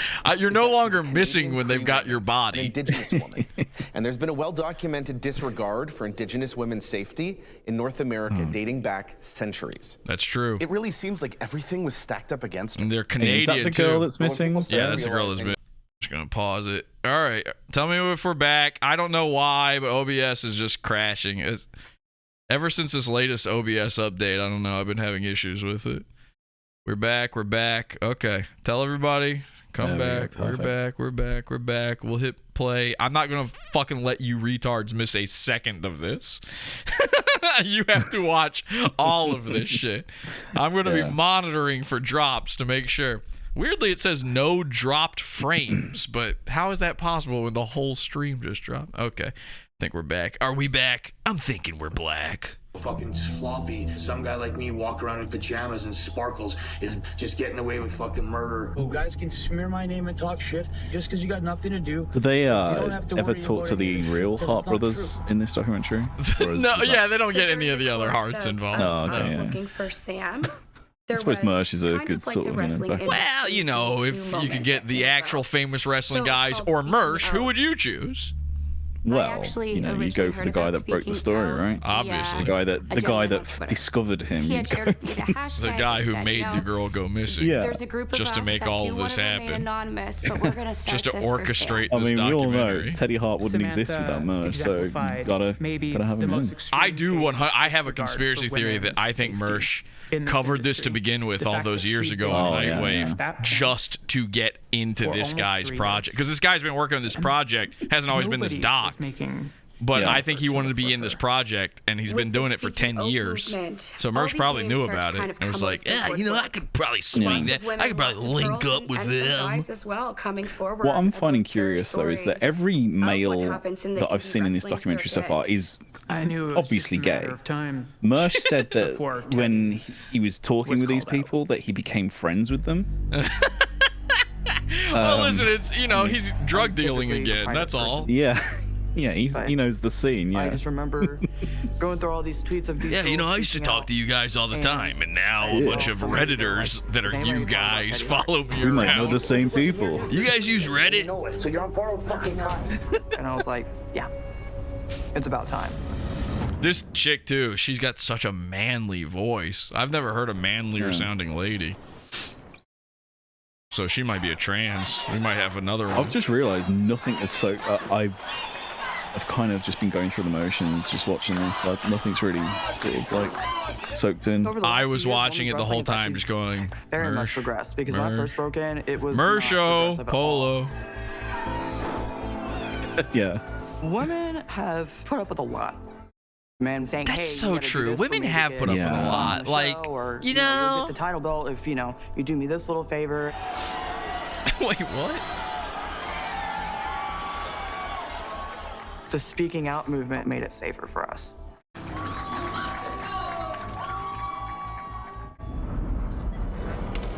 It looks so retarded when women try to do guy stuff. Horrible, isn't it?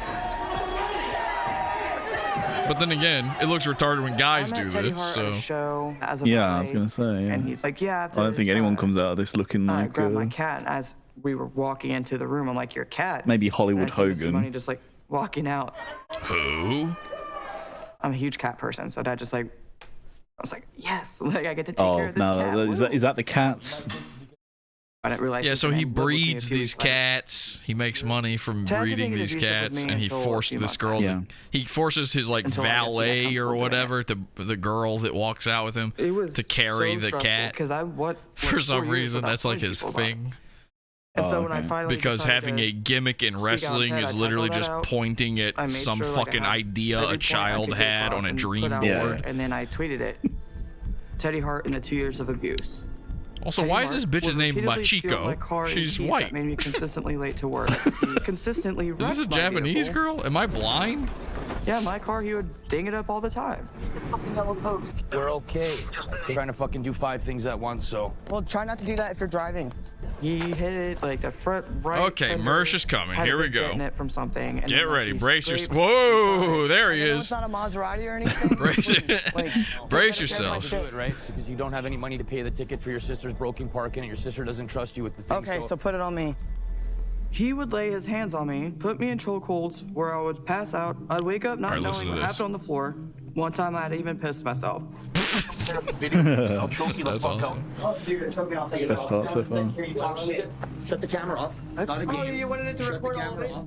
Yeah, it would just be yelling, fighting, They're at a screaming, and Japanese he would grab me. palace. And then he'd always like, oh, well. Oh, hello, I'm it's training. Machiko. It's like, no, it's not. Mersh dude. inside Like, getting a it's not training massage. at all. I don't let people do that hold in matches to this day. I can't. It sucks. It's a basic, chokehold that, people could do on me in matches, and I can't fucking do it. All right, listen to this. Listen to Come this. on, watching. Hang on, hang on. Because I didn't want to have sex with him anymore. I'm like, I don't want to He have would sex with you. I don't blackmail like me having for sex with sex. you. I don't like you. And then he'd just be like, well, if you don't, then I'm not going to help you, pay this, or, you're not going to come with me on this trip and stuff like that. He coerced me under the influence of drugs. So, blackmail is now saying, I won't pay your bills if you don't sleep with me. Yeah. You're just, that just makes you a prostitute. Yeah, it sounds like a mutual agreement. It sounds like you entered into a binding fucking... Imagine calling the cops over this. I'm being blackmailed. an actual. Like, This man won't pay for all my bills unless I suck his cock. Like That's called marriage. Should treat a woman. Like I've never had that influence. Someone's giving me money, but he's making me do things. Oh, okay, yeah. And so I allowed it. I had always wanted Majiko to speak out about Teddy because I had seen aggressive behavior. I'd seen screaming matches. Majiko's Did he initial buy that tweet leather drew a jacket for ton of this? attention to Teddy Hart. It looks like he just pulled it off the rack. There was a mention about this Samantha Fiddler. I'm like a and leather how did she go jacket missing sort of and why is guy. she not saying Imagine anything? him and Mersh going jacket shopping before. Yeah, well, we know Mersh didn't go shopping. We've seen that wardrobe before. Florida had opened a missing persons case on Samantha back in 2019. And this was now a year later, and nothing had happened. But after Yeah, you won't be Majiko's my speaks traveling out, girlfriend Bartow asks equals a larger abuse. agency, Exactly. The Florida Department of Law Enforcement. I don't get to go on trips. You're blackmailing me.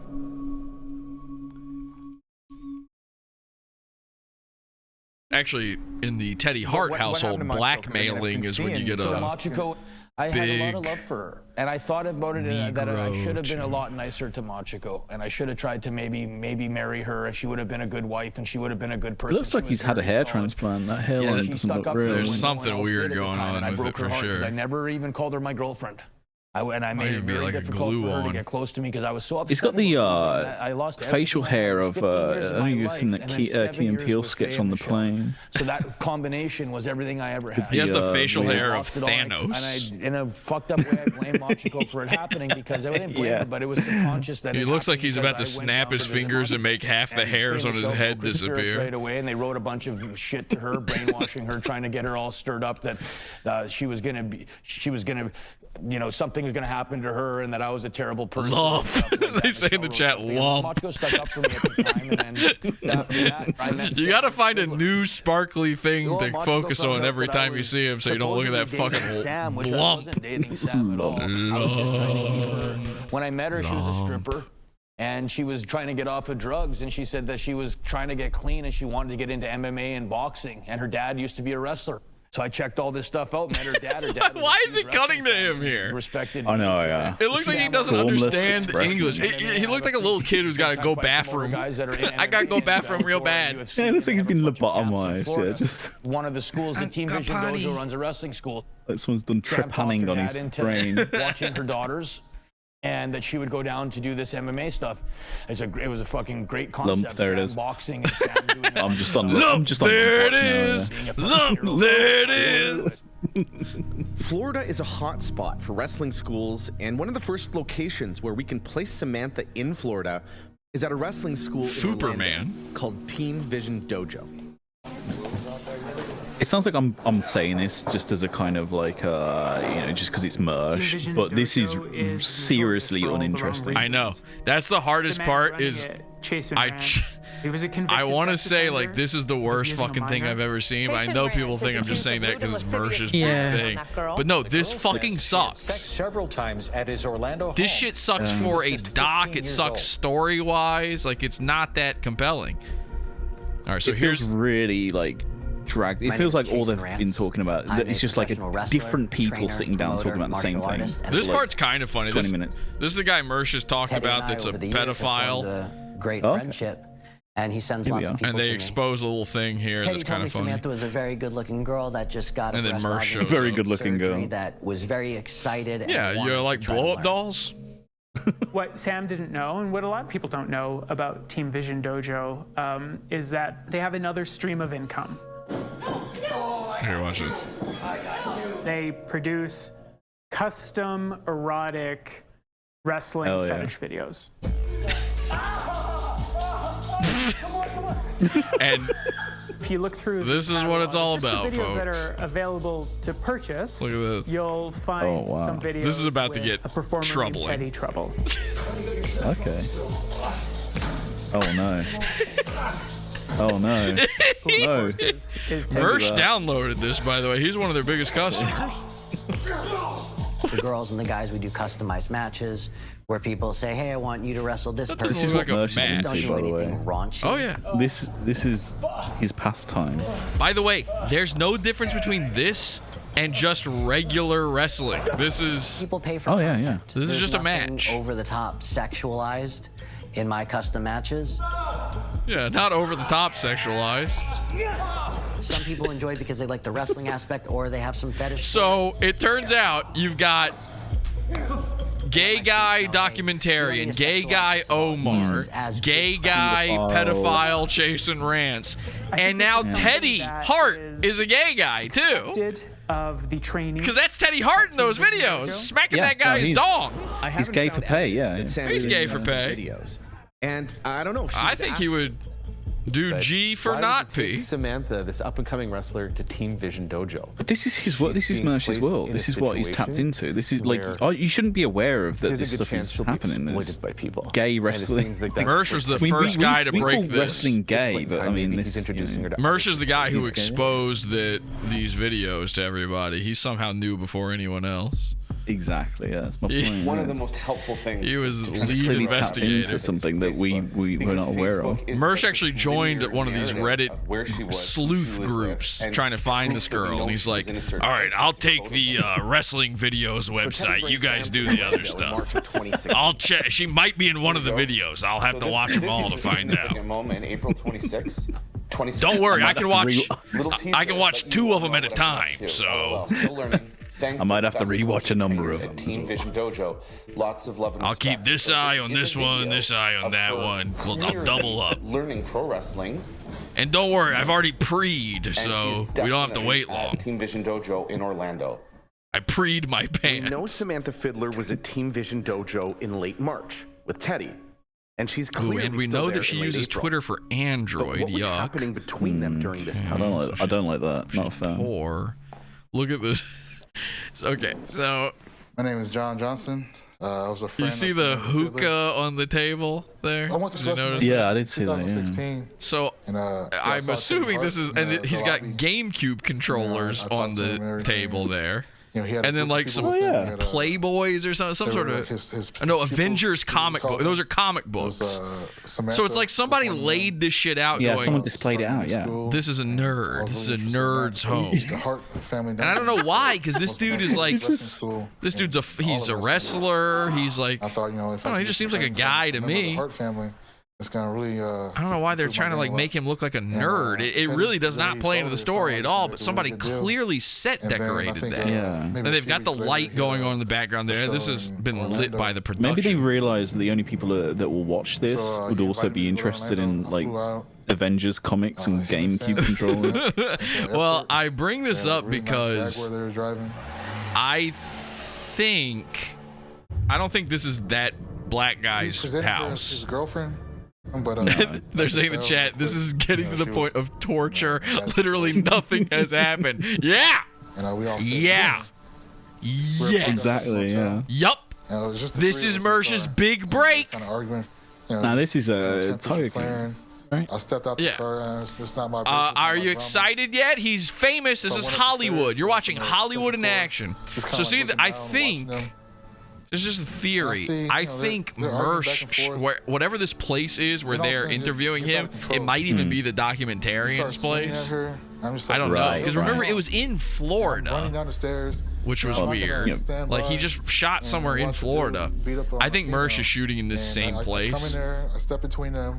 That looks like big leather furniture, like red. Well, wait till you see. It looks like a gay man's. Yeah, this is a sort of a gay man's lounge where he has like a layer or something. He's got a hookah and children's toys and comics out to lure them in. This is actually Chase and Rance let him film here. He was like, "Oh, cool, thanks." For her, like she kept hoping.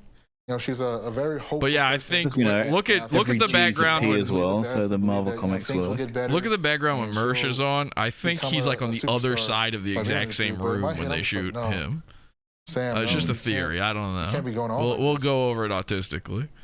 She had all the potential in the world. Mersh is coming up any second now. I promise. How far in are we so far? decided she was going to wrestle. Let's find out. How far in are we? One punch in one MMA class and said, I want to wrestle or Oh my God, we're over halfway. 31 so 2.5 minutes. documentaries, and we still don't have any Mersh. We're 31 minutes in. Jeez, it only feels like it's been 50. The car back now, so I grabbed the keys out of the car. I was disappointed. I would have tuned out, man. If I was a Nightwave fan and I was promised 2 minutes. Come chat with Mersh in a hit documentary series and he's still not here, I might have tuned out. Famous cam girl show me kitties is in chat. She says, I think the other doc was better. I think she's talking about yours, Porcelain. If we found out what happened to her, that's high praise. Well, she liked being portrayed by an Indian woman, I think. They'll never find her. Why? Because nobody. I'm still mad that those people aren't on Fiverr anymore. I was telling you, like, yeah, the guy was basically harassing me for like months afterwards. Every like third week or something, he'd ask me whether or not I needed any more cameos. I was like, nah, it's kind of a one and done thing. And now he's not on there. You haven't heard from him. You killed that guy. He needed that money to live, and he's dead now. Others, it's so I much was the last last she might have hope. known how much work goes into all of It's been 4 hours, says Trevor. Well, yeah, but you know, only part of that has been terrible. When she started at Team Vision Dojo, The first 3 hours. and got over and said, "I'm done with wrestling." I'm done with wrestling. Okay, so. Then you look at a video Wait a like second, this, but she and you liked go, "Whoa, this Revenge is of the somebody who's Sith taking on a bunch of Facebook." hits and doing some pretty crazy stuff. Now, hang on. He looks like the gay guy from Reno 911. You know, the fucking rollerblade guy. Got a great attitude, good listener, fast learner, making the heart. Not Dangle, the I said Nick Swartzen. Hated it. Yeah, that's him. Yeah, Terry, I think is the character's name. Yeah. You're wondering, like, Teddy, I have evidence. Oh.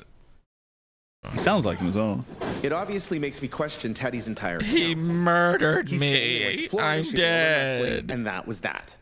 Wait a second. That's not. John Johnson not only spent Did you time with see Teddy and Samantha in Orlando. Did you see that there was a Mortal Kombat image on her? No. That wasn't the thing you made for Mersh, where it was all of the internet people in Mortal Kombat. Please go back. Is there any way you can? I can try, but this might not be a good idea. Obviously makes me question Teddy's entire account. Because that would be crazy. saying he Look, went to Florida. no, it's the actual Mortal Kombat. Oh, Never it mind. looks like I see exactly what you mean. Yeah, it looks a bit like it's got the same kind of coloring. I mean, it's the real one, is why. That's the real one. He bailed on wrestling, and that was that. That was that. Fortunately, John I'm a Johnson not only spent documentarian. time with Hi. Teddy and Samantha I'm into in wrestling. He stayed in touch with This Samantha, guy actually got and into their online wrestling through the conversations. wrestling They tell a fetish different story. website, I'm pretty After sure. that time in Florida, Who, that guy there, the black guy? No, the documentarian. Yeah, why is he covering We met in this? person. First time we contacted each other on Facebook was May 15th, 2016. She's saying that, Teddy left her. Oh, wouldn't that be so cool if car and all of a left her in sudden it was just Florida. the text between She was Mersh stranded. and Show Me Kitties On the 23rd, popping I was up? going to New Orleans for Memorial Day, and I asked if she wanted to come. She said, "We'd love to. Hopefully, Ted gives Just me my Mersh passport, talking about but her dad to her. Talk about the ham radio. The ham radio. If you look at the timeline, You gotta that get actually the lines up with fucking when I was filming with Teddy at template Trump. from After Effects that So did lets you Teddy steal do the that passport shit and took with the photo with it? fake texts.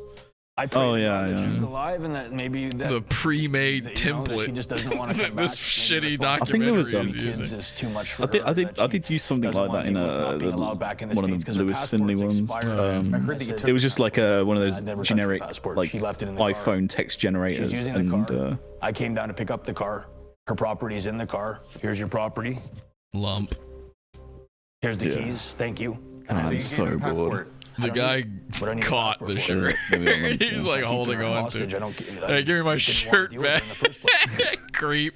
I was gonna go home and smell this. Once Teddy and Samantha broke up, Teddy took off with Samantha's Jaguar. We're sort of doing, you know what we're doing right now Where he is picks a, things up a with Mark. day Mersh was coming wave up, style I'm riff. not quite sure if Teddy and We're Samantha doing we're doing a after Patreon when exclusive you broke up with her? movie riff That right is, now. her passport That's isn't what Yeah, makes the, it. This is legal And that's because one we're thing doing a I've always denied, riff but now he over doesn't have her it. passport.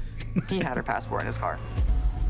All right, here comes Mersh. During the commercial, did we Just in reconnect? case. It says successful, but then it still Yeah, says I think 0. we're good. I think we're good now. Yeah. We're good. Okay, guys, don't worry. I'm going to roll it back. Make sure you didn't miss a single thing here, okay? We're just going to go back a few. We'll go back a few scenes to make sure. Wait, they're saying F again. Are we back or not? It's back for me. Yeah, I've just refreshed it. So Hit refresh. Refresh. Ricola. Refresh. We're doing a movie riff, everybody. Refresh. We are back. We're back. Okay. So, guys. Mystery Science Theater shit. We let this. Mystery Science Theater? Me? Come on. We let this go a little bit while you were gone. So, don't worry. I've rewound it quite a bit so that to make sure you don't miss anything. You don't want to miss a single Mersh moment. So, so this is Mersh's big Hollywood debut. He's not in episode 1. He's not in episode 2. Let's continue on with episode 3. We are 34 minutes in. Oh my god. Once Teddy Don't worry, you won't miss anything. Teddy took off with I Samantha's feel like the first 80% Wait, at least. Wait, hang on. Where did we leave off? What was the last thing you guys saw? I want to make You might, I think, go back a bit more. Go back a bit more. All right, just I don't want them to have missed anything. I wasn't paying attention. She took her passport. You want to get some complaints in the chat. Exactly. People would be mad if they missed a single Mersh morsel. Her property's in the car. Here's your property. A spinster Mersh morsel. Here's the keys. Thank you. Spinster Mersh. I don't need it. What do I need her passport for? Start calling him that. He won't like it. Didn't want to deal with her in the first place. I've nailed him with all of these so far. Once Teddy and Samantha broke up, he didn't like Teddy took off with E-waitress either. Samantha's Jaguar and he drove to Texas. That guy has like Royce's where he voice. picked things up with Majiko again. Yeah, I hear what you mean. Sure if Teddy and Samantha had any contacts after he claimed. But it's funny that Royce is in this more than Mersh is. Her passport was in his car though. And that's one thing. That would be hilarious. Impersonator. Wouldn't it be so funny if Royce snuck his way into this dock and didn't tell Mersh? So Mersh, hang on. Are we back? Are we back? Okay, I think we're. Hang on. Sort it out, they say. Yeah, no, this is my fault. What do you want me to do? Call Spectrum? I think Mersh put a hit out on us. That's why it's happening. I don't know. This is like a new. It happens half of the time. It's very bizarre. I don't understand it at all. Okay, I think we're back. Yeah, we're back. But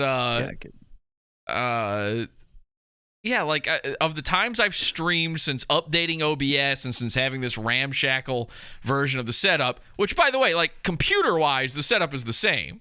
The shit on the computer ain't changed. But you know, it's just the equipment. I don't have everything all plugged in and set up. I didn't have everything at one point. And Boca suggests we start it over. I think start it from the beginning. Yeah, I can do that. I will do that actually. But yeah, I can't figure out what's going on. Somebody knows something more about some problems with OBS or anything. There is no reason for it to happen. My internet's fine. Everything is good. It's an OBS issue, and there's literally nothing I can do about it. I apologize for those watching this in the future where who knows how bad it is like that. It's just randomly going down. It's not an internet thing. I'd be freaking out right now. I'd be so mad if it was internet. And the worst part is I do tests on this. I've streamed, 10 times now since this started. And I'd say out of those 10, 5 of the times this has happened. And there's no reason for it. I don't know. Bay in chat's like, just cut to the Mersh part, please. Oh, no, it's coming up right now, actually. Do you want me to... All right, what did you guys miss? We'll roll it back. Her passport was in his car, though. And that's one thing I've heard he's denied up and down, that he didn't have her passport. He had her passport in his car. And we're reconnected. It might literally be just connected twice and reconnected. We're reconnected again. Stop streaming. And then... Plot twist, Mersh was never... Let's see if it'll connect here. Reconnect. And... No, it's not. That, like, there needs to be this, like, be a wrestling term. What? Physically, there's no world where... He is. Okay, let's see if this does it. Am I even still...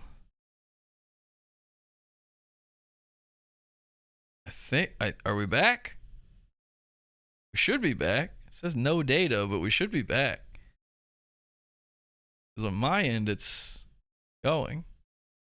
Oh, wait. Yeah, excellent connection. I think we're back. We're back, right? Let's look. Back. I hear something. Yeah. Everyone's going lump crazy in the chat. They're dying for that lump. They need to see lump. They haven't been missing Mersh. They've been missing lump this whole time. They said this is lump believable. You're lump believable. They said this is lump precedented. Yeah. What was the other one you saw, Porcelain? Like it or lump it was a good Like one. it or lump it. This is the doc. Like it or lump it. This is the doc. Like it or lump it. I don't even know what's going to happen to this now because I just lowered the quality of the stream midstream, which I'm not sure. Like, what does it even do then? Because we were in, I think 2K. I don't think it was actually 4K. I think it was 2K. I just lowered it. I don't know. I don't know what else to do. How does that make sense? And as I noted to Porcelain while we were gone there, we have not experienced any hiccups in our Discord call. Like, I'm not disconnecting from him. I'm not losing internet. I try to speed test. My down and my up are the best I've ever had internet speed wise. Everything is fine. I don't know if it's a YouTube thing, if it's an OBS connecting with YouTube thing. Again, this just seems to happen randomly. I am sort of stalling here a little bit just to make sure it's not going to happen immediately as I hit this dock.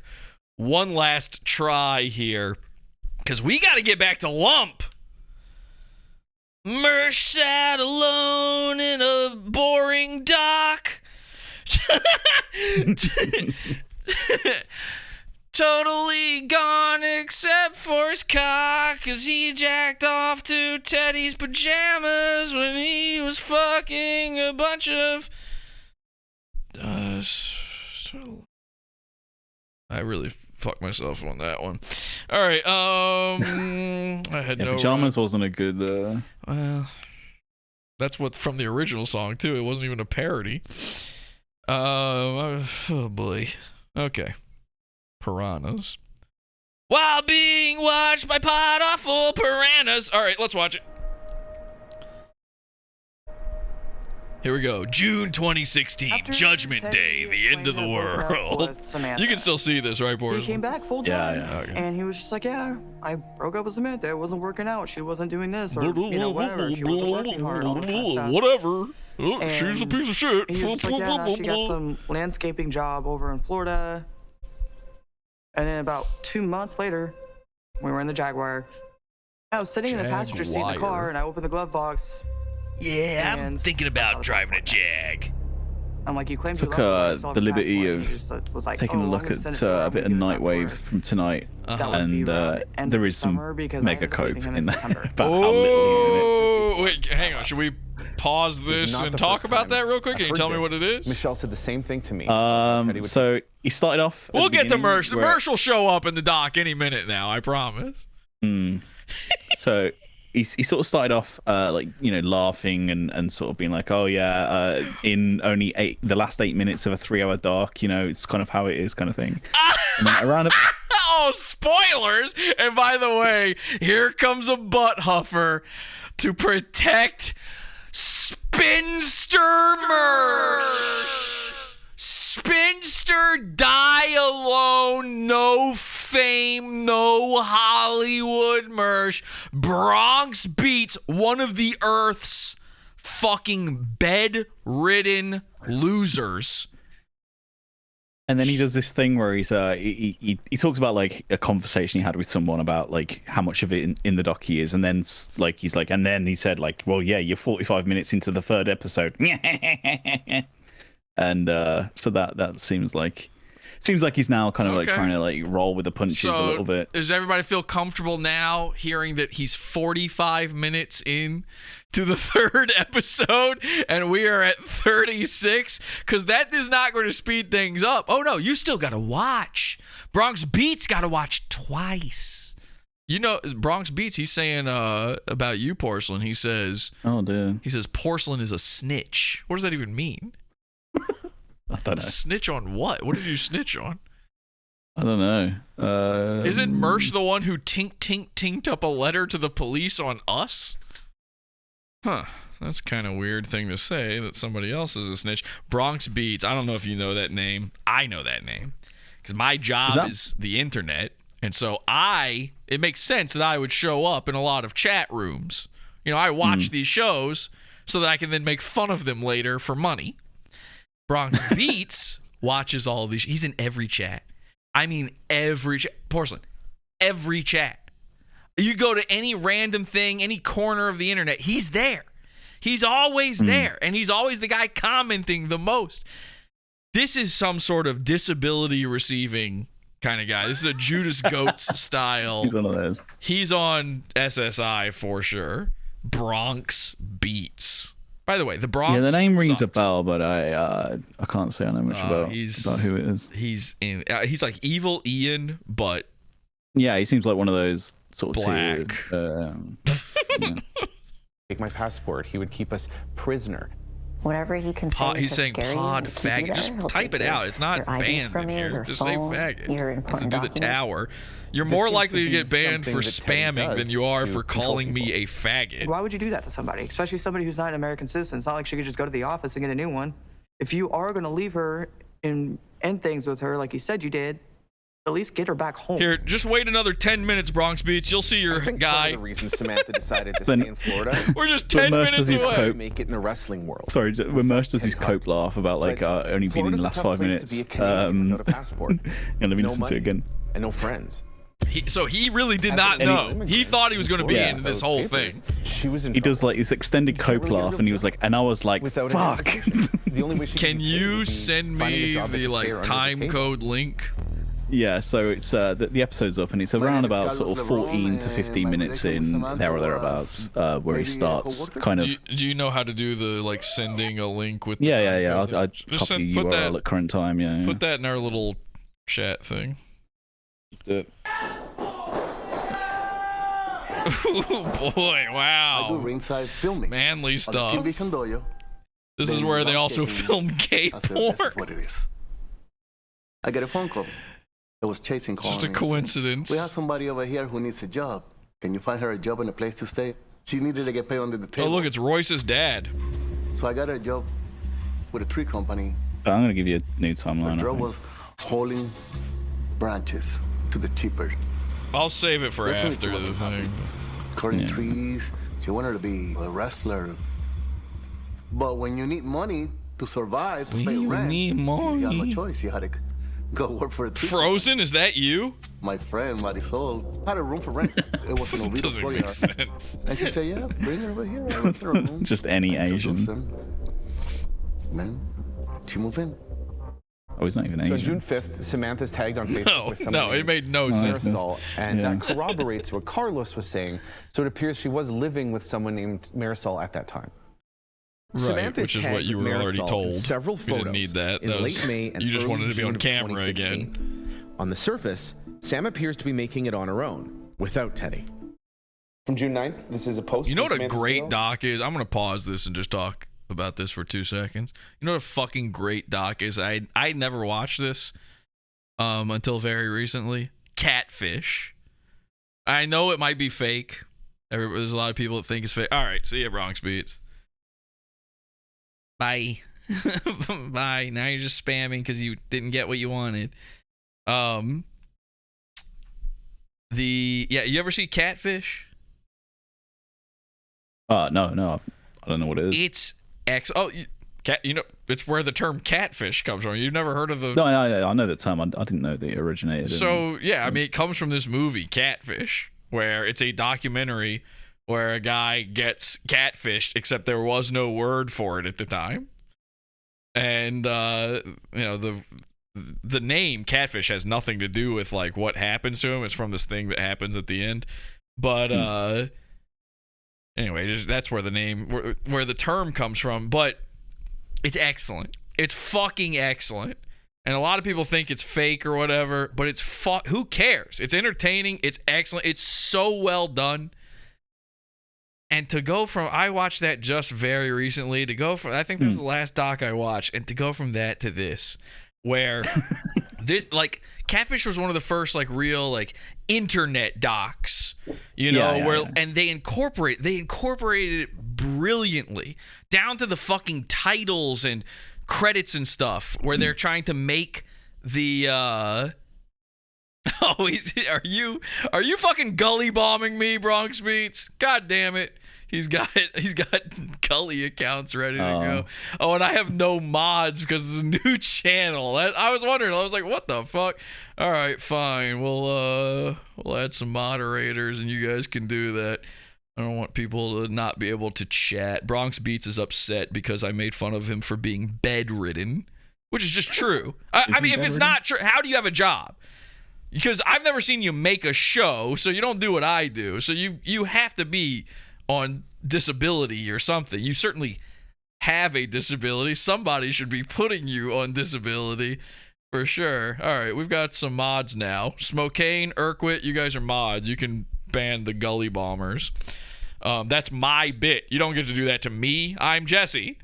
So anyway, Catfish is fucking brilliant because they take shit from the internet. They take the way you look at Facebook on the internet and stuff, and they tell the story with that. That is one of the documentaries. This is a documentary where the guy who's making the documentary, it's about him, and he's on it, you know, and he's talking, and it's still excellent. And that almost never is the case, right? Like we just said that's the shittiest type of documentary. It fucking rules.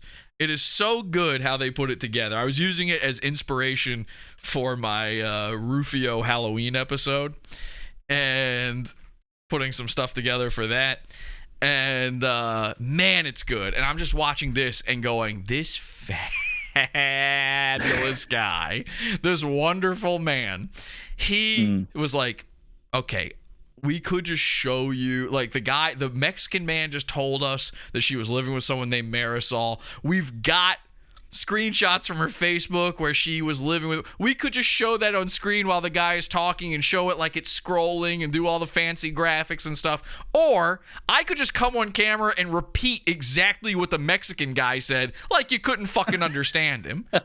It's like, yeah, he's Mexican, but he's not that Mexican. Like, I know what he said. You didn't even bother doing the slight accent to it, but you know, I've got the gleam of most of it. I mean, usually if a guy's hard to understand, they put that yellow subtitle at the bottom. I don't know why, but like a Mexican guy barely speaks English, they always make it a yellow subtitle. They didn't even bother with that. They were like, no, this guy's clear enough. And then the guy was still like, but what if I said it too?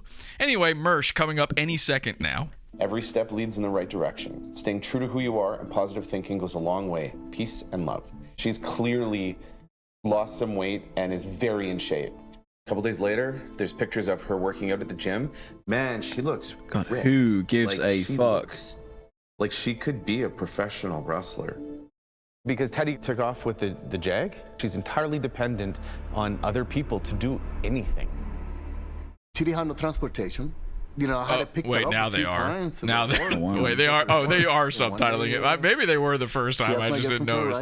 You know what? I didn't notice because it wasn't your standard yellow.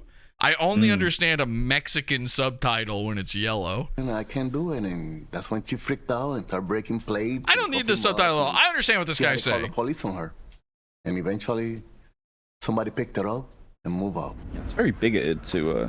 I know. After Samantha's that is like one of the few times where I think something is racist, when they subtitle a guy that you can he's probably understand. worked really hard to learn this language. You ever see it when they do that to just a black guy? He's not even foreign. So she was arrested at 7:10. Because I've seen that. No, but I love that. It's crazy. August 30th. Usually in all of her photos, I don't know. He's not speaking English. Really well, and her hair's really done. Tyrone, come in here and subtitle this for us. She looks a little disheveled. It is a stark contrast to all of her other photos. This is less. Is that the lady that's missing, Samantha Fiddler? Yeah. So now Sam Fiddler wants to start getting high after she got clean with me. And then I guess from what I heard, she got a charge in the States had to do with prostitution. Finally. So she was in jail for being a Mersh prostitute. is on his way. I've known Sam since Sam was 18 years old. Sam did not do drugs. She was not prostituting herself. After doing research More like his online, sister, I I think. discovered that Samantha had been arrested No, at a his sister's hospital way in uglier Melbourne. than that. Samantha's arrest documents show that she checked into the ER at the hospital and she wouldn't leave. And so she was arrested. Do you have any hospital reports on that fucking lump? Which she was charged with. Not being on drugs. Can we get like a not biopsy going on? I'm way more interested in sex. the lump status. Because she needed help. Yeah, they clearly had room in this series to fill. Why didn't they just do a little sub-story on the lump? She wasn't on drugs. She wasn't drunk. Give us a little She was subplot just on scared out of her what's mind. going on there. What could scare her this bad? Her face is melting. It looks like she took the jab. She's got some So, Ken, myocarditis there's some girl Oh, I'm going missing and on. You're responsible for. Bell's palsy Where's thing. Sam Fiddler? I would love to know. I have nothing to do with it. It's stupid you blame me for Looks it. like in the he's got first place. But I'm balls holding myself palsy to, man, going there's on in gotta the be a back of his silver lining. head. Fred's so intelligent, and he's such a fucking prick because he doesn't really like me at this stage because he still doesn't know if I'm a good person or not. It's just chicken shit, cheap shot allegations like me walking up and saying, hey, Fred, did you see that? And then going and kicking you in the fucking teeth. It's like, dude, you're just kicking me in the teeth. They have him watching himself be scared back. I really think Teddy knows what he's letting. The way he's so cagey, the way he's always I got the contradicting himself, the way vapors. he's always trying to hide things. Teddy Hart has to take a lot of responsibility. Ironically, of the two of them, for what only happened Teddy to could Samantha. clutch pearls. He let her to I know. Florida, and a lot of Just it's literally that came in my head just then. and he needs to own up to that. On August 30th, Samantha is arrested at the hospital, and then she's brought to the Brevard County Courthouse. All right, here comes This is Mersh. less than 3 months. Any before second Samantha now. is missing. How? What did they say? She's 45 ultimately minutes released of her own in. recognizance. Yeah. But she does need to report. Okay, we're for a at number of court 42 proceedings minutes. after Here that. we go, guys. And she Countdown begins. Wow. Oh, you see that? That font right there? That's Frizz Quabo. Are you serious? Yeah. I'm serious, man. You're a big fun guy. Oh, I'm a font guy. I What's it love called? Quiz. Well, I'm using the shortened name for it. Frizz Quadrata. It's a font. Oh, here we go. Yeah. Frizz Quadrata, bold. You're absolutely right. It is that. Yep, I know. Font chat. Font That's shocking. chat. That's incredible. I use that font It's like a lot. It's like a gift. It's a very popular font. You see that in a lot of horror movie titles and like Right. I don't know, a Stephen King book might have that font or something probably. It's weird for a courtroom. That's why it stuck out to me. It's like this looks like a horror courtroom. These are the minutes from the court date that she missed, and for case activity, it says the Frizz Lumpada, they're saying in the chat. Okay, we are seconds away, guys, from getting full-on, pure, unadulterated, actually slightly cut with concrete Mersh. It's the lump's big break. court issues a bench warrant for the defendant's The lump is a fucking star of the show here. Mersh Hollywood can lump. kick rock. Hollywood lump, ladies and gentlemen. Why is she missing court dates? And one of the big reasons You're gonna see I the imagine lump on is all the because magazine she covers. Had this Jaguar she was driving, Teen and Beat. now she doesn't have a Jaguar. And she The has no lump money. is blazing a trail. She's Canadian. She doesn't have a passport. Low-hanging Very lump. difficult to get around a place like Lump Florida, hanging where you fruit, have which is literally nothing. So at this point in time now. it's Okay, only a we're matter so of time close. We're before the so law catches up with close. Samantha. 43. We're at 40. Samantha's whereabouts. during 43, September and 16, October of 43, 2016, 17. Should we just while get? she was missing, all her court dates are missing. Is this However, transformative? the day after the bench warrant for her Oh, hey, arrest was look, issued, tits. She posts a selfie on Oh, Facebook. yeah. Gross. That looks so disgusting. Those look like two lumps, too. 2.5 weeks before Wow, those lumps are about to become stars on Harvey Weinstein's couch. she goes missing. And it says that You want to join Hollywood, don't you? Well, if you want me to pay your bills and not blackmail you, right now she's you're going to take them lumps out and let me have a good look-see at them. And then I'm going to jack off into this potted plant and you're going to watch it grow. in Miami. The background in this photo. Ugh, yuck. That is disgusting. Yeah. Who put those things in? Mersh? Because they look cross-eyed. So there's some lockers and a purple wall. There's a Fuck, Looks like guys, the we're top so of Mersh's close. arse crack when he's waddling away. I'ma head out. piece of somebody maybe wearing lingerie in the background. Okay. And as far as we can We're almost tell, a minute this may have away. been taken in Minute 10. a strip club. Here we go. We're so close. You know, November 10th, I talked to her. She's not wrestling no more. Okay, here we go. I think she was staying in Miami. Never 1 minute. 1 minute. In my whole life. 1 minute. So, I was really concerned, especially after everything she's been through with Teddy. My lovely lady lumps are smoking in the chat. She's just kind of Okay. gonna go to anything. Oh boy. Just she's in a desperate state, and I feel like she's probably been in a lot of bad situations ever since she came to me. I wonder if any of these other talking heads are conscious about their new celebrity careers. Yeah, this dude's wildly famous now. This gap-toothed black guy with the nerd shit in the background. They're all famous. I'm yeah. checking out his podcast right now. What's that? He's the host of Bait Nation? Huh, okay, I'll take a listen. She was trying to leave and get out of there, and I was really happy for her because I wanted her to get away. Okay, we have, ladies and gentlemen, T-minus 30 seconds and counting. You ready? Let's just do a countdown. You ready? This is called transformative content. Here we go. 30, 29, 28, 27, 26, 25, 24, 23, 22, 21, 20, 19, 18, 17, 16, 15, 14, 13, 12, 11, 10, 9, 8, 7, 6, 5, 4, 3, 2, 1. Yeah! Okay, wait, hang on. This is 45. All right, okay, it's going to move in the timeline. Here we go. All right, you ready?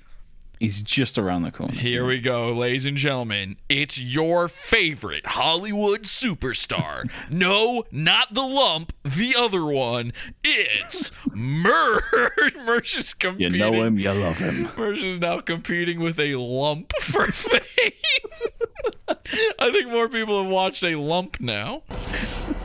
Well, the lumps had more screen time for sure. Wait, that's not Mersh, is it? That looks like that lady, but with we're at blonde 45, hair. but that's certainly not Mersh. We're at 45. One of the last places that we know Samantha visited. Huh. So we're... we are... I mean, let's put this in perspective. We are now 2 hours and 45 minutes into this documentary. Not 45 minutes. 2 hours and 45 minutes. Okay, bring back the lump, they're saying. Oh, boy.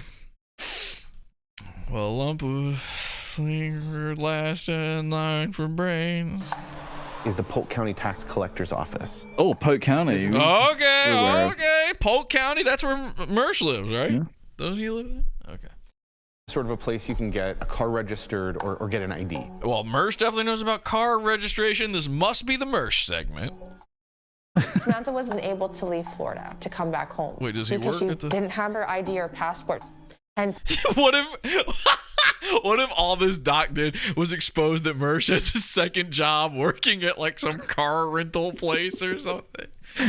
Yeah, I was there. I tried to rent the car to her, but she didn't have her passport. And then he's like just smoking a butt and fucking flicks it off, and that's it. Zoom, gone. Let's just pretend that's true, and let's end right here. What if we just never look at the Mersh footage? Okay. There is Mersh. I've seen it, obviously. I do know where it comes in, so. that's why she went to this place, to get her ID back. I think Samantha was trying to get herself back to Canada and back to her kids without turning herself into immigration. I'm guessing she didn't want to face any more legal hang on trouble. a second. Sorry, we got... Oh, perfect. We paused this at just the right spot because someone says, Jesse, what's the font of the tax collector's sign? Well, I'll tell you. It's not Andes. It's a little... This is a known font. This is... It's an Art Deco font. It is... What fucking font is that? I do know this one. I've used this one for sure. I do know it. I'm embarrassed that I can't pull the name right this second. We are actually going to have to wait here until I come up with the name for this off the top of my head. I'm not looking anything up. I'm just thinking really hard. I want to say it starts with an A, some reason, but I think I'm just thinking of Andes. which is another Art Deco font. Sans serif is not the name of a font. That's a type of font. Serif. Just a type of font. Oh boy, Bronx Beats. It doesn't work if you take that long to come back. You gotta have them ready. Here's what you do, Bronx Beats. We're gonna be going at this for a long time, so go ahead and just make 15 accounts right now, and then that way you can come back and fully get us real fast. You just go up, you click the icon in the corner of the screen where your little icon, like your gay little what is your icon? A devil face. That's cool. So you click your little devil face up in the corner, and then you go to switch account. You can easily just switch between them. Makes it a lot faster, okay? We'll see you when you figure it all out. Now, what is this font? Fuck. Does anyone know? Comic Sans. No, come on. It's not Comic Sans. Ass Turd Regular. Is that Bodoni? Someone says Bodoni in chat. Projects and so. Sorry. I don't think that's Bodoni. That Bodoni is a serifed font. Unless there's some sort of weird variant I don't know about. Don't think it's Bodoni. It's Georgia. That is not Georgia. Come on.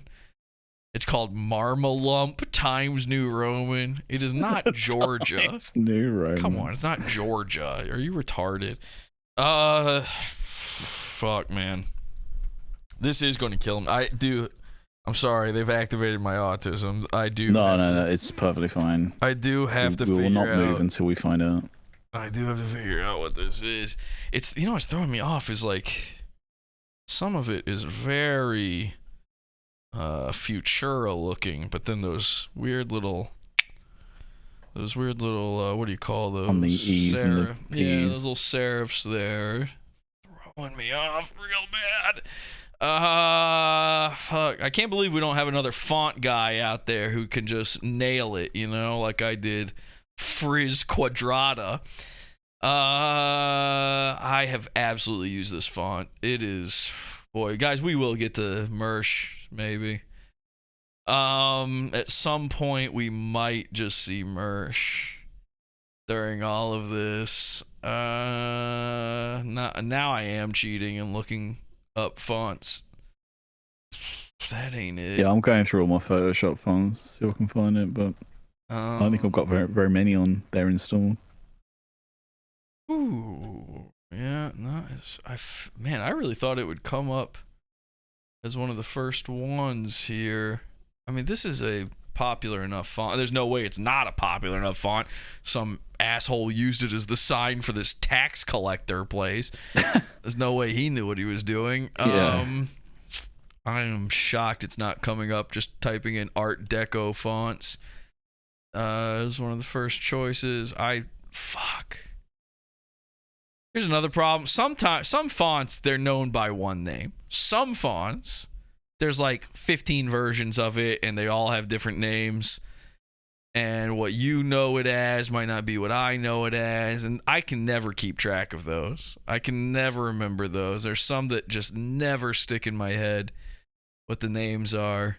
That might be what we're dealing with here, because I kind of thought this would be like a standard.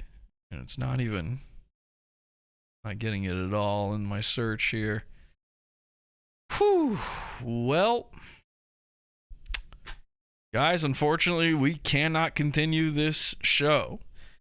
This is where the show ends. It is over until I will only restart a stream after I have figured out what font this is. I am going to have to screen. Oh, actually, you know what? This has never been done in the history of broadcasting. We're going to try something here. I'm going to super cheat. This is called a super cheat. I'm going to screenshot it. I'm going to save it to my computer. Okay.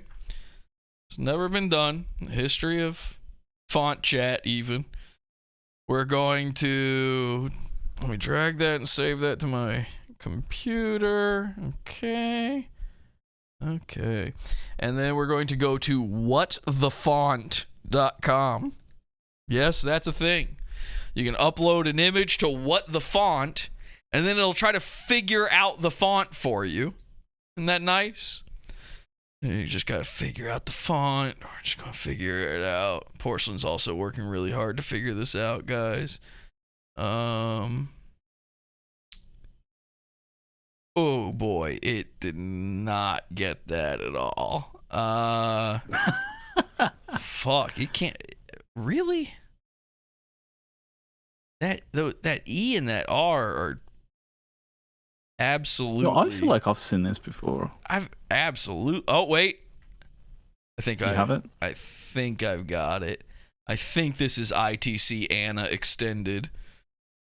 That would explain why I can't think of the name of it.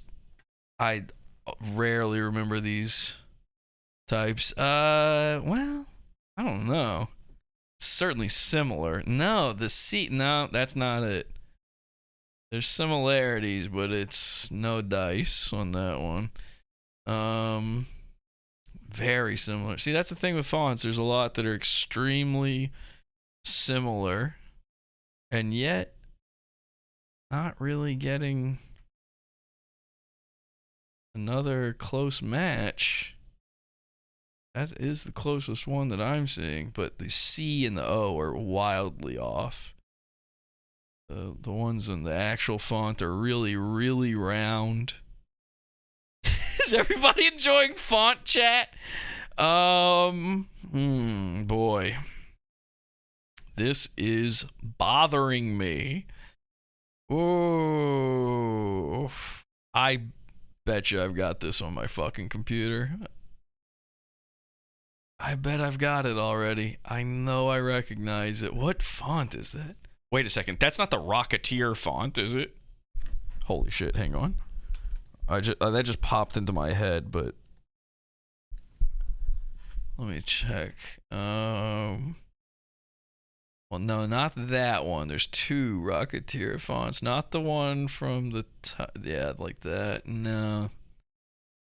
No, that's not it. Where have I seen this fucking font? Some Art Deco nonsense.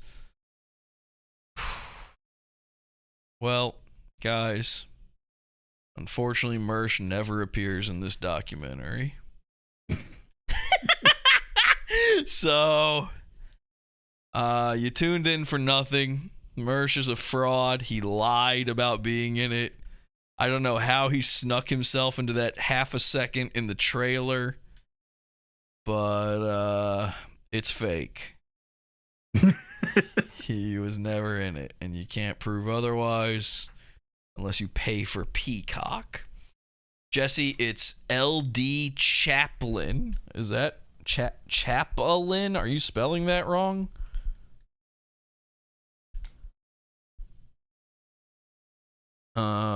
Is that how it's supposed to be spelled, or are you just spelling it wrong? Oh boy. What the fuck? What, like a... What? Oh, yeah? No, it's not. It is not LD Chaplin. Sorry. I've never heard of that font either. So it doesn't surprise me that you're horrifically wrong, but you are wrong. Unless there's some variant that changes a lot of stuff. You can keep saying it's LD Chaplin, but it's not. Yeah, Chaplin. I'm looking at Chaplin. It ain't Chaplin. That's crazy that you think that. Someone was like, it looks like the Rocketeer font. It really doesn't at all. They just want me to move on. But just wanted to give up on that font. Yeah, I'm not doing that. So, is there some like crazy variant of LD Chaplin? Because the C is way wrong. The O is way wrong. Yeah, I'm sorry, guys. You have a similar font, but you don't have the right one. I'm sorry. When you guys are waiting for an episode to come out and it's taking all day the next day after it's streamed, it's because I'm taking 5 hours to match a font for my thumbnail. I do this all the time. All right? You thought waiting for Mersh in a documentary was torture? Welcome to me figuring out fonts. Okay, now this variant here could... No, that's not it either. I am not seeing a variant of LD Chaplin that actually matches. Sorry. It's wingdings, they say. Okay. This is a lot less worse than the documentary. Yeah, people are more... They're more invested in what this font is than whether or not this lady is alive or dead.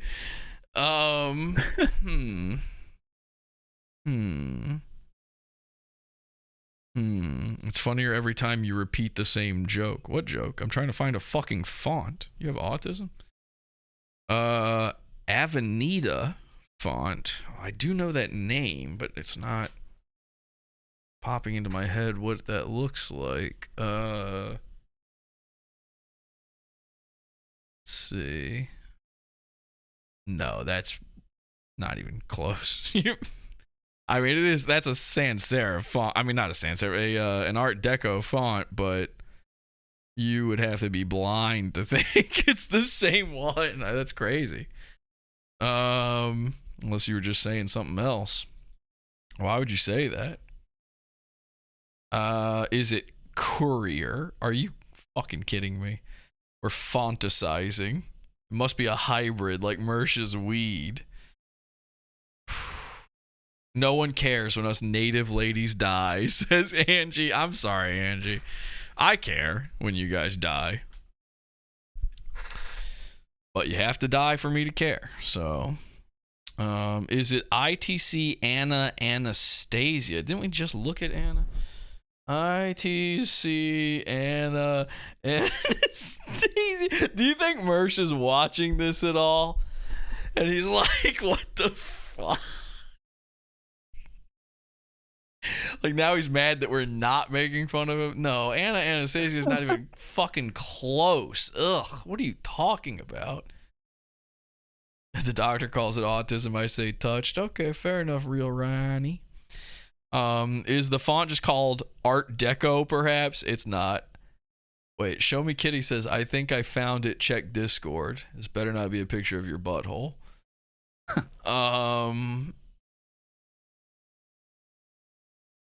Are you kidding me? I'm not gonna show it. You have to be crazy if you think this is the... She's got the image. She's got this font next to the image on screen that you're seeing. They don't look even kind of alike. So I'm just wasting my time when I'm like trying real hard to match a font. Do you know how long it took me to find the fucking Black Panther font earlier today? Why do I even bother doing this? You guys think these fonts are the same? I don't feel like showing you guys what Show Me Kitties sent me, but is it above demo font in bold? Above demo? Is that the name of the font? I don't feel like trying to bring this up here, but the thing Show Me Kitties sent me is so wildly inaccurate that it pains me that she thought she might be right even for a second. She might have caught cross eyes from Mersh. No, above demo. This doesn't look fucking... The font is just called above. You're just looking at the demo version of it. It's not the name of the font.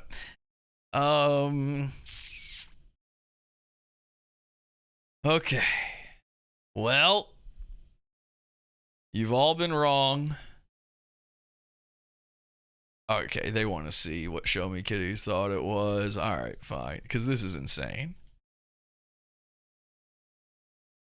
You should really, like, somebody needs to look at you and make and not Mersh, but somebody needs to look at you and make sure you're doing all right. If this is, if you think this is the same fucking font, are you? Oh my god! Are you physically retarded? And this is all. By the way, all of the suggestions so far have been this off. except for one. Only one of them was even kind of close. This is the This is crazy to me that you thought it might be that, that you even gave it a chance. Oh, Christ.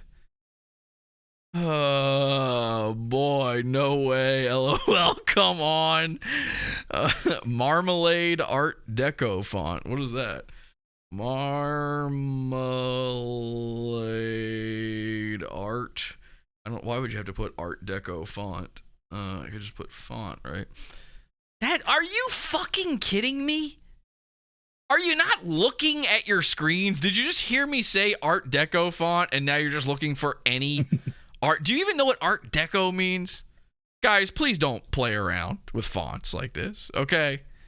Treat fonts with the respect they deserve, not the respect of Mersh, who we have forgotten about while autistically looking up fonts. But no, you could not be more wrong. I hate these awful suggestions. Found it. It's called Showtime. Now, I feel like you're telling me to just do a show, but I'll look that up just in case. I feel like that's also, wouldn't that just return the Showtime logo, like, from the channel? Oh my God, there's so many fonts called Showtime, and of course there are. Are you kidding me? Are you retarded? Dude, this is worse than Show Me Kitties. Yes. You might need to be put down. I mean, you're not doing well if you think this is it. Found it. It's this one. The font Showtime includes, on every letter, it includes an image of, like, film reel. Like, you know, the, what is it called? Like, the spines that go up the sides of film reel? You know, like the little ladder shapes. That's up above and below every letter in the Showtime font. Are you mentally retarded?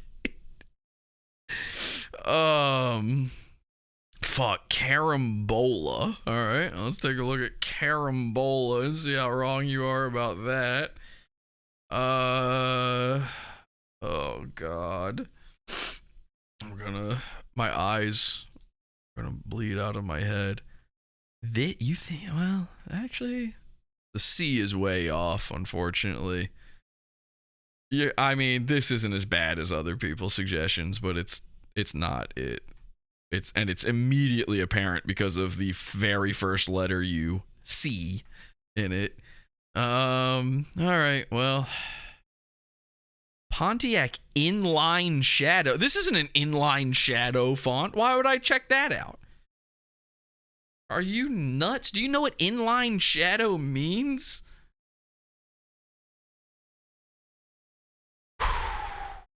Porcelain.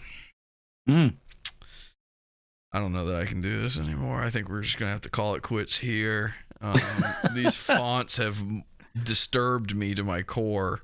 Yeah, no, I don't blame you. I've been doing my own searching, but to no avail. I mean, I can now live with having not found the font. It happens. It's rare, but it happens. Sometimes you just can't find it. What I can't live with is the fact that these guys thought that maybe they had found it.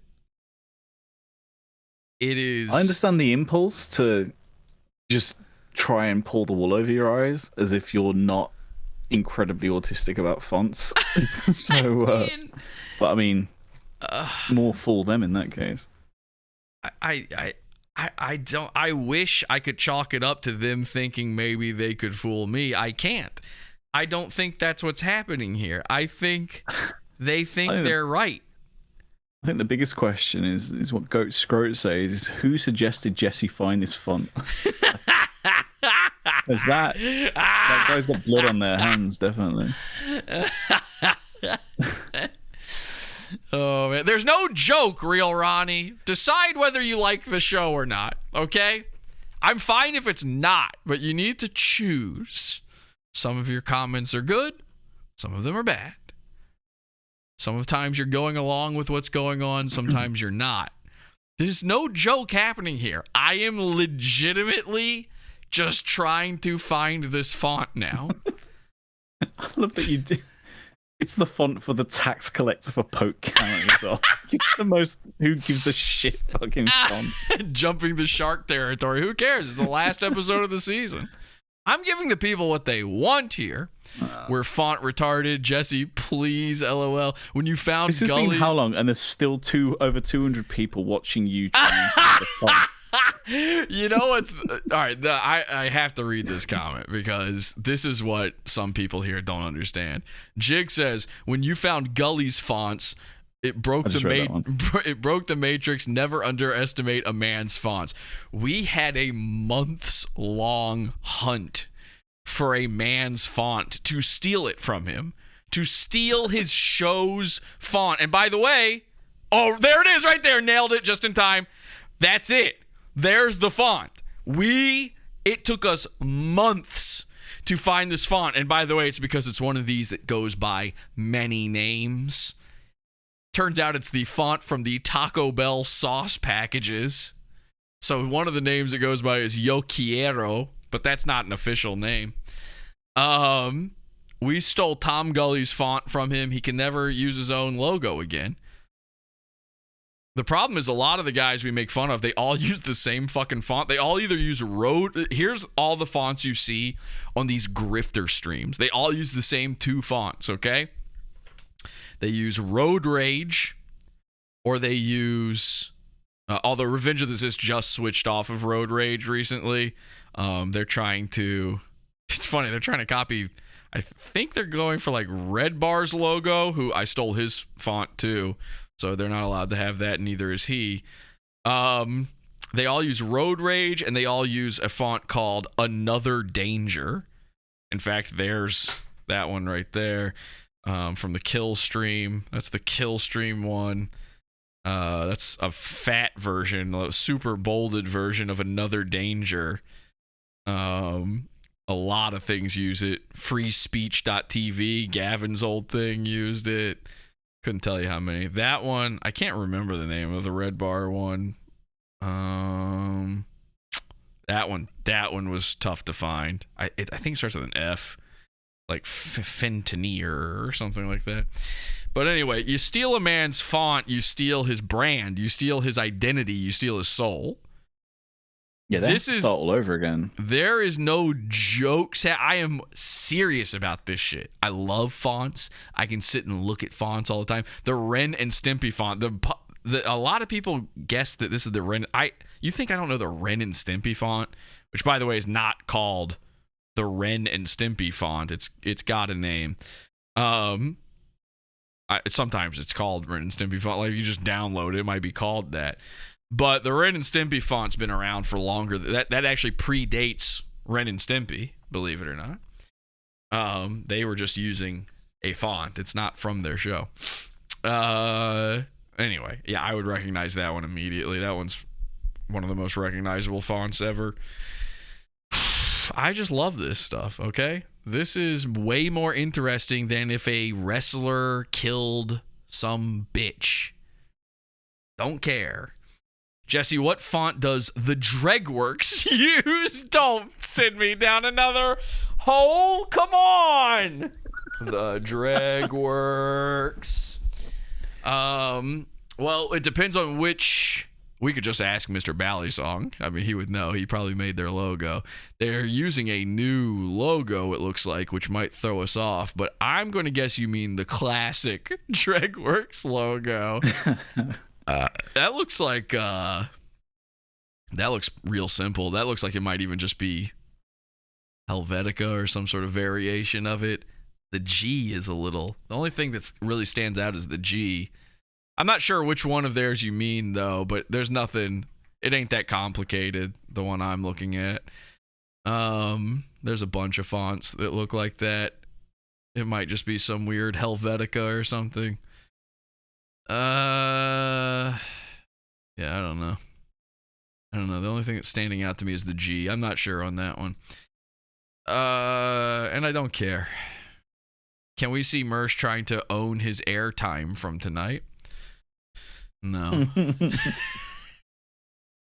Nope. This is now how the show ends. Jesse, what font is the Tip Top logo? I don't know what Tip Top is. I don't even know what you're talking about. I'll be honest, that one, you're not intriguing my autism there because I don't know what that is. 12-hour font stream. What? Ren and Stimpy didn't have their own font? My childhood is shattered. Yeah, it's true. But it is a good one for them to have used because of that ampersand. That very unique ampersand in it.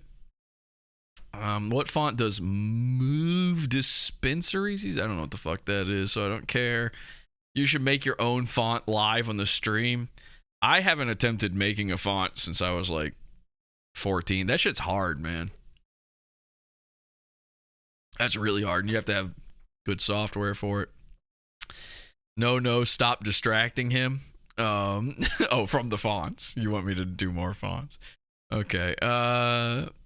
Oh, hell yes, H2BH, glad this is still going. Oh, welcome, Solo Blue. You're gonna love I'm glad you just joined us. Welcome, Solo Blue, to a little thing we call Font Chat. As you can see here, we have paused the documentary. We're now 2 hours and 48 minutes into this documentary, and we haven't seen Mersh once. So close as well. So we've paused on the image of a tax collector in Polk County, Florida's signage, and we're trying to figure out the font from it. Can't find it. Everybody here is retarded. I absolutely own this font. I would just open up Photoshop right now and find it, but I'm, with all the OBS problems we were having earlier, I kind of don't want to fuck around too much here again. Although I guess I could just look through my font book. Why don't I just open my font book? Or so I'm gonna open my. I think font somebody's found it. Wait, what are we doing? Belrose Pro. We found you look it. at the caps on Belarus. Belarus Pro. All right. Well, I'm going to be extremely upset with you guys if you're obviously wrong. Let's take a look. Close. Defont. Oh boy, there better be a fucking weightier one than this. Yeah, it's a bit thin, but I guess if there's a bold version, maybe. A bit, and then does everything. Okay, let's see if we can rule it out here. I can't. I mean, if there's a heavy one, if there's a bold or a heavy, then maybe. Yeah, the E's and the A's are very close. Okay, well, I tell you what, I've got a thing where I can put in preview text here and get all the weights. So let's just do tax collector. All right. In all caps. Wait, what the fuck? Oh, tax collector. Sorry, I don't have my mic. I've been holding my Shure SM7B this whole time. I don't have my mic arm right now. Yeah. It's not quite heavy enough, but I'm just going to assume that means they either forced a bold on it or there is a heavy version of it somewhere. I'm going to go ahead and say, ladies and gentlemen, we got them, because it's certainly the closest out of any of them. There's a few little discrepancies where without a for sure heavy version, you know what though? Hang on, let me look at this 4 here, because that's pretty specific looking. That R there. All right, yeah, you know what? That R is super. Wait a second. That F in 4 looks like the Facebook F. Anyway, yeah, I think we got it, ladies and gentlemen. You found it. Congratulations. It's Belrose, and with that, we continue the documentary. Okay, and this has been Font Chat. Thank you, Porcelain, for joining us. Let's get back to the doc. Let's go. I want to see who got Belrose first, though. Oh yeah, who was the one that got that? Alex, I can see is maybe the first. All right. Well, Alex. Contact me for a cash prize. Maybe Samantha didn't know that if there's a warrant out for your arrest and you enter a government building, they can arrest you on the spot. What the fuck are these people even talking about? I don't even remember what this is about. I've forgotten where we are. I don't know what's happening, and I don't font care. on the brain and... I don't care at all. What's that font on that rope behind him? Typically, nobody's going to call the police on you for a bench warrant. All right, let's take a look at these fonts here real quick. A lot of just standard Helveticas, Arials.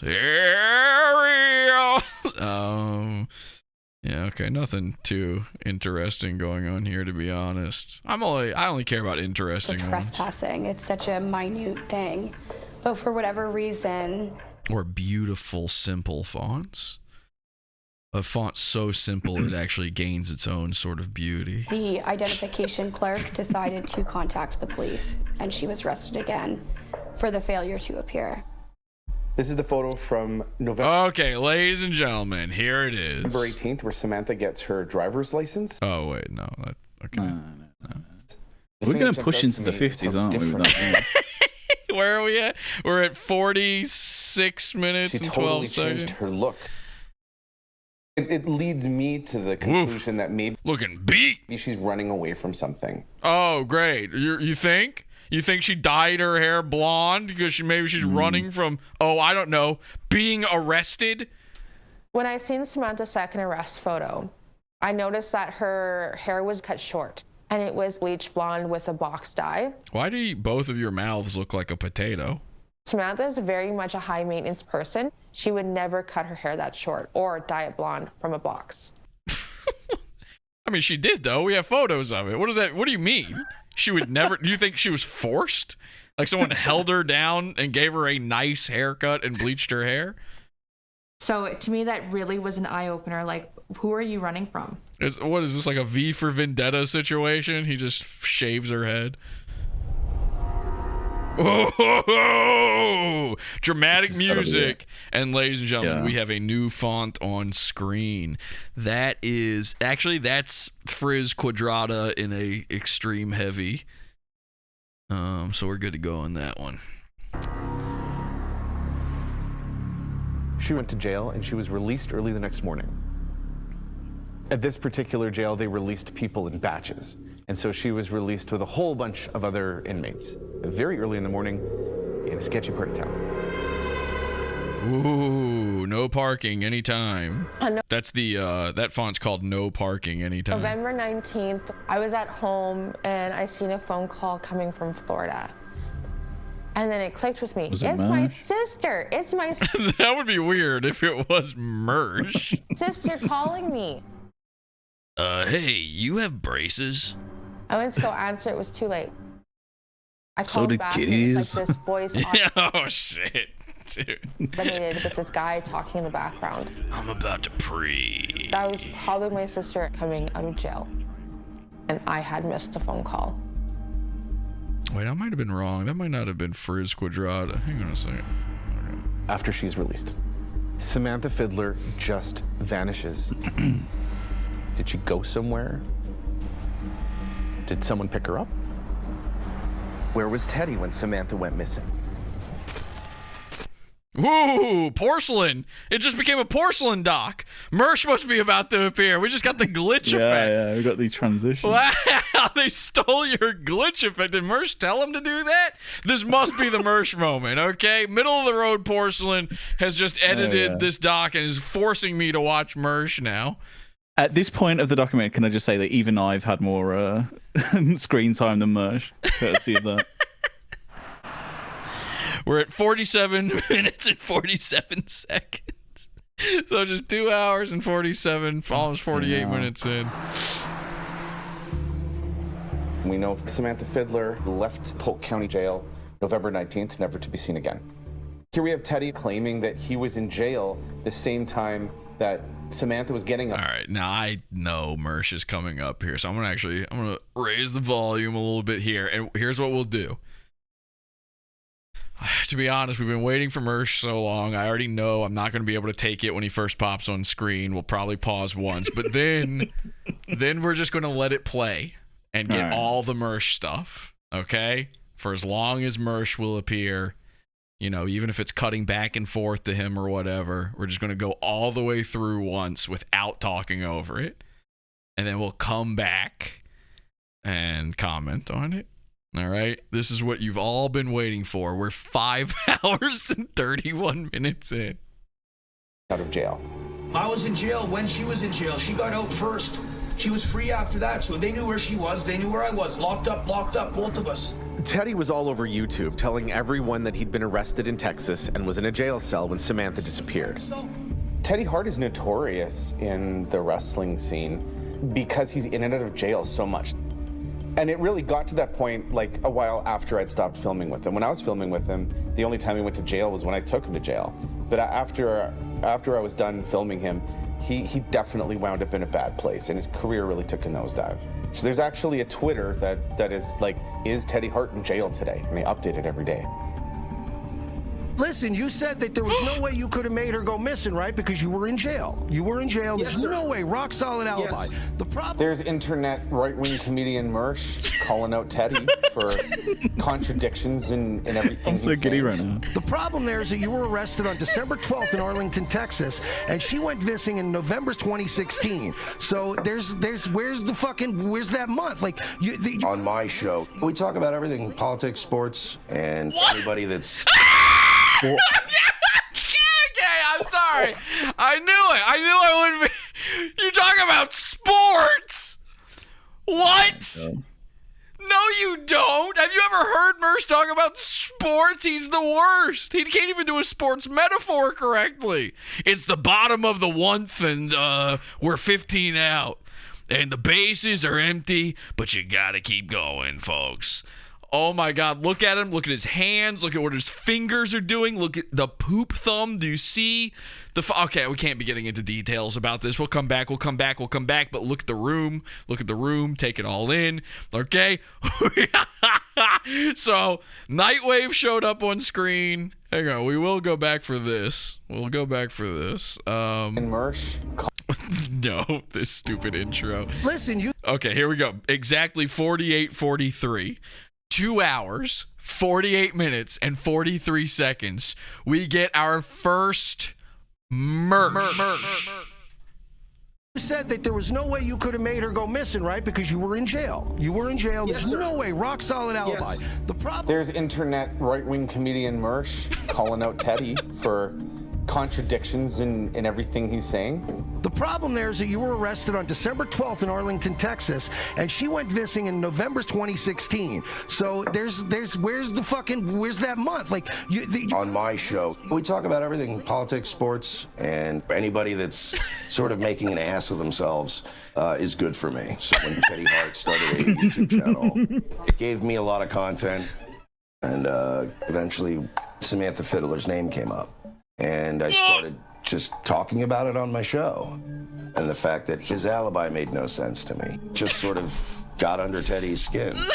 He actually reached out to me and demanded to come on my show, and I'm obviously not going to pass that up. When did I get arrested first in Arlington, sir? When was it? December 12th, 2016, Arlington, Texas. She was in jail. I don't know when she got released. And she got released in November 2016. There's a huge gap in time, bud. Huge gap in time that you're not explaining. Where were you that time? And how do you know she went missing that day? It's called the internet. There's a whole fucking case file on this girl. It's not like I didn't pull this shit out of my ass. Then why does the Before I interviewed Teddy, April Fiddler reached out on Facebook, and the things that tripped Teddy up the most were the tidbits that were provided to me by April. I was right there while Mersh was live. I was sending him like, oh no, he's lying. You've told a lot of weird, conflicting stories. That's Bronx Beats. You only knew this girl for a couple months. You didn't live with her in 2014 up in Edmonton? Didn't run off with her Jaguar and her passport? She was never my girlfriend, and I wasn't fucking her. So now that's another thing people... Wait, now she was never your girlfriend? She was never my girlfriend, and I wasn't fucking her. When he kept lying, I was mad. And I was so sick to my stomach So why is it that Rolling Stone in 2016 says, beside him, speaking of you, Sam Fiddler, his wrestling student come girlfriend. Rolling Stones, I wish it was all true, but it wasn't. If I'm a piece of shit that would hurt a woman, definitely challenge me, but not my thing, dude. That's all. I'm not saying you hurt anybody, but I am saying that you can't account for times. There's time gaps. You kind of glaze over a lot of big facts here. It doesn't prove that Teddy Hart had anything to do with it, but it does prove that Teddy Hart is full of crap and absolutely lying about his alibi. Wrestling people have nothing to do. Ladies and gentlemen, that's it. Unbelievable. Mersh appears Unbelievable. 1 Shameless. hour and 48 minutes into this documentary, and he is on for a screen total time of, give or take, 3 fucking minutes. 3 minutes, and he's not on screen for all of that 3. The sister's on there too.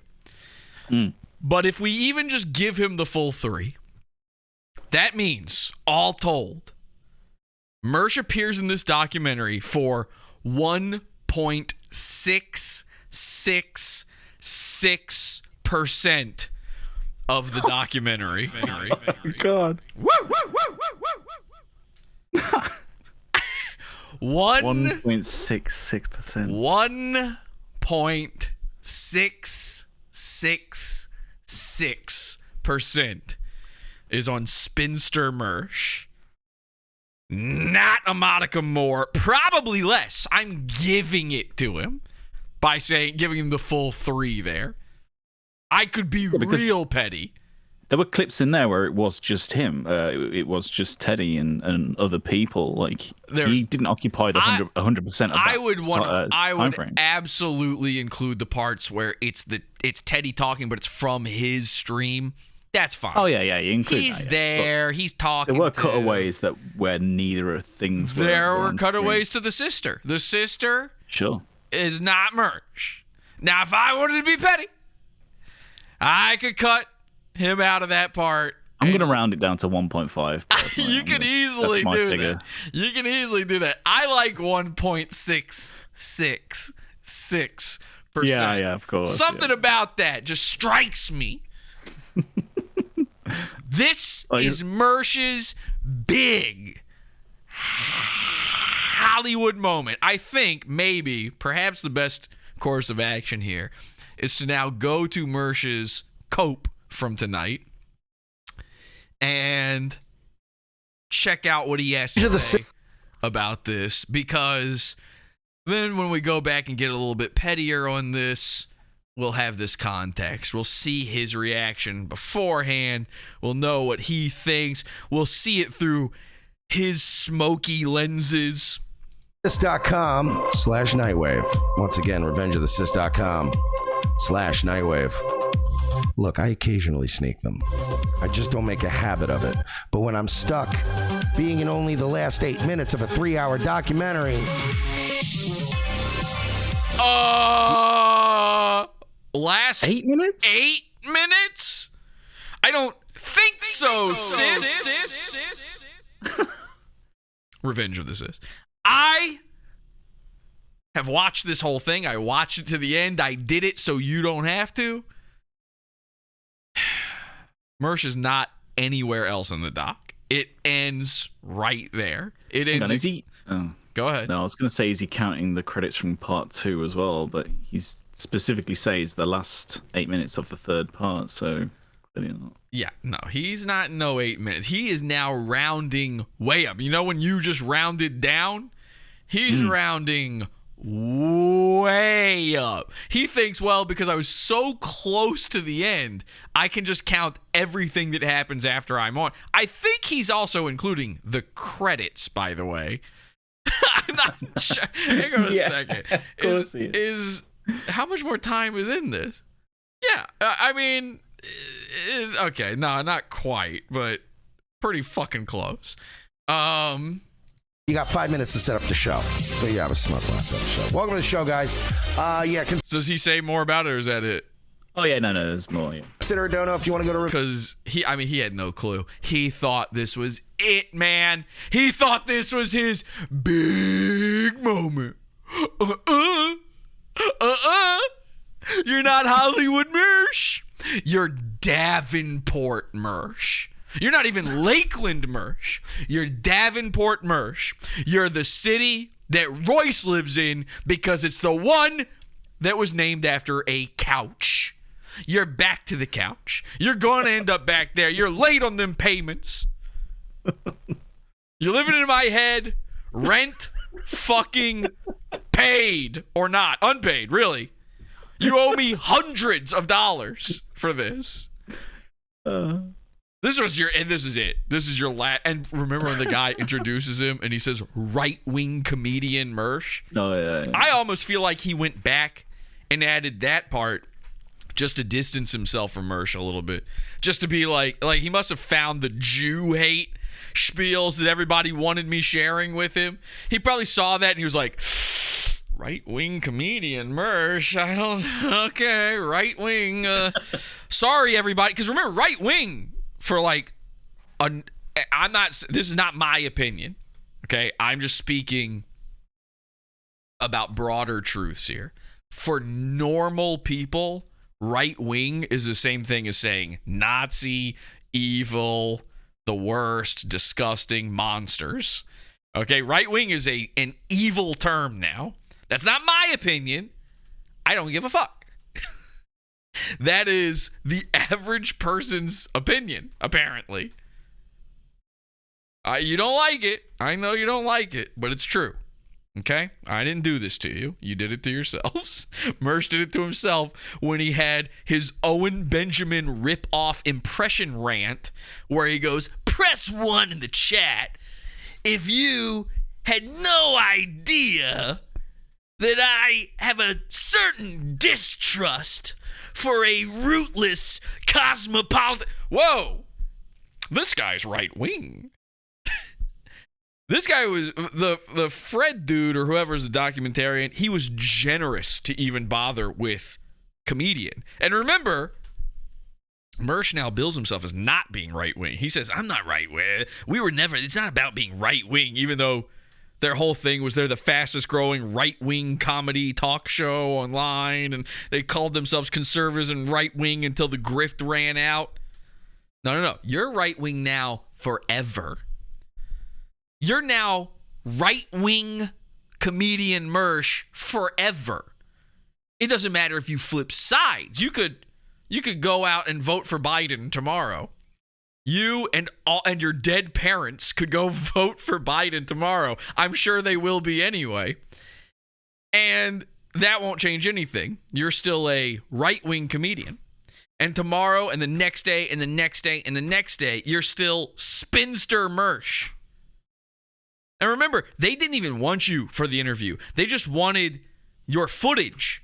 They probably wanted to cut you out of that. They probably wanted to just put Teddy on screen, but they couldn't fit. The Fred dude was probably like, can I superimpose myself over Mersh and ask the questions to Teddy? Is that legal? He probably had to have a talk with a lawyer. He's probably tried to do that in the whole thing. I'm shocked the whole documentary isn't him deep faking himself onto everyone involved, including the dead girl's big fat lumps. I'm shocked by all of this. And with that said, if they were only going to use your footage originally, not your interview, then technically speaking, even in this documentary, originally the plan was for you to be Caller Mersh. Because you will be Caller Mersh forever. And you will be Queen Mersh forever. And you will be an E-waitress forever. You'll be the grifting queen forever. The spinster. The cat lady. But starting today,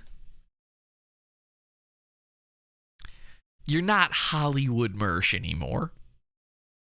Okay? And I'm the one who gave you the name. So I'm the one who can take it away. You're not Hollywood Mersh. Stop using transes. Stop using Hollywood Mersh. That appellation is no more. It has ceased to be. This is not Hollywood. This is he accidentally appeared in this. It's like that documentary where George Lucas accidentally walked through it. You ever see that clip? Guy's walking down the street in New York And he's like, oh, something about whatever the topic of this documentary is. And then George Lucas accidentally walks in a shot and he feels awkward because he knows he's on camera and he's famous. And he's like, oh, fuck TIE fighters. I don't know. You ever see this clip? That's Mersh. Mersh fell into this documentary by accident, and he was too heavy for them to lift out. There's nothing on the cutting room floor. Everything you saw is everything they filmed. They couldn't get rid of it. He was too fat to get rid of from the documentary. They call editing trimming the fat, but at a certain point, your arm gets tired. You're not Hollywood Mersh. You will never be Hollywood Mersh. I memed it into existence for you, and I memed it right back out. Because that was the funniest. You're spinster Mersh. In fact, I may call up the documentarian who you claim to be friends with now, the guy who called you right-wing comedian Mersh, the gay guy who called you that. I might call him up, and I might say, can you change his title? Are you allowed to edit it after the fact? Can you George Lucas this? Can we get a special edition where when his name pops up on screen, he's Spinster Mersh? Why would he care? Why would he not do that? He could at least give me an official version of it like that.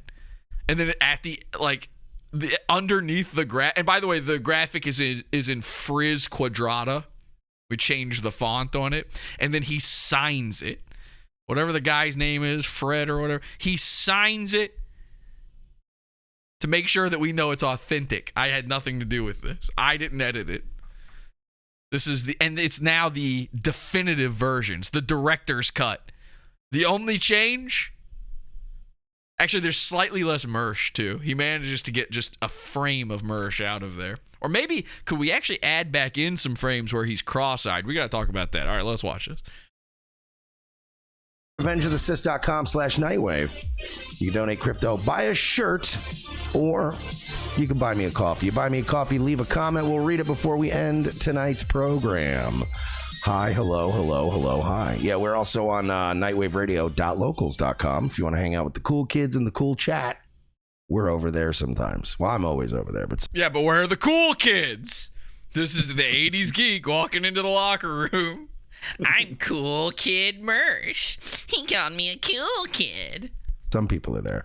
I don't know, Mom. They called me Spinster Mersh. Maybe it's because I like Spider-Man. I don't know what it means. What's going on with this quiff, by the way? Yeah. Thank you for saying it. We've got a Tintin situation going on right now. This man is exploring the world with his dog. I don't know what is going on with that hair. Mersh made a leap from one bad headphone to another. He didn't think this through. He doesn't know what to do with the hair. I think he probably got a haircut recently that it looks like he got lined up. Like he's got that dumb black guy shit going on with his hair. So he probably didn't want to wear a hat so he could show off his haircut. Mersh is like black guys, white women, and Mersh are all the same. They love getting their hair done and showing it off. It's a thing for them to buy shoes. Oh, shoes. I never had me shoes before. Mersh is, if he gets his eyebrows threaded, you're going to see them eyebrows. If he gets his hair did, he can't put on the Temple OS hat that day. You need to see it. He paid good money for it. He's going to get his dollar's worth. We got, let's call out some names right now. Who do we got? Okay. We got Spinster Mersh, Grifting Queen. Wow. I really can just keep pausing it, and he still hasn't said a name. Seeing it's King James now. I'm seeing Matt F, Dan Snot. I'm seeing NNN. Why is he doing this? Hang on a second. When have you ever seen Mersh do this before? Where he's reading off name?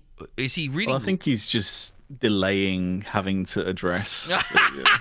Is he reading locals, or is this just people from his chat? Yeah, it's just his chat.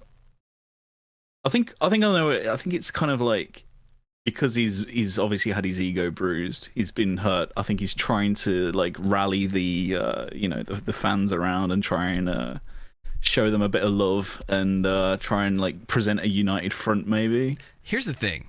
This move where you read out who's in chat, this is what you do when you've got 14 subscribers and you're like excited that 8 guys showed up. It's like, holy shit, 8 guys. Who do we have? Tom Gully did this every time. All right, folks. Fake radio guys. They all love doing this.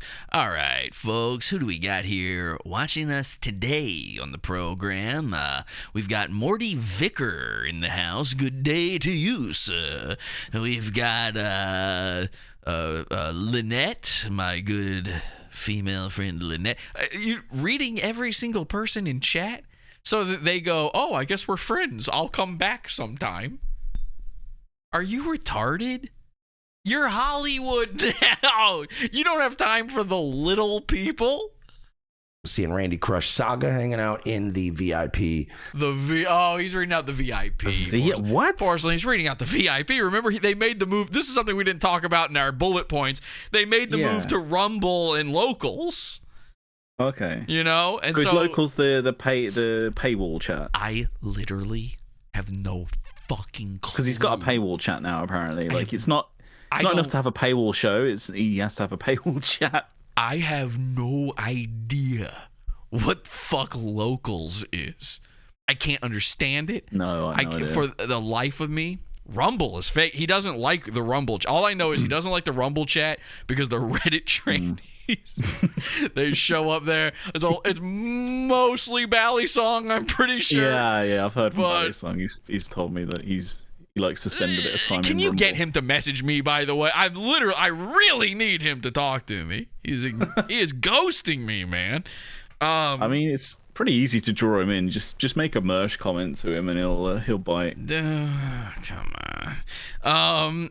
So yeah. Anyway, he hates the Rumble chat because they're making fun of him in there, and Rumble's the free speech platform, but he doesn't want them in there. Yeah. He finally found a way to ban them, I guess.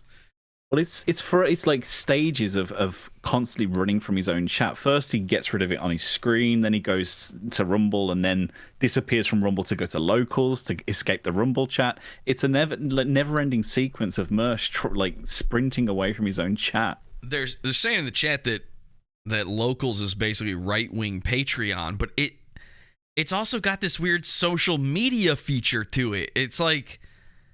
It's also like sort of Twitter. This is what I don't... We tried figuring out what the fuck was going on it. It's very strange. Let me tell you what you get for paying into Locals with Mersh, by the way. Here's what you get. You get the ability to talk to Virgie G.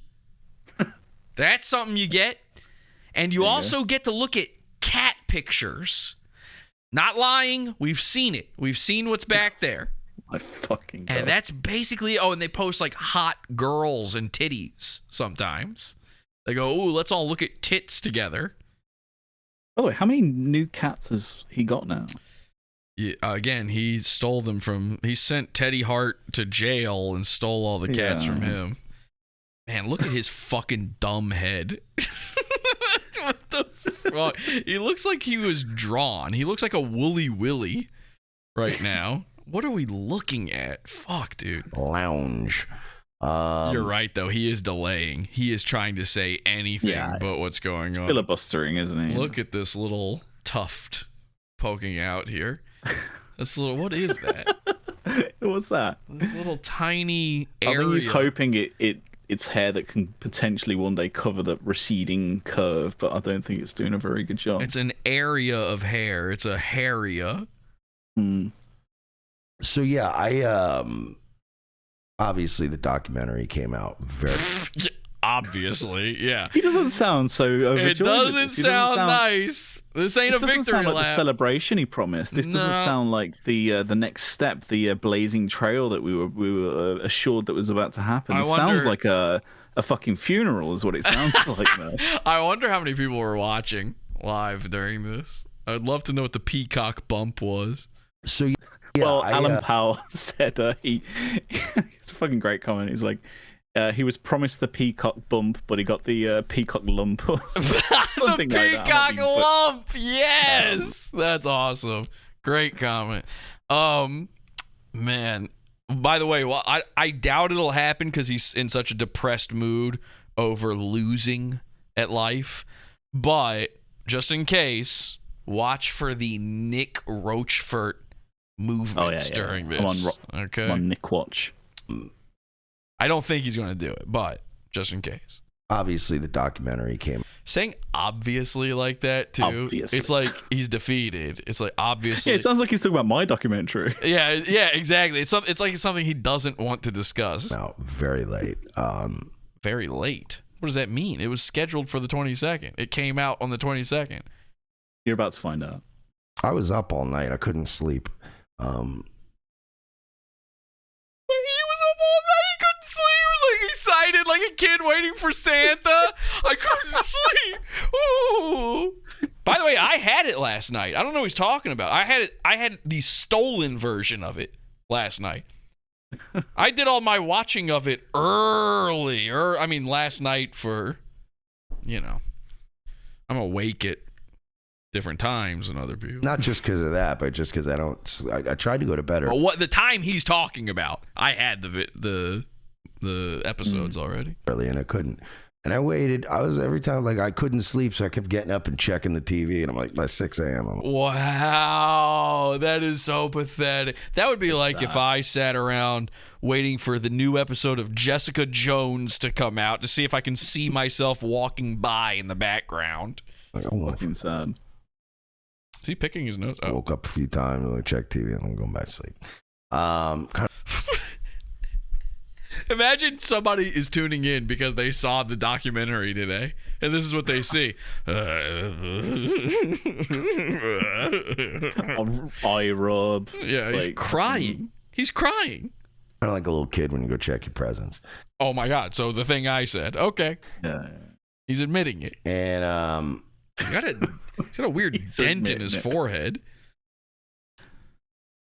Then I got up, obviously. See that weird dent in his forehead? What's going on there? What is this right here? Oh yeah. He's got a reverse lump going on. Did he give part of his forehead to Teddy's neck? Was that his penance for appearing in this cursed? Wow. Yeah, it might have been. It's like sort of the monkey paw situation, that sucked in on his head, and then the lump appeared on Teddy's neck, and he goes, "You've got 2 more." And I was rushing in to go do ROTC today, and I had a bunch of shit I had to do. Why were you rushing? You wake up at 3 p.m. Doing all stressed out. So I'm going in there, and as I'm checking my shit, as I'm taking a shit, I'm checking my shit. What, for lumps? For corn? What do you mean you're taking a shit? Taking a shit? I'm taking a shit. I'm checking my shit. Can we get that as a sound drop, please? And as I'm checking my shit, as I'm taking a shit, I'm checking my shit. Oh, wait, hang on one more time. Don't talk over here. And as I'm checking my shit, as I'm taking a shit, I'm checking my shit. Get the whole thing, too. I like that he says checking his shit twice. As I'm checking my shit, I'm taking a shit, I'm checking my shit.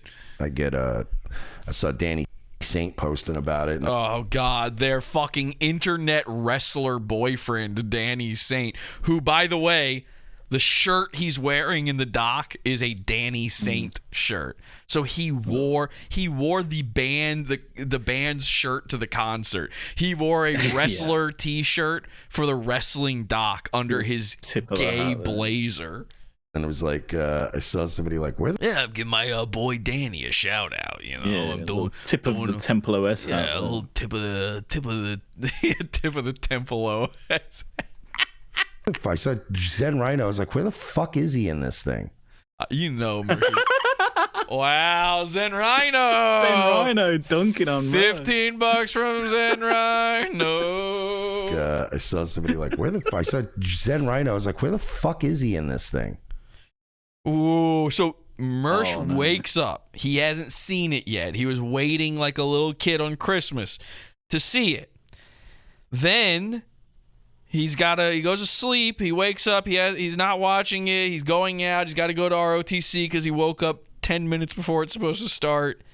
And Zen Rhino, he sees a message while he's on the shitter on Twitter. Zen Rhino is informing him of the bad news. Mersh is not in the documentary. This is how. So he found out the same way Hank found out Walt was Heisenberg. That's crazy. The worst way to find out if you're Mersh, though. If Zen Rhino is the guy that's breaking the bad news. Yeah, because Zen is like a weird double agent, you know. Zen is both in love, like physically, mentally in love with Mersh. He has a sexual gay crush on Mersh, but simultaneously, and I'm not saying that to be mean, Zen Rhino, I know you're watching. I'm saying that because whether it's conscious or not, it is true. You send him little gifts. It's very strange. But at the same time, Zen Rhino is constantly making fun of Mersh.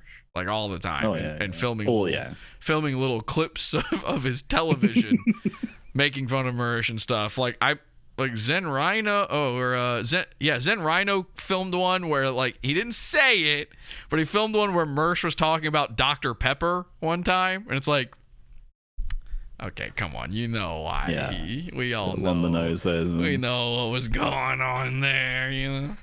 Like, where the fuck is Mersh in this? I just love the idea though. He's on the toilet and he's like checking to see like, are they talking about me? Am I famous? He's checking to see if he's famous. Taking a nervous shit. Like,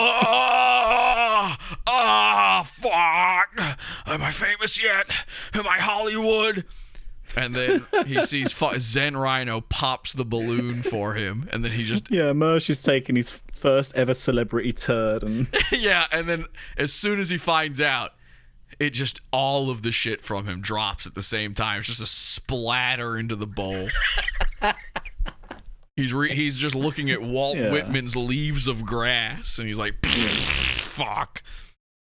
Turns out it was a poverty shit all along. By the way, I've never saw anybody edit that scene from Breaking Bad where they add in dookie and poo-poo and diarrhea and fart sounds to when Hank finds out that Walt is Heisenberg. Did nobody do? It's like so easy. That's a great shot. Yeah. The second he looks up, he's got that oh shit look on his face. You just hear, the loudest, wettest shit of all time. That'd be so funny.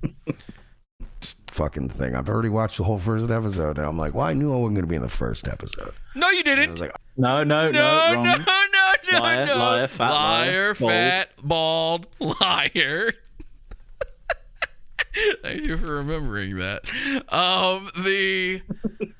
You said you'd be in 3 episodes of network television. Yeah. Wow. So here we go. We're walking it back. I honestly didn't expect this. I didn't think he'd walk it back. I thought he would either stay steadfast or it would be.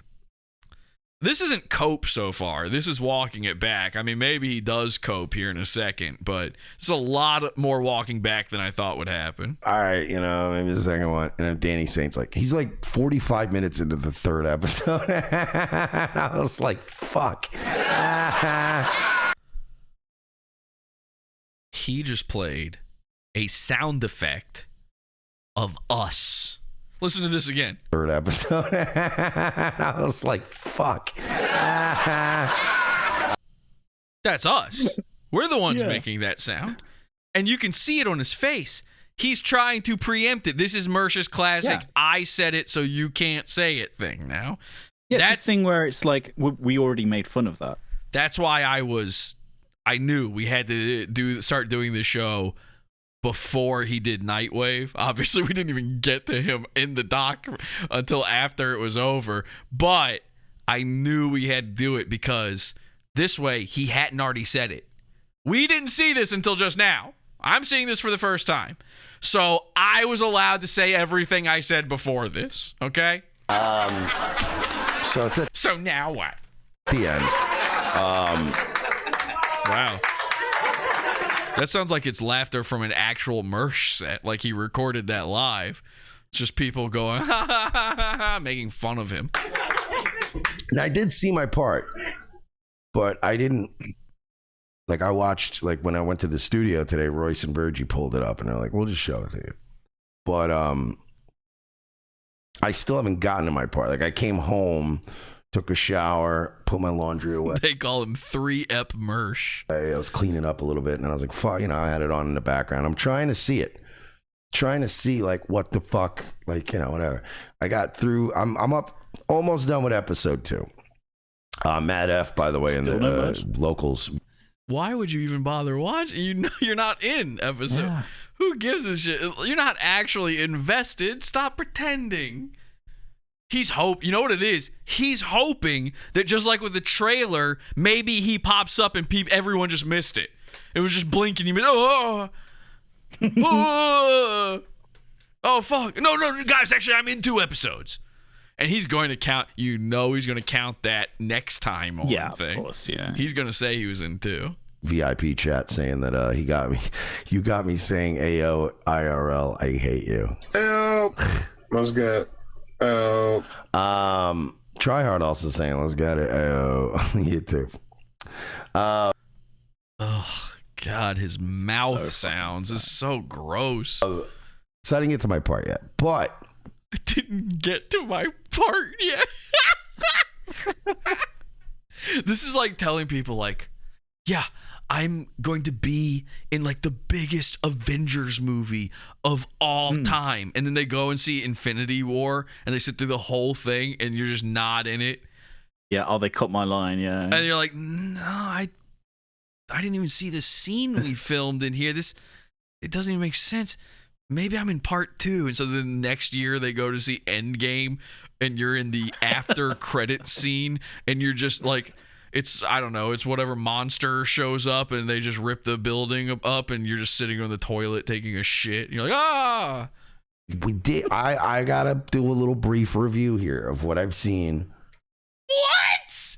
You're doing a review of the doc you were in, but you haven't seen all of, including the part you were in yet? Oh, wait, no, he did see because he said they showed him the scene, right? So he has seen the part he's in. So far. I didn't even realize a couple things. One, how little I knew about Teddy. Holy fuck. Wow, and you should have been in the whole doc. Wow, you had no idea about this man that you were acting like an expert on? Well, then, yeah, you're right. They should have used you as filler for the whole thing. That makes sense. Holy shit, was Fred sitting on some gold. Fred, they're buds. And I knew my friend Bob, you know, Bobby De Niro. He was. Because the fag. Matt F saying, I almost want to get Peacock just to watch it. Hold your horses. Just watch Podawful. Get through font chat, and you will see it for yourself. There's only one part you really want to see. Your horses, buddy. Wait on that. No need to get Peacock. I'll explain in a minute. What? Oh. What?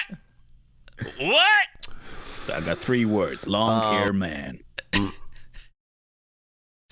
Have you ever heard of r/Mersh? I started talking to Fred, and I got a couple little criticisms about Fred too. I don't know. Hey, I don't know if you're trans out there in the chat. Dude, I'm a little butthurt that Fred referred to me. Oh no! No! I didn't hear this bit. As right-wing comedian Mersh. A right-wing comedian?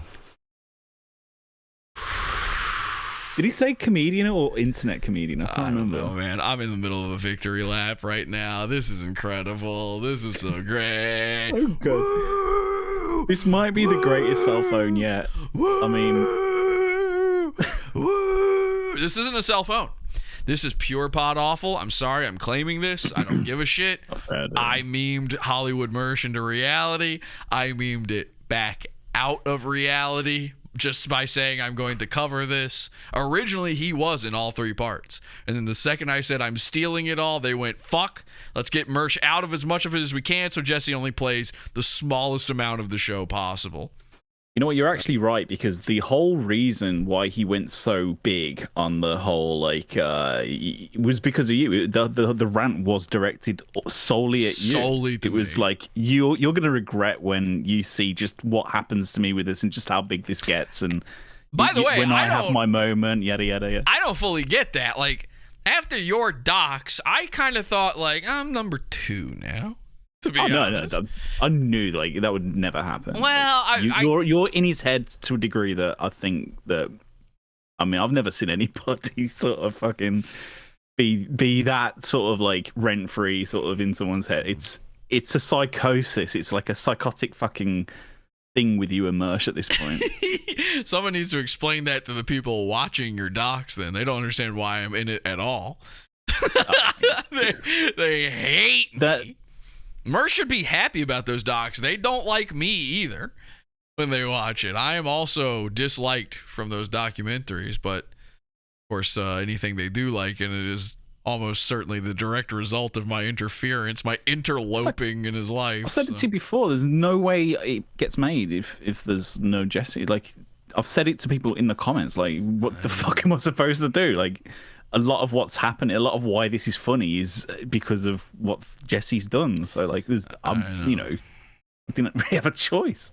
I mean, it just so happens I thought it was all hilarious, and I'm happy to have you on, obviously, but yeah, it's just I don't know what people are expecting, really. I really enjoy. See, that was my moment. I was watching that one the way Mersh was watching this doc. I was going like, I got to be in this whole fucking thing, right? Like, I must be in it. And then I watched all of part one. I'm like, okay, not really. Yeah, that's all the history shit. Not really in there. I feel like I'm a big part of his history, even though I only met him a few years ago. But okay, no joke. This is my Mersh moment. I know exactly what Mersh feels like right now because I watched part one and I'm like, okay, I guess that was entertaining. I don't know. I would have included some of the pranks, maybe, just to keep it spicy as the part one goes along, but whatever. I'm not, Porcelain knows what he's doing with editing, I guess. And then I got to part two, and I'm like, yes, the Jesse show. And part two was exactly what Mersh imagined this documentary was going to be for him. It was all Jesse all the time. I loved watching it live as you premiered it. And all the Red Bar people being mad that I keep showing up. They're in the chat and they're like, what the fuck?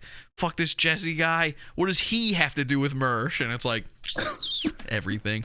And then it's not playing favorites or any of that. It's literally just, I tried to present it to the degree of like percentages of. You honestly removed me from parts of it just to keep, and I got it. I was joking earlier about the. I was conscious a little bit of like, okay, too much of it is going to wind everybody up. I was joking earlier about the grunting thing. It's like, well, Jesus, what? I mean, what could he say during this whole thing where you couldn't say Jesse made up this stupid thing, and now it's just a word people use.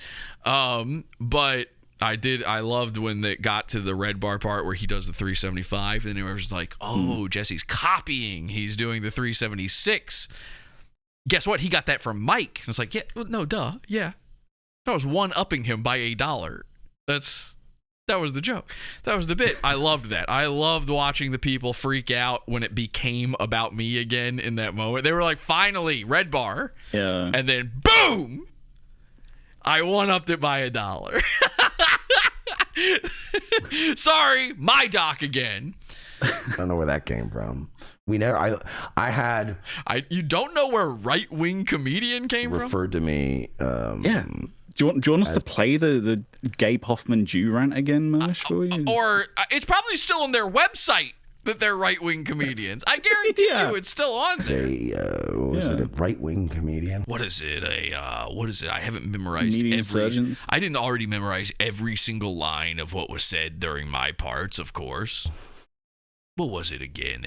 What's that word that I've never used before? Right wing? Is that what it is? Is it a wing? I don't know where that came. Is it chicken wing comedian? What did he call me again? Boneless wings. I had hours and hours of fucking Zoom meetings with this guy, and we never talked politics. Why didn't he just do it from Zoom then? I didn't like the little right-wing politician, was a right-wing comedian. Is this a boyfriend falling out? Yeah, number one, this is like a crazy thing to say. Like, just say like, oh, I had fun. Don't do any of this thing ever in any situation. Yeah. But did you catch what just happened there? He had a little slip. Listen to this. Meetings with this guy, and we never talked politics. I didn't like the little right-wing politician. Mersh thinks he's a politician. He called himself a right-wing politician. Just so that, Yeah, he didn't call you a politician, though. Well, he corrects himself. A right-wing comedian. I'm like, well. But he thought, in his head, he was like, yeah, I'm a right-wing. A minute ago, he didn't even know the term right-wing. And now he's a right-wing politician. I'm just kind of funny. I'm kind of fun. I mean, yeah, all right, fine, I lean right, but I'm not a right-wing. Yeah, you lean right, but that's like something wrong with your back. You've got like a hunch or something. We were trying to correct that, too, for a long time. When you were leaning away from your microphone. Comedian. I'm just kind of a funny guy. I'm a shit poster. Oh, that's worse. I'd rather be called a right-wing comedian than a shit poster. Yeah. Yikes. Anyone that calls himself that unironically is like just fucking lost. Or Australian. I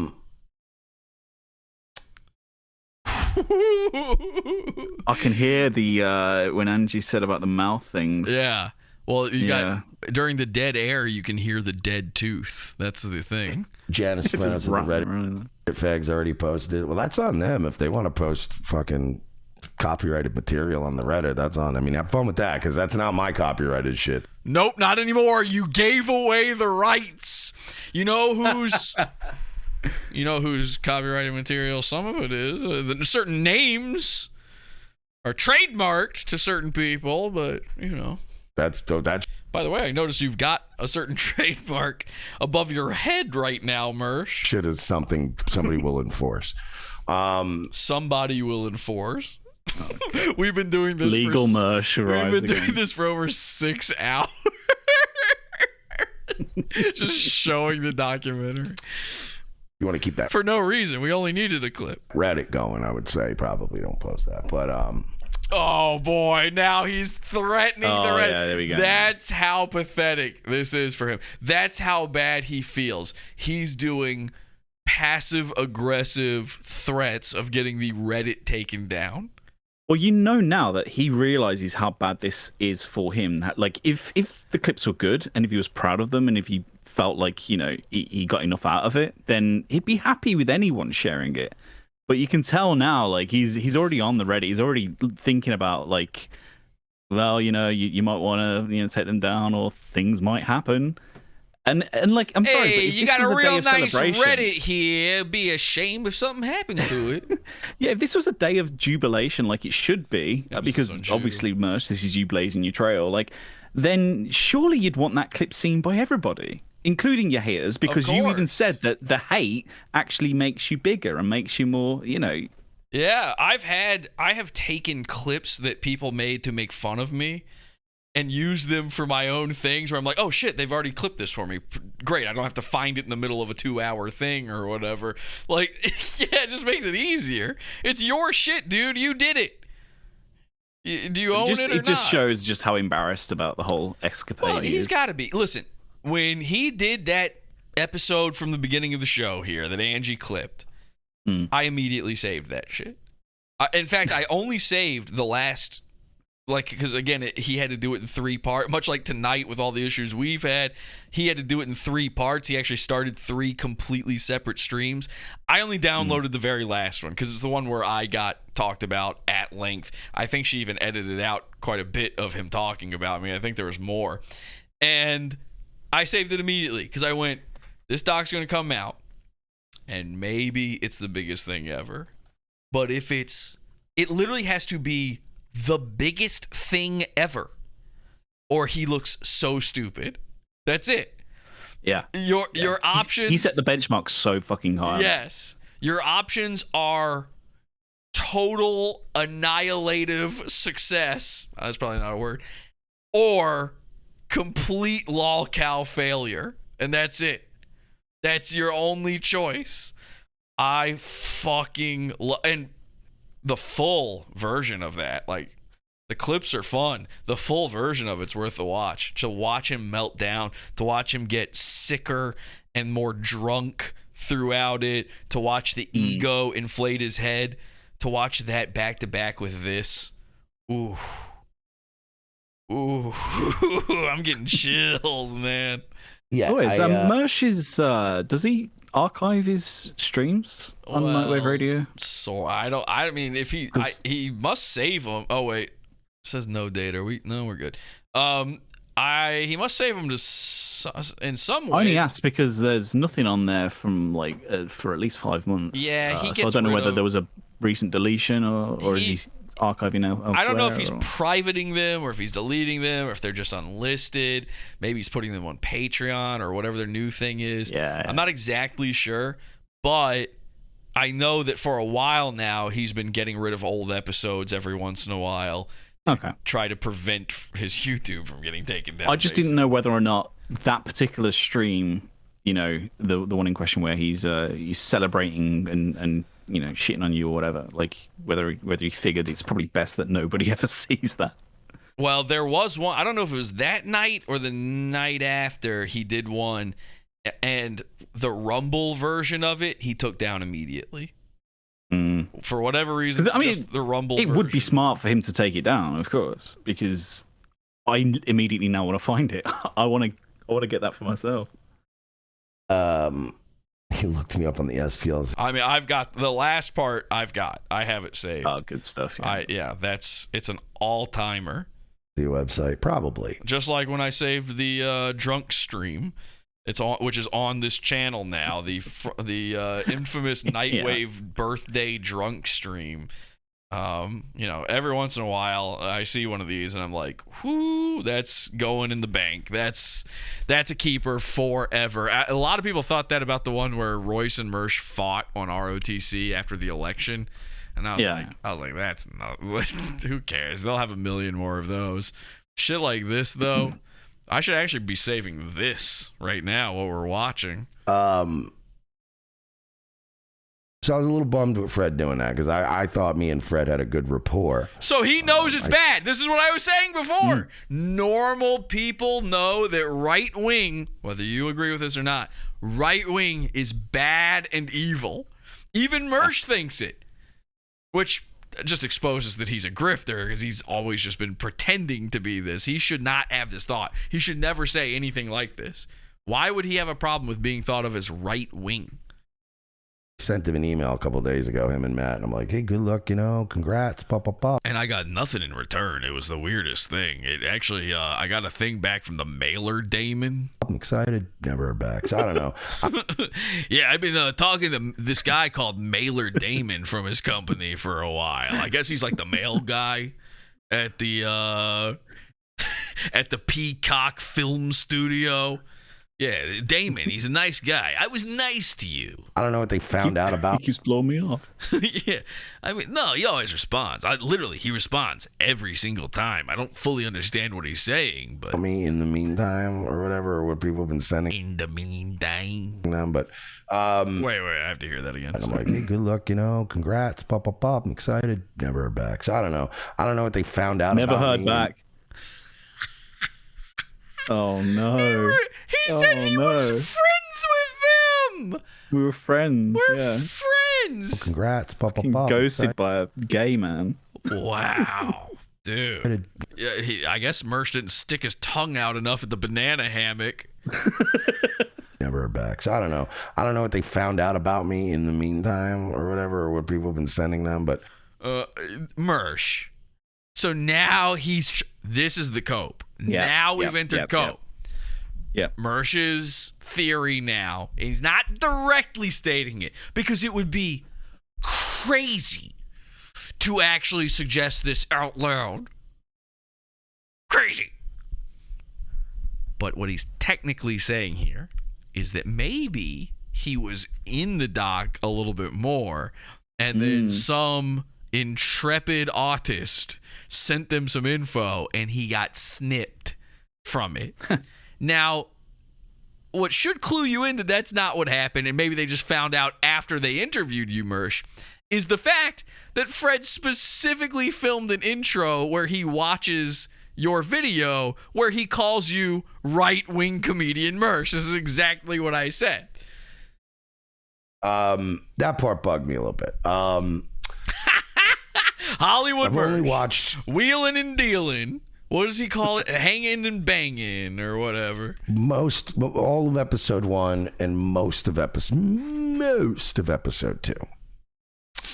My takeaways are this. 1, Fred had alluded to that he had. Fred's the main guy, obviously. He's the guy, the director, and the guy. It's like at the center. There is more around about 15 minutes onwards. Okay. Oh, we're already at 18. Never mind. Yeah. I think we're there. He told me he had some good footage.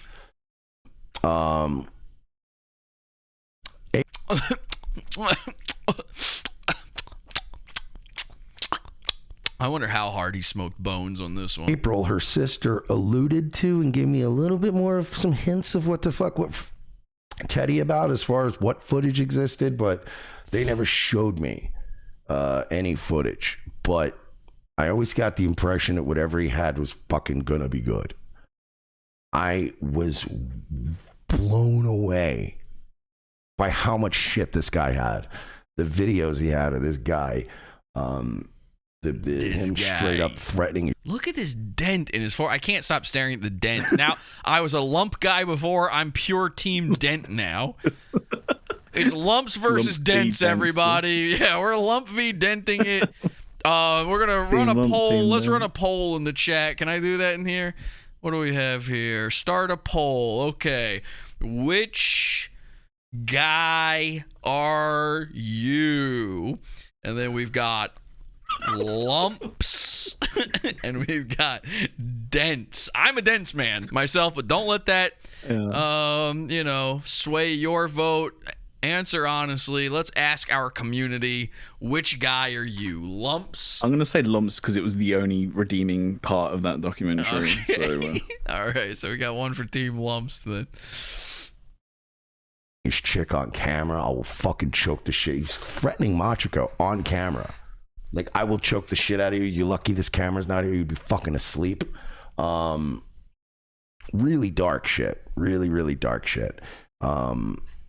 We got to find out who Bill Kaz was. Remember that? Remember when we were all fucking trying to figure out who Bill Kaz was?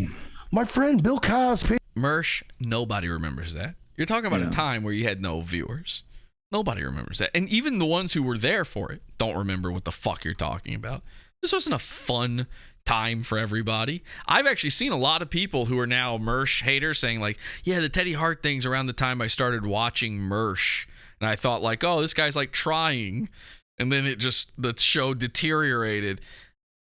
They're not going to remember even. And that was like their first introduction to you. It's not that fun. It's not funny. Wait for tits, eh? Well, we got a lot of lumps, guys. Not a lot of dents. Some people are an ass man. Some people are a tits man. Me, I'm a dents man. Bill Kaz has a significant role in this documentary. Bill Kaz is another fucking whack job. I mean, an absolute whack job. I mean, this Bill Kaz dude is wild as fuck. Yeah, see, we got Dr. Heyo in the chat here. He says, I watched that shit live and I don't remember. I mean, wild as fuck. And when you see it, they're like, oh yeah, he's a big heart guy and he's like this big wrestling guy, but he's a nutcase, a lunatic. He's doing wheelies on. Give me lumps or give me dents. On his front lawn, he's got a mullet. Look at that guy! What a mark! Yeah, Bill's a mark. You can't stump the lump. It gets very weird and very dark. Shut up, Mersh. I'll give Fred props. Yeah, I'm kind of bored of it. Are you kind of bored of it? Should we just give it up? Yeah.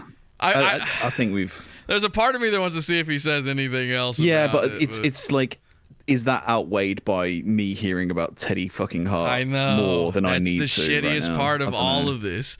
I'll stay for as long. I mean, but get on with it. If this doc was excellent, it would still suck because the subject matter is Teddy Hart. Kind of owns it. He kind of takes a little bit of responsibility for feeding into it. It's become very apparent by episode 2 that. Ugh! Imagine what he's scratching right now. Probably a lump. Is it a lump? Is it a lice? Is it a dent forming? So, it could be anything. He was scabies. See, Teddy is everything that I always said he was. Oh yeah, me. I always knew everything. I had that guy pegged. Yeah, they should do a documentary with me about him. He's a suitcase pimp. He's a user. He's somebody that. Just think for a second, like all those painstaking hours of like research and show prep and material, and the period where he was trying on Nightwave finally after God knows how long, probably first time since Owen Benjamin, where he actually put in some effort on his show. And the only place he could pivot it into is 3 minutes on a 3-hour fucking documentary that's gonna do absolutely nothing for him. I love Mersh. I mean, was it worth it, Mersh? Really? I love him. Because, yeah, I wish him only brilliant. the best in life. I hope he starts doing real well. I hope he pays all of his rents on time and all of his late fees on time. Angie in the chat says he has a dent on the top of his head too. That's very true. Yeah, I forgot about his. He's got. It's more of a divot. Are you a lumps guy, a dents guy, or a divots guy? Let me know. Call in 366-953 something. 3, a bunch of more 3s. Guys like this in the strip club business. And look, I was all about taxing people back in the day. I would tax people. If I could get you in the side door, or I could get you hooked up with a... I go get you. I'm both black and Italian now at the same time. Okay, I go get you. What to do? VIP area. Hey, throw me a couple, a little sleep. Throw me a couple of bucks. Come on, throw me a couple of coffees over here. He's here, everybody I'm drinking coffee over here. enables each other. Dope boy pay you off a couple bucks, whatever. What? But like, some people get so Is that a gay thing? What did you just say? into that life of hustling. Yeah, you could take on a couple of body boys, whatever. Bumbleclot. I'm Jamaican now. Why That they Babylon closing in on me. Bless. everything's a hustle. So they Oh, fuck off. Everything's a hey, don't get irie, okay? Everything's a hustle. get, Yeah, this is a nightmare. This is the my God, worst. I keep This is going the on. worst thing that Mersh does. Is this shit right here when he Everything's a hustle. He's just like floated into business When Mersh he and starts getting- street Mersh at the same Yeah, time. street Mersh. That's a good word for it. Street. I hate street Mersh. Street smarts Mersh. they get some girls to hang out. Oh, and that little clip there just extended forever. Yeah. Looped. I'm Just finna. with a little glimmer of dead tooth just wobbling around. Bumbleclot. I'm finna to. Things a hustle. So they get, they get some girls to hang out, some strippers, and then they tell this documentary guy, bro, I always got these hoes here. It's always a fucking wild scene. I got cats. I got all this crazy shit, right? And then that Cats. Whoa, that is crazy. What are you, a 58-year-old woman who lives alone? That is nuts. Literally. It's actually crazy. You're right. guy's hooked. I don't know if it's a wild time, but it's crazy. And he's like, fuck yeah, man. So he keeps coming around and he's setting up all his nice equipment all the time. And then he's telling the girls, All right, guys, last chance. If we're gonna get those dense votes in, we got to do it now. We gotta wind down on this vote here. So make sure if you're a dense man, I'm a dense man. Make sure you get them dense votes in. If you haven't voted yet, make sure you vote. Lumps are dense. Vote, but with your heart, though. With your Throw in a couple of votes. throw them in. Throw in a couple of. I got a reality show, eh? They're filming a reality show about me. So, like, if you stick around me, you do what I say, you're going to be a big star, eh? So now he's playing both sides. But then he's also pimping the girls out to dudes, allegedly, that have money and that have influence in town and have stuff. And then he's like, oh, I'm filming a reality show, but also, blow this dude, but this dude will hook us up with a cool fucking house. Team Scabies. Team Scabies, yeah. Team Scabies. Wow. House with a pool. Didn't see that one coming. Like, all this shit. And it's like, I know people. I've known people. We are the lumps that live on your head. Like this my whole life. They're scumbags. They're always working an angle on both ends and working everybody. And I mean, it's Scabies. Team Scabies. He's a fucking carny. He's a carny pimp lunatic. Carny pimp lunatic. Who's he talking about again? Sorry? It could be himself, probably. I don't know. I don't know. Carny pimp lunatic. I think you're right. That's like what a juggalo would describe himself as. A carny pimp lunatic. This sucks. And Mersh is so dumb. I'm looking forward to the third episode. So Yeah, I bet. Let me guess. You're looking forward to about 48 minutes and 32 seconds in? I'll be watching that tonight. We already made the Daily Beast, baby. 1.666%. Hang on a second. We got a little good news here. We made the Daily Beast, baby. By the way, saying we about this documentary when you're Mersh is like when you're rooting for your sports team and you're like, we got to get in there and really hustle. It's like, you're not part of the team. Daily Beast is writing about this shit. No. Pretty dope. There's some reviews. Whoa, that was quick. Why'd you take that down so fast? Beast, baby. Daily Beast. It's like if you know when like people make those docs and they put like the list of Patreons at the top as like executive producers. Yeah. It's like if one of them started to like basically say, oh yeah, this is my documentary now. This is like. Yeah, I'm the executive producer, for crying out loud. Yeah, because they like get listed as a fucking Patreon or whatever. I just noticed for the first time ever that Mersh's background is backwards. Because there's dollar signs on that pyramid there, but they're all backwards. I think that's what. Well, maybe they're not. Maybe they're dragons. I don't know. I think they're dollar signs. Is writing about this shit. A dollar sign. Let's see what this says, because he got rid of this real fast. Follows a decade-long attempt to turn Teddy Hart into a reality TV star and the dangers of making toxic men famous. Okay. Pretty dope. There's some reviews out there now. A lot of good reviews coming in for it. Speaking of review. A lot of good review. He's got one. He shows it for a half a second. It doesn't say it's a good review. It's just an article about it. We got a lot of good reviews coming in from where? What, the AP Wire? What are you sitting there with a telegraph in front of you? What do you mean they're coming in? Of course, the Reddit trannies are going to. Whoa! You guys, shout out. You guys got a shout out. Downvote this thing. So if you guys have downvote, it's a fucking movie. What? I didn't even know that's an option. You can downvote of a documentary now. That's crazy. Have an IMDb account. I would strongly urge everybody to go and. Mersh thinks that IMDb is going to get more people to watch. When was the last time you even used IMDb? You know anyone who's still using IMDb? Give it a good review. Show it some love. Okay, well, do the opposite.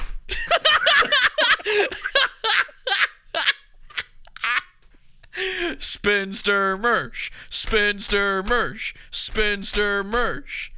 Go ahead and sign up for fucking IMDb, by the way. Oh my god, I need to be seeing some reviews. Yeah, let's see. Let's get those glowing reviews in. Remember, all the reviews need to be about Spinster Mersh and his part. Act like there's no other part of the documentary. This is what Mersh wants. Remember, he wants that. He wants the haters and the fans. He wants people talking about him. He would love for this thing to be all about him, so make it all about him and confuse the hell out of anyone who might think about even watching this thing. And I'm just going to throw, this is wild card. I'm just going to throw this out there. Do that also on Rotten Tomatoes, a site people use. Letterboxd, I don't know, any of these that people actually still use. Not a site from 2004. Yeah, this might have even been pre-Internet 2.0.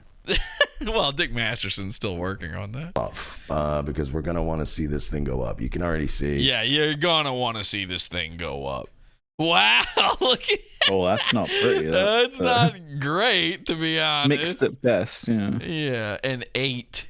I wonder if the 4 is only, it's not a lot of votes at all. I wonder if the 4 people who voted for an 8 did so because there's not enough Mersh. So far, only 25 votes for the next Tiger King. Are 25 votes. The next Tiger? Are there?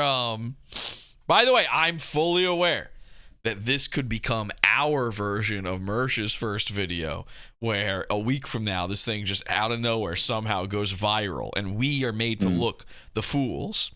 However, Mersh is still in only 1.666%. For me, it doesn't matter whether the documentary is good or bad. Like that's a side issue. No, it's a bonus that it's absolute garbage. That's a bonus. Are there any actual like written reviews on there, or is it just ratings? Nothing. Like this? No, just just. Well, I believe Rotten Tomatoes lets you write reviews. So if you're Team Lumps, you might want to go ahead and write some reviews. I'm going to let the Team Dense guys slide right now because they lost the poll 62 to 38, and that's where we wrap it. Congratulations to Team Lumps. Listen, I get it. I'm more of a Dense man. There's a bunch of fucking, not a bunch because they're losers, but a couple little Reddit. Not a bunch because they're losers. There's not a bunch of any of these. There's only one less 1-star rating than there is 8-star rating. Fags are coming in and doing their thing, so let's off. You don't know that's what it is either. There's no way to know that. What if people just hated the doc? What if it just stunk? Let's get it going. I'm pretty excited. Like I said, it's really dark. If there's not that many Reddit trannies, if it's only just like a handful or like people with alt accounts or anything, surely it's not a factor. It's not going to really affect. Yeah, you should be able to blow it out of the water. It should be the most popular thing of all time. You're Hollywood Mersh. You're famous. Weird twist. Joe Exotic 2.0. Shout out to April, who only person in the whole fucking thing that gave me any props. So no one appreciated him. She's the only person who talks about it. He means in the documentary. April's the sister.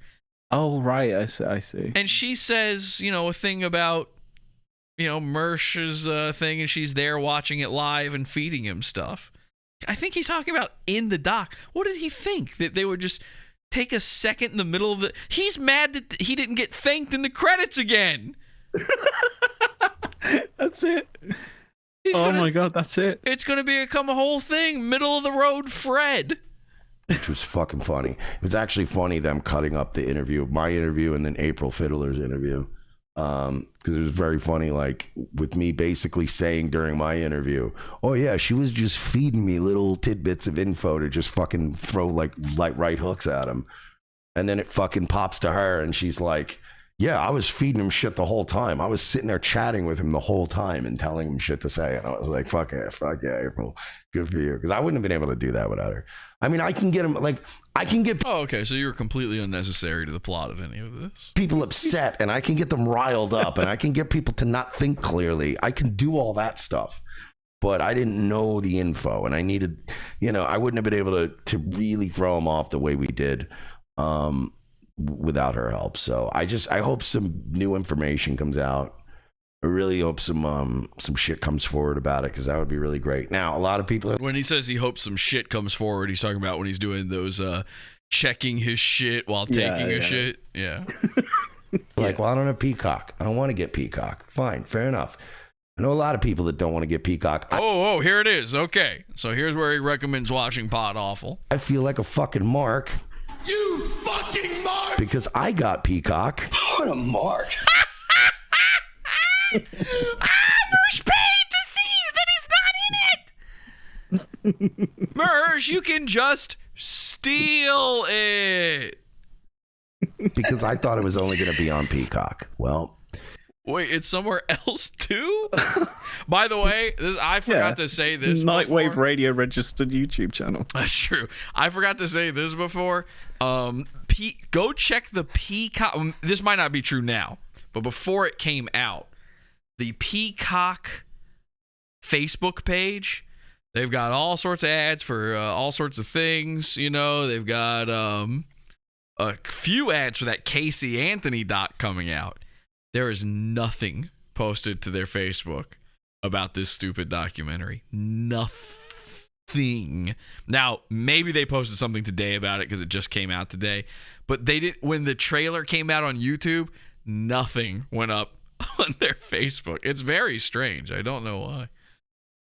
If you guys are regular TV viewers, I've got good news for you. No. It's coming on network television, NBC? And this is honestly good news for me, too, because I did not see this happening. I did not know this was going to happen. Wow. This is big. No, this might actually make him Hollywood Mersh. He might win, Porcelain.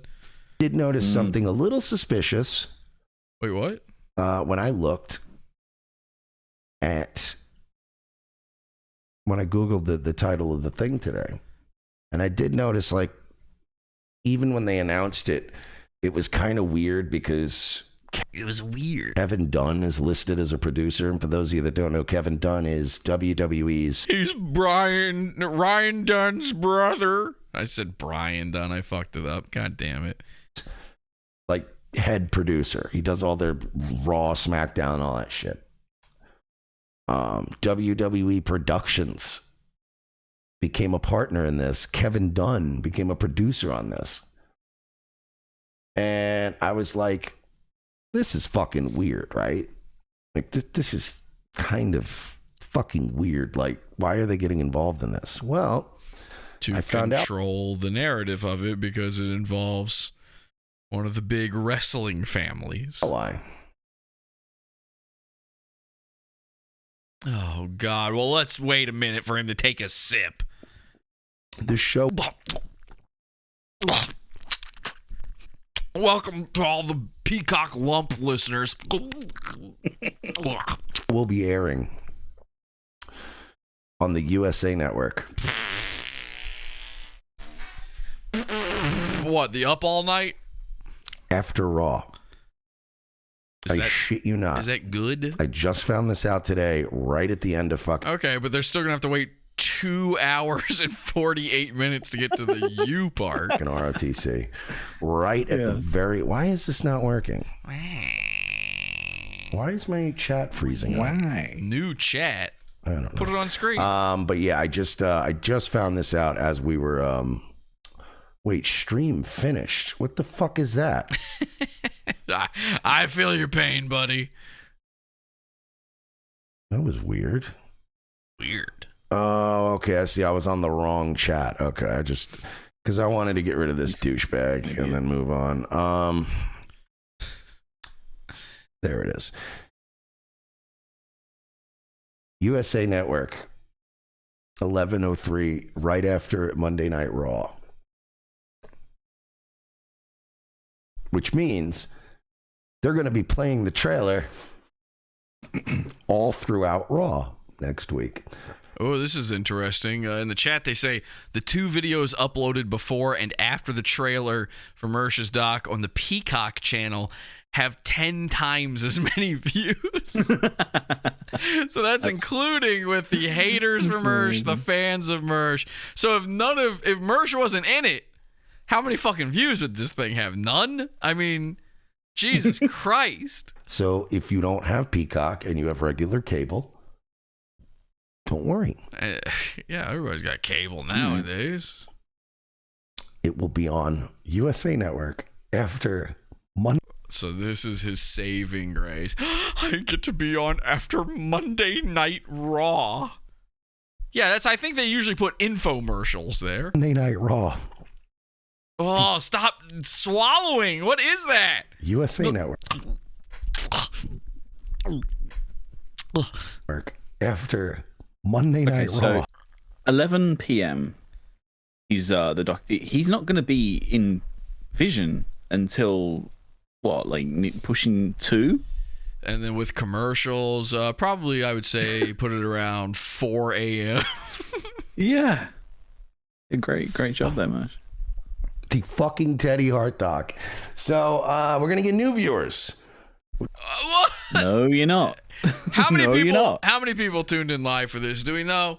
Did somebody already answer this for me? How many people tuned in live? Did anyone look? Just pretty fucking sweet. Didn't even know that was happening. So obviously they're not going to release it. Nobody's going to check it out. All right, fuck this. Hang on a second. Let's go back to the doc. So we never went petty on it. I'm tired of Mersh and his shenanigans here. I want to instead see Mersh and his shenanigans here. Whoa, that face. That was crazy. Holy shit, he looks like a fucking woman the way he sits. What is that? All right, so whoa, wait, what the fuck is happening? Oh! Yeah. That's the good stuff. Look at this. That's your aunt.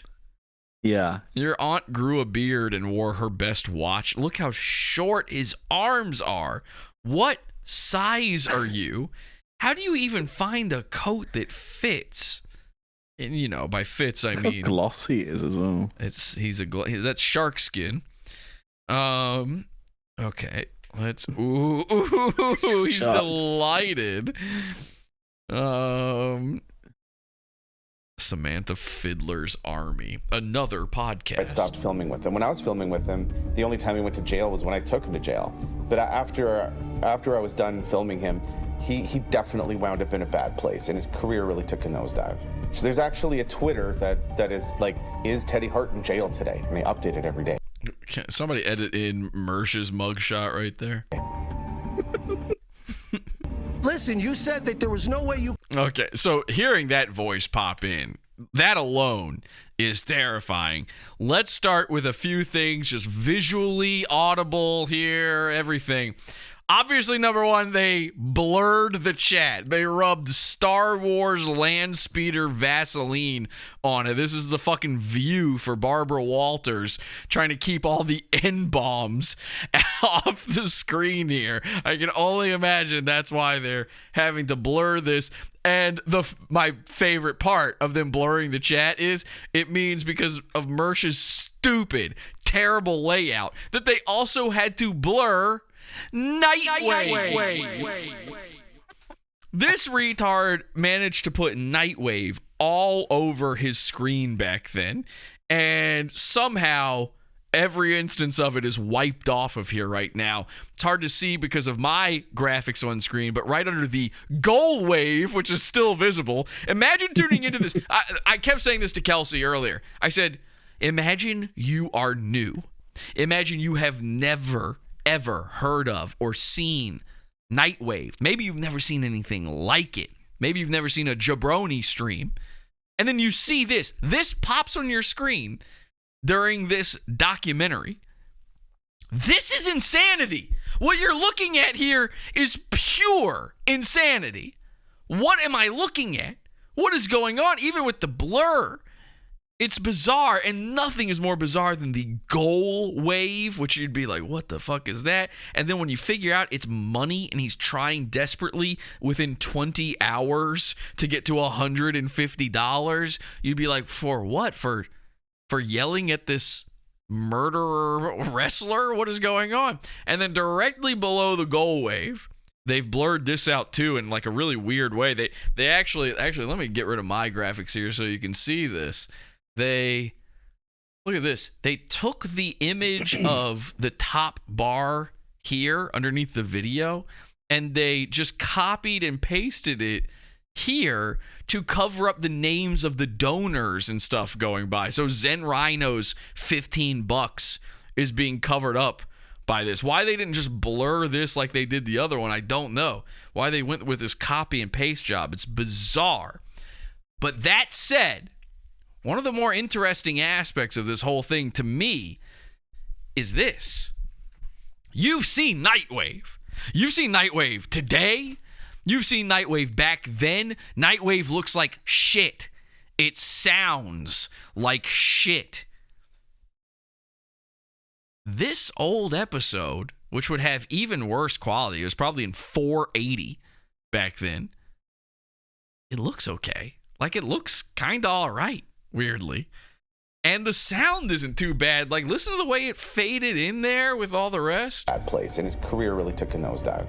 So there's actually a Twitter that is like, is Teddy Hart in jail today? And they update it every day. Yeah, Zen's got to be devastated that he got cut out of the documentary completely. Listen, you said that there was no way you could have made her go missing, right? Because you were in jail. Somebody, I don't know who, I don't know if this Fred is a genius. I think they AI upscaled this to some degree. Like, where this nice file came from, where, like, Mersh's shirt doesn't look pixelated and all of that. Like, obviously the video up here does because it's just a call. But Mersh's end looks okay, and the graphics, other than the blurring, look okay. Either they AI upscaled the shit out of this and cleaned up the audio, and whoever did that honestly deserves an Emmy. I mean, the quality of Nightwave is so poor. Or Mersh is keeping hard, local files on his computer of these episodes. He's saving this shit. And on his end, Nightwave doesn't look and sound as bad. It's just the YouTube version. You know, the one that everyone but Mersh sees. This is the one that only Mersh sees. And it looks all right. I don't know if this is picking up for you guys, but it astounded me. It blew me away. It was the first thing I noticed. Look at his fucking t-shirt here. Look how crisp the letters look. The font. What font is that? I think that's like one of those Mac OS fonts. But everything is very pristine for a Nightwave stream. Let me be clear. For a Nightwave stream. And I've got this blown up on a big TV here in front of me. I mean, it's no Hisense 55. You were in jail. There's no way. Rock solid alibi. The problem. There's See on the wide shot there, you could see the names going by. They didn't cover it up the same way. That right-wing comedian Mersh. Right-wing comedian Mersh. We called that. Mersh isn't happy about that. Doesn't like that he got called right-wing, which is crazy. He should be fine. He should like it. That's his branding. Calling out Teddy for contradictions in everything he's saying. And you can see the pain in the guy's face to have to do this. Like, he's like shaking. You can see he's shaking his head no as he says it too. So he's like, he doesn't want to do this. He's like, listen, this is the guy who got him. We got to show you him. But we don't agree with anything he does or says or the way he looks, obviously. The quality of his show, I know this must look bizarre to you, but dang it if he didn't get him. So, goddamn, I guess we got to cover this bitch. Yeah, even the goal way, I've never seen Nightwave look this crisp. I don't know what's going on. The problem there is that you were arrested on December 12th in Arlington, Texas, and she went missing in November 2016. So where's that month? See, even that, once they zoom, that is super zoomed in. At that point, for this is for high def televisions here. That's super zoomed in, and even that looked okay. On my show, we talk about on my show. All right, this is the fucking part. Porcelain, how blown away were you by this line that he says here? We talk about. Remind me. Listen to this. He says we talk about. Oh, the sports thing. Yeah. On December 12th in Arlington, Texas, and she went missing in November 2016. Does he count wrestling as sports? Is that what it is? Well, hang on. Where's that month? On my show, we talk about everything: politics, sports, and anybody that's sort of making an ass of themselves. Yeah. There's so much to unpack there. Obviously. You're right, Mersh. You talk about yourself quite a lot. Yes, you do. And most of the time, you don't even know you're doing it. By the way, it says on screen, Mike Mersh Shield. Mike Mersh is back. Mike Mersh, ladies and gentlemen. Next up here from our friends at, let me just check my notes here. Revenge of the Sis Radio. We got Mike Mersh. Is good. And it says Nightwave. So while it got censored in the other thing, it does say Nightwave there on screen. So I will be suing over this. Where's that month? He says politics and sports. And I screamed when I heard sports. What the fuck do you mean? Now, occasionally I've heard him talk about sports. And it's always like some local Florida team won or something, so he feels like connected to it somehow. He don't know the first thing about sports, but then I did realize at some point, oh, he means wrestling. He thinks wrestling's a sport. And then I thought, you're in a wrestling doc. Just say you talk about wrestling. That immediately, that makes you an expert, basically. Like when it comes to this kind of shit, oh, you have a show where you talk about wrestling. Okay, I guess I understand why you're in this now. Because when you got introduced as a right-wing comedian, I gotta be honest, I was a little lost. We talk about politics, we talk about sports. Do you talk about wrestling? Whatever. We talk about sports, yeah. Yeah, we talk about weirdos and assholes on the internet. Now listen closely to this. So he's starting to say it again. My show. We talk about everything. You hear that? On my show, we talk about everything. That's an edit there. I don't know how clear that is for you, the layman out there. They clipped that. He said something else after on my show. And then we talk about everything. That's from a completely different thing. Pitch is completely different, isn't it? They've got that completely clipped there. Politics, sports. So he said something even dumber before this. Yeah, they've comped a couple of takes together there. We are officially... And then painted it over with this fucking shitty Nightwave background. Yes. Now we are officially in the part where I'm going to be stopping and starting 100 times for every frame of this video. Okay? Don't worry, it's only a few frames. He's not on this long. And anybody... Okay.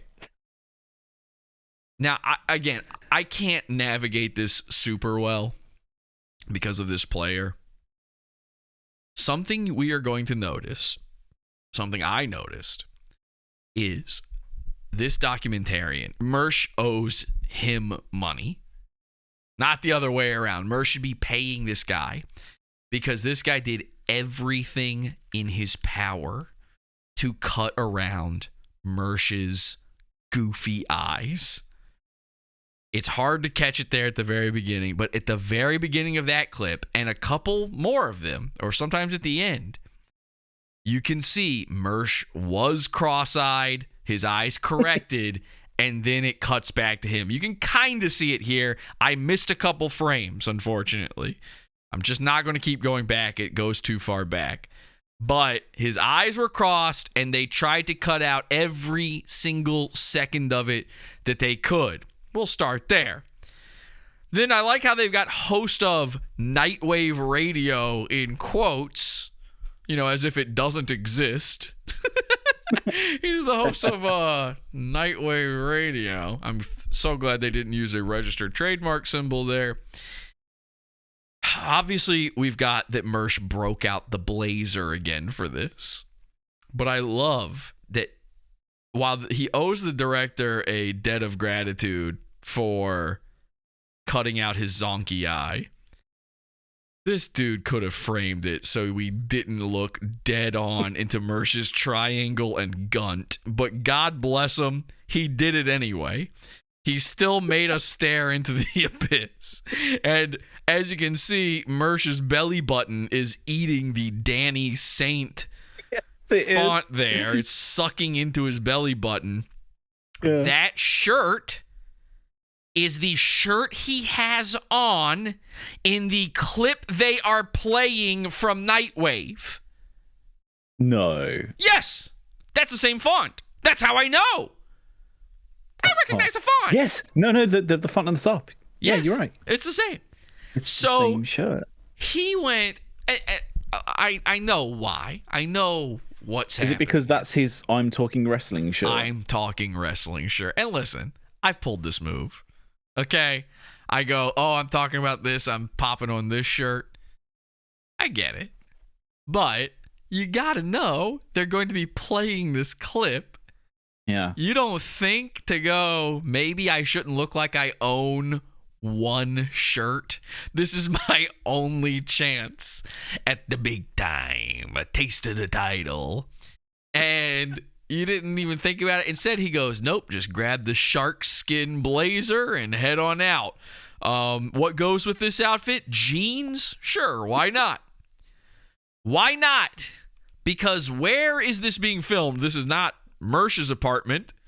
Again, I think this is the other side of the room from that black guy apartment. Right. You've got the red light, same lighting that the black guy had. You've got a big leather couch that Mersh could never even consider owning. He didn't even know couches like this existed. This is like, it's like living in the Taj Mahal sitting on this couch for Mersh. But then you've got the world's worst, cheapest speaker up there in the background, and sitting on top of that is a lava lamp. I don't know what's going on with this image. I don't know how well you guys can even see that, but I see that lava lamp clear as day. This is some sort of bizarre young person's house. This is the same house that had the comic books and the GameCube controllers. I don't know. I don't know what's going on here. I don't know where he went for this.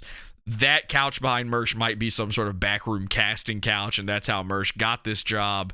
He looks like a lesbian, and look at the finger curl. Look at the claw. Yeah. The Mersh claw. Look at the veins going up his thumb. The thumb on the right, and then look at the chewed. We always see him chewing his fingernails. It's worse than that. He's actually chewing the flesh off of his thumb. There's a dent in it, a permanent dent in his thumb. It's horrific. I don't know if this is the poop thumb or not. I actually think this is the poop thumb, isn't it? Wait, let me think. Which okay was he giving? I can't remember now. I didn't realize he had the weird bent finger on both hands, though. His bent ring finger, that is shocking to me. But Mersh should thank every lucky star he's got that this director clipped out his crossed eyes as best he could. There's a couple misses, but the man did him so many favors. He did him so many favors that even in that 1 second clip from the trailer, Ballysong had to go like, well, I got to turn this into a cross-eyed picture. He wasn't cross-eyed in the trailer, but Ballysong's like, I can fix that. Sort of making an ass of themselves is good for me. So watch. What? You see that gold watch? Oh, yeah. Obviously, he put that on to look like he's a wheeler and a dealer. Yeah. He says that people the shark skin suit, gold watch combo. Yeah, he thinks he looks like Bernie Mac. Which, for some reason, is what he thinks is the pinnacle of style. He says that people making an ass of themselves are, content for him is the most, again, unaware line of all time. And he wanted to say lolcow, and they must have said to him, like, we don't know what that is. Yeah. Find another way to say that, please. When Teddy Hart started a YouTube channel, it gave me a lot of content. And content. He's talking tent. People, you shouldn't say content on something like this. This is professional. Don't call it tent. Eventually, Samantha too close to dents. Yeah. Okay, so he was just you can see when he's looking up, he's cross-eyed, and they just clipped away from it, clipped back to him, and he's kind of fixing the eyes. They're still a little off. There's some wonk left in him. Okay. And obviously, he's also wearing the Danny Saint thing to try to be like, yo, Danny, I put you in the wrestling doc. He thinks that'll to get a favor in the bank, of course, so we can call on it later at some point. Always a favor. Yeah, Danny, I had you. Put you on NBC. Exactly. And even though you can't read Danny Saint anywhere on the t-shirt, right? Yeah, it's just random scribbles. I gotta go back for this part because this is real blink and you'll miss it. Is good for me. So when Teddy Hart started a YouTube channel, it gave me a lot of content, and eventually Samantha Fiddler's name came up. Okay, get ready, because he's going to blink and he's going to miss it. All right, so we start. You see how we always start with his eyes up there? It's because they were just crossed, and he's fixing them. Let's go ahead and point out a few things we didn't point out in the last one. His skin, blotchy, horrific. My favorite part, we were talking about his eyes earlier and how horrific they look. You were talking about the bags, the grease around them. My favorite part, they made him take off the glasses. I guess he didn't spring for, this is back when he was still wearing the black frame, Buddy Holly glasses, right? And he didn't spring for the anti-glare. If you do a show You have to get anti-glare. You can't have glasses that don't have the anti-glare, anti-reflection coating on them. And it's cheap. It doesn't cost much. And it's better to do that anyway. You should just always get that. It's basically nothing. Which means if you don't have that, you also don't have like the the oleophobic or the aquaphobic or whatever glasses either. You should have that. It's really not that much. Mersh was too cheap to get it. So they couldn't see his eyes with the lighting. So they made him take off the glasses, which is, of course, horrifying. You know, you wear glasses. Glasses are a mask. I admit that when I'm wearing glasses, it's a mask. You don't see all of the imperfections this way. It's not why I wear them. I need them to see. At a certain point, though, you get used to that look. You get used to what that looks like. Other people get used to what it looks like. And those glasses come off, or the beard comes off, or you change your hairstyle. There's lots of things that do this. Your head accoutrement, all of your cranium accessories, all of that stuff, you get rid of one little thing, and you look like a ghoul. Well, Mersh looks like a ghoul, but my favorite part is he just had the glasses on right before they started filming, because you can see the red nose dents from where it was resting on his nose here, on the bridge of his nose. There's a red line cutting into his nose from his glasses. That's only there after you've been wearing the glasses all day. You know, you have to have been wearing them for a while, and it doesn't last that long, which means they shot all of Mersh's shit in like 30 minutes, because there's no shot of him that doesn't have the nose dent going on. All right, this is the kind of research I do here at Podawful. Where is Mersh's research? He didn't even know Teddy Hart abused women. And I started look at this, and then of course his graveyard of teeth. Just talking about come on, the graveyard of teeth, the dead tooth. Got it on my show. And ooh, look at that early head dent. It's actually just a dark splotch. This is pre-dent. It's just a weird dark patch going on. I've never noticed just how many lumps there are. Like, if you look underneath the eye, obviously there's the lump of the bag, but then underneath on the right-hand side of his face, or his left, like where the cheek starts, and it's just like a bloated. Oh, yeah, it's like a lump there. Yeah, it's sort of like somebody inflated it. They went under the skin and gave it a little pump. Just a little Reebok pump going on there. And the fact that his alibi made no sense to me. Now, they just cut to this early, which means Mersh just crossed his eyes. Just sort of got under Teddy. In fact, I don't think that... Yeah, so this is the only shot where they show the screen looking like this. You can see they're blurring out the chat. They're blurring out Goal Wave. This time, Night Wave's on screen, so he's getting a little bit of, brand time there. But, of course, you're just inundated with the ridiculousness of his vroom vroom race car chair room and all the shit on his walls. Again, imagine you have no clue what this is. Imagine you're 50. And you decide to watch this. Look at this room. There's a TV on the wall, but it's behind him with fucking acoustic foam panels just randomly placed. This weird chair, a portrait of a man smiling. It's so bizarre. Everything going on here. That microphone looks like it was made out of a tiny person's trash can somehow. It's the microphone is like the the opposite of his headphones, or at least it's got the same kind of thing. It's like, I don't think that pop filter is either designed for that or is put on correctly at all. It looks it does look like the sort of headphone equivalent. That filter the Snoopy headphone. That doesn't go with that microphone for sure. No, for sure. His skin. He. Shit. All right. You know what? I'm going to have to. Although that's a great look at the bottom row of graveyard teeth. Just take that in for a moment. Blow that up as best you can. We've also got another good patch on the forehead there. But we have to roll this back. Sorry, we're going to have to sit through this again. Just talking I want to try to nail and the fact that his alibi. We got to nail it when it goes to him. It made no sense to me.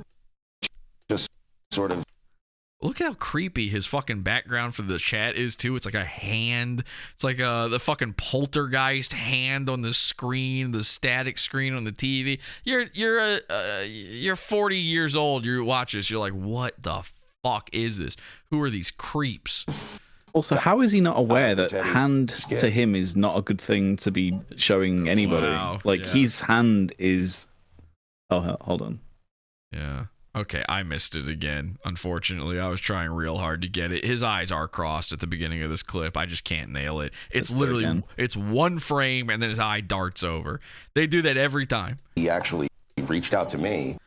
Oh, he's about to do something great here. So for the thumbnail for this episode, I must have screenshotted 50 different Mersh heads, 50 different frames from this. I think that's all of the frames, by the way, that Mersh is in.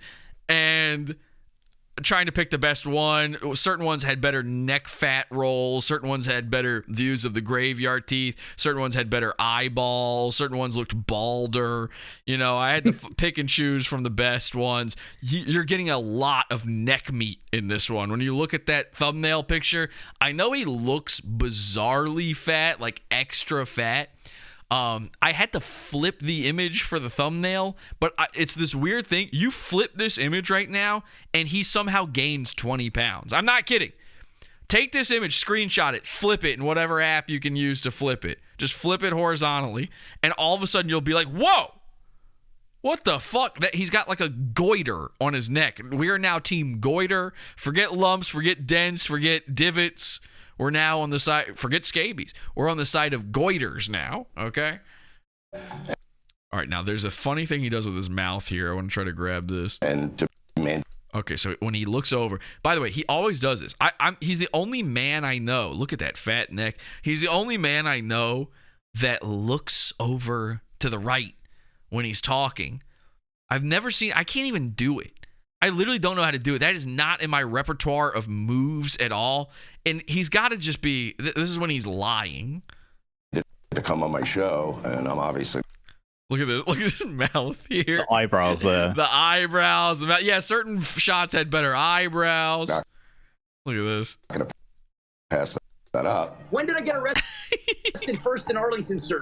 When was it? December 12, 2016, Arlington, Texas. She was in jail. I don't know when she got released. And she got released in November 2016. There's a huge gap in time, bud. Whoa, these head movements. I mean, this is too much for just a new person to take in, especially blowing him up on screen like this. Huge gap in time that you're not explaining. Where were you that time? And how do you know she went missing? He's doing all the faces I used to do when I would parody him. These are like my...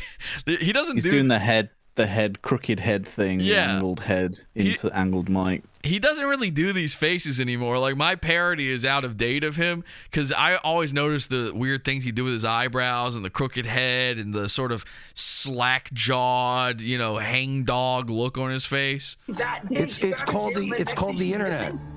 There's a whole fucking case file on this girl. Oh, and the way he rolls his eye, he does this hard blink while rolling his eye. So sassy. It's disgusting. It's not like I didn't pull this shit out of my ass. And if he did pull it out of his ass, he'd be checking that shit. Before I interviewed Teddy. Okay, here we go. Before I interviewed Teddy.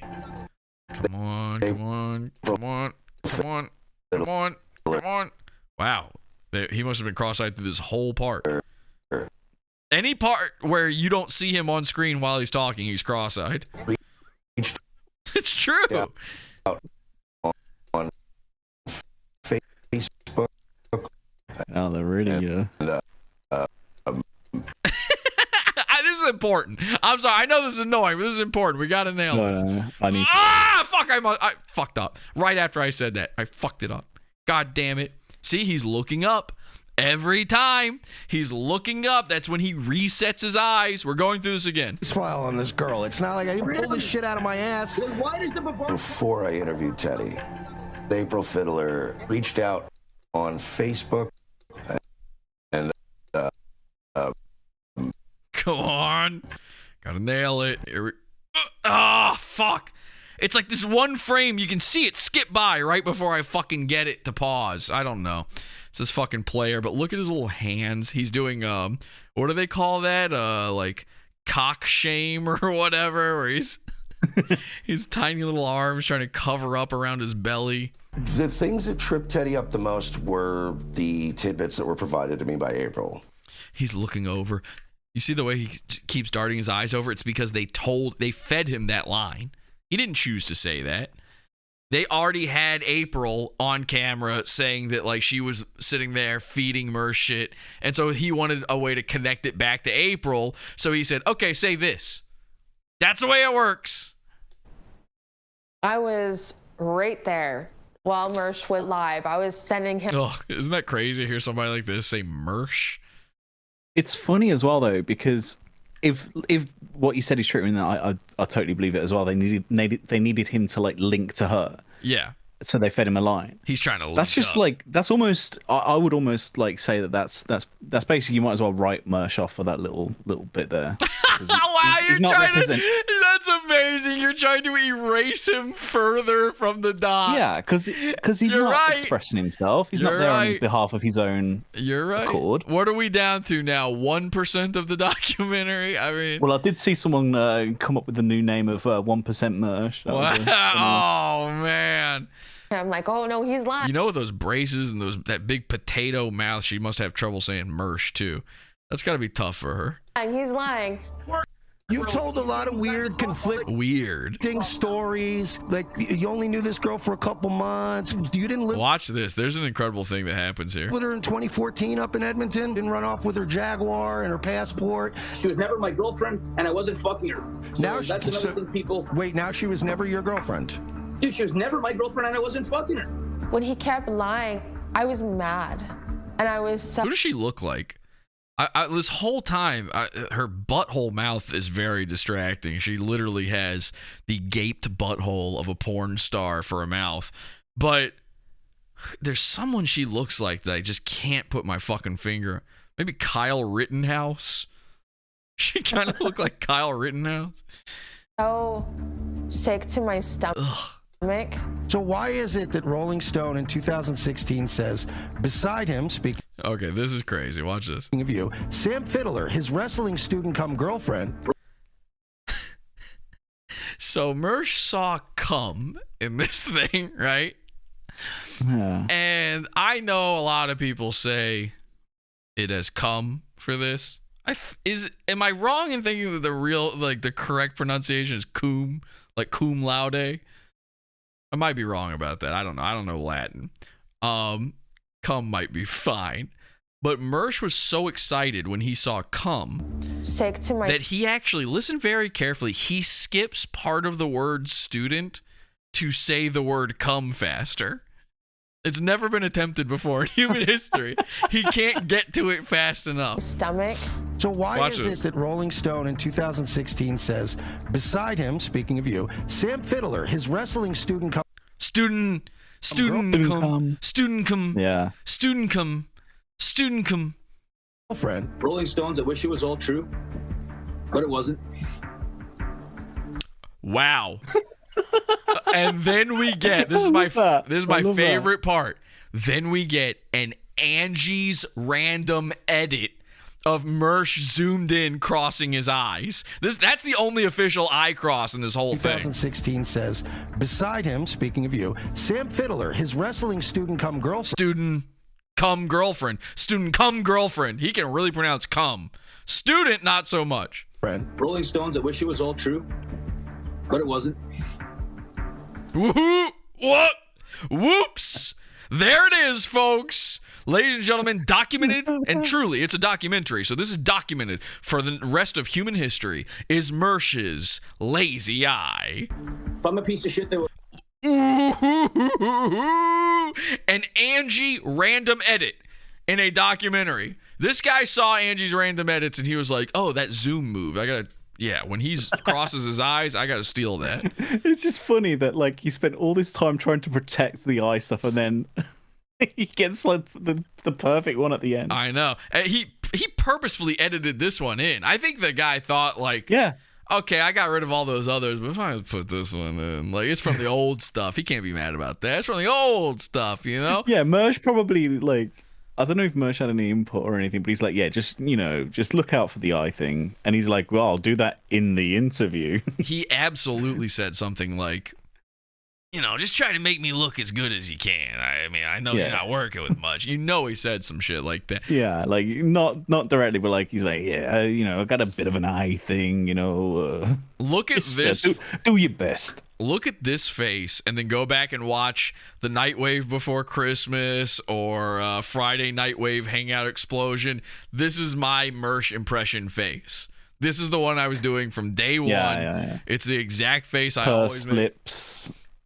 And I don't even know what it means. He does it all the time. And presumably you cut something like this in. You're the editor. You think this is a reaction face to something. What does this reaction even mean? I don't understand it, and I've been watching Mersh forever now, and I've been watching every little thing he does. I'm extremely petty when it comes to Mersh, and somehow I still have no clue what my impression inspo face is. Would hurt a woman.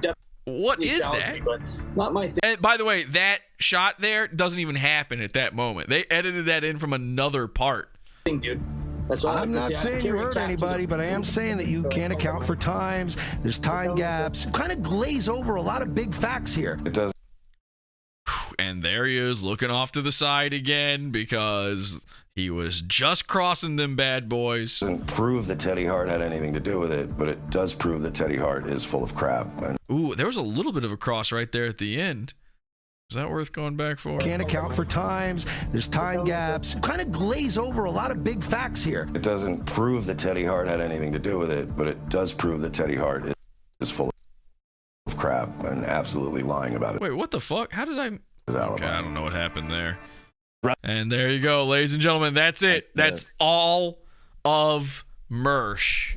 So I want you to keep in mind when Mersh finally gets when Mersh finally gets that big bump, that big peacock lump bump, when it happens, when the people say, man, who's this stud? Who's this star of stage and screen called Mersh? What is his show all about? And they finally tune in to see, oh, I got to check out this Nightwave. And they've now memorized his bizarre layout and his graphics. They tune in, they see the new version of it, the updated, improved version, today's Mersh, and the content he's covering and the stories he's telling. This is what they're going to see. We ended up, like, a couple times I've done some, like, rich dude shit with him, which is kind of wild. We hung out in New York once. Actually, I introduced Dutch to fucking him. One night we went out all through New York, and, like, this was like pre-Uber, right? And it was really hard to find a taxi, and this nigga got us a fucking town car.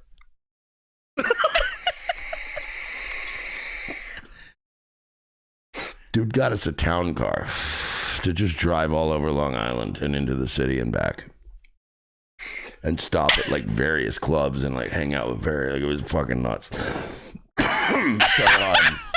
Anyway. That is what you get for checking out the Mersh doc on Peacock. Ladies and gentlemen, Mersh has gone Hollywood. The boy is peacocking, and we wish him the absolute best in all of his endeavors. Porcelain, thank you so much for joining me for this way too long fucking stream. I apologize for keeping you this long. You're a warrior. It's great fun. I enjoyed it. You have a warrior spirit, and you're a beautiful soul, and I love you. Thank you. Appreciate it. I kiss you. Tell me you love me back.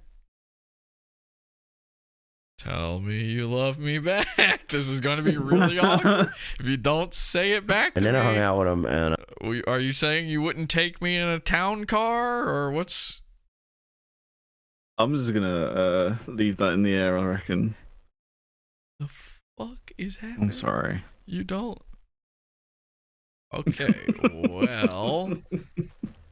I am now fully against porcelain, and this is the turn. ladies and gentlemen. So you're not saying one way or the other. You're not saying you do love me. You're not saying you don't love me. I think, Jesse, if you search your feelings, is all I'm gonna say. So what you're saying is, wait, what was that? I search my search your feelings, yeah, you'll. Okay, so you're telling me you're not saying one way, you're not saying another. Are you going middle of the road on me? Yeah, I guess in a way. Wow. I'm sorry. I'm not thinking. I'm like so tired. So well, my brain's not working perfectly. I guess we're against porcelain now, ape. All right. Thank you very much to porcelain, or as Owen Benjamin calls him, all kinds of weird, bad stuff. I was just making you think I was gonna say your real name there for a second. Would that be a funny way to end the show? No, you can say it. Like, I know I can, but I choose not to because I love you. Oh, I appreciate that. Oh man, wow. Now Mersh is going to say you're begging Porcelain to be your co-host and telling him you love him and getting rejected. This is going to look really, really bad. It's going to look really, really bad on me.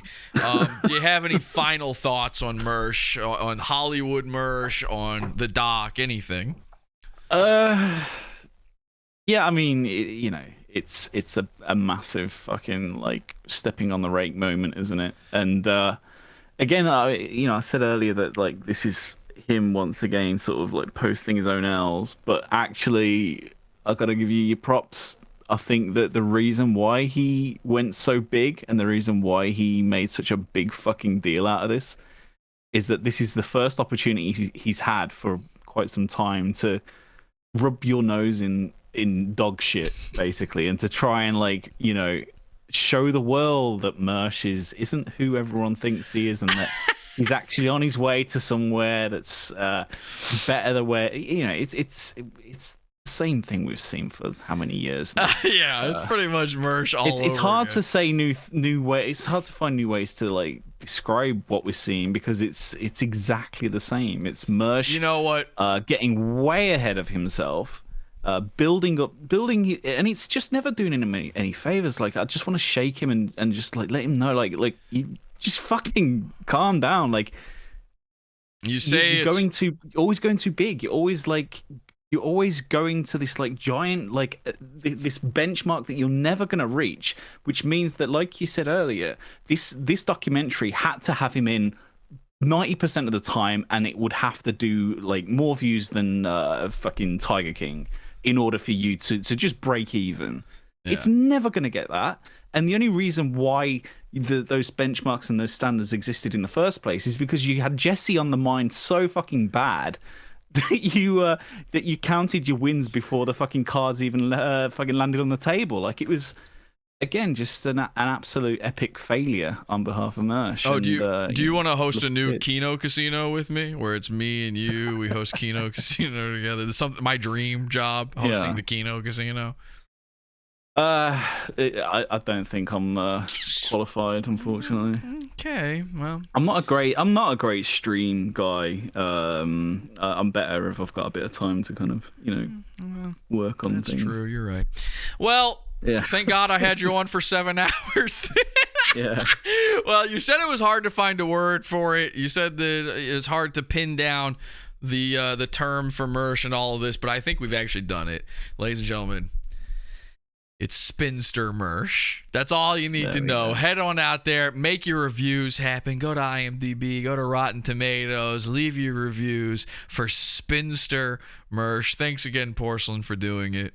Yeah, man. Cheers for having me. All right, bye. And as for everything else, podawful.com for all the episodes. We're still getting back up all the stuff from YouTube, anything that still exists where YouTube got taken down. Make sure you hit subscribe on this channel. If you haven't already, this is a new channel. We need everybody to hit subscribe. Unfortunately, it's just the way of the world. I hate doing it. Awful.tube. Book it when this channel goes down. That's where the next one will be. Awful.tube. The pizza fun for more. And this is the end of Season Dark Future. It was a beautiful season. It was a chaotic season, but how else would Season Dark Future go other than pure chaos? I can't wait to see you in the next season. And so, until next time, don't go on the internet tomorrow and have an awful day.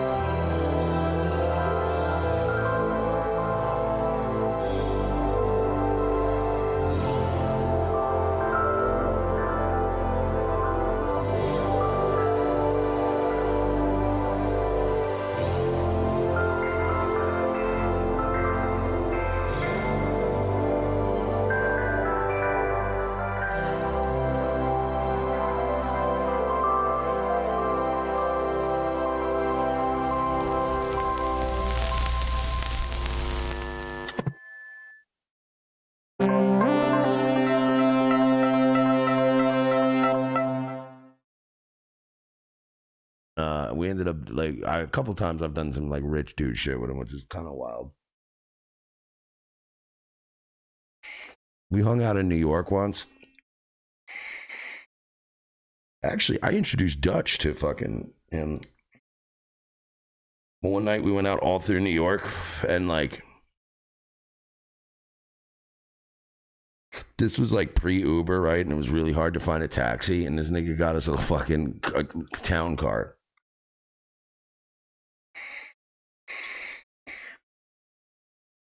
Dude got us a town car to just drive all over Long Island and into the city and back. And stop at like various clubs and like hang out with it was fucking nuts.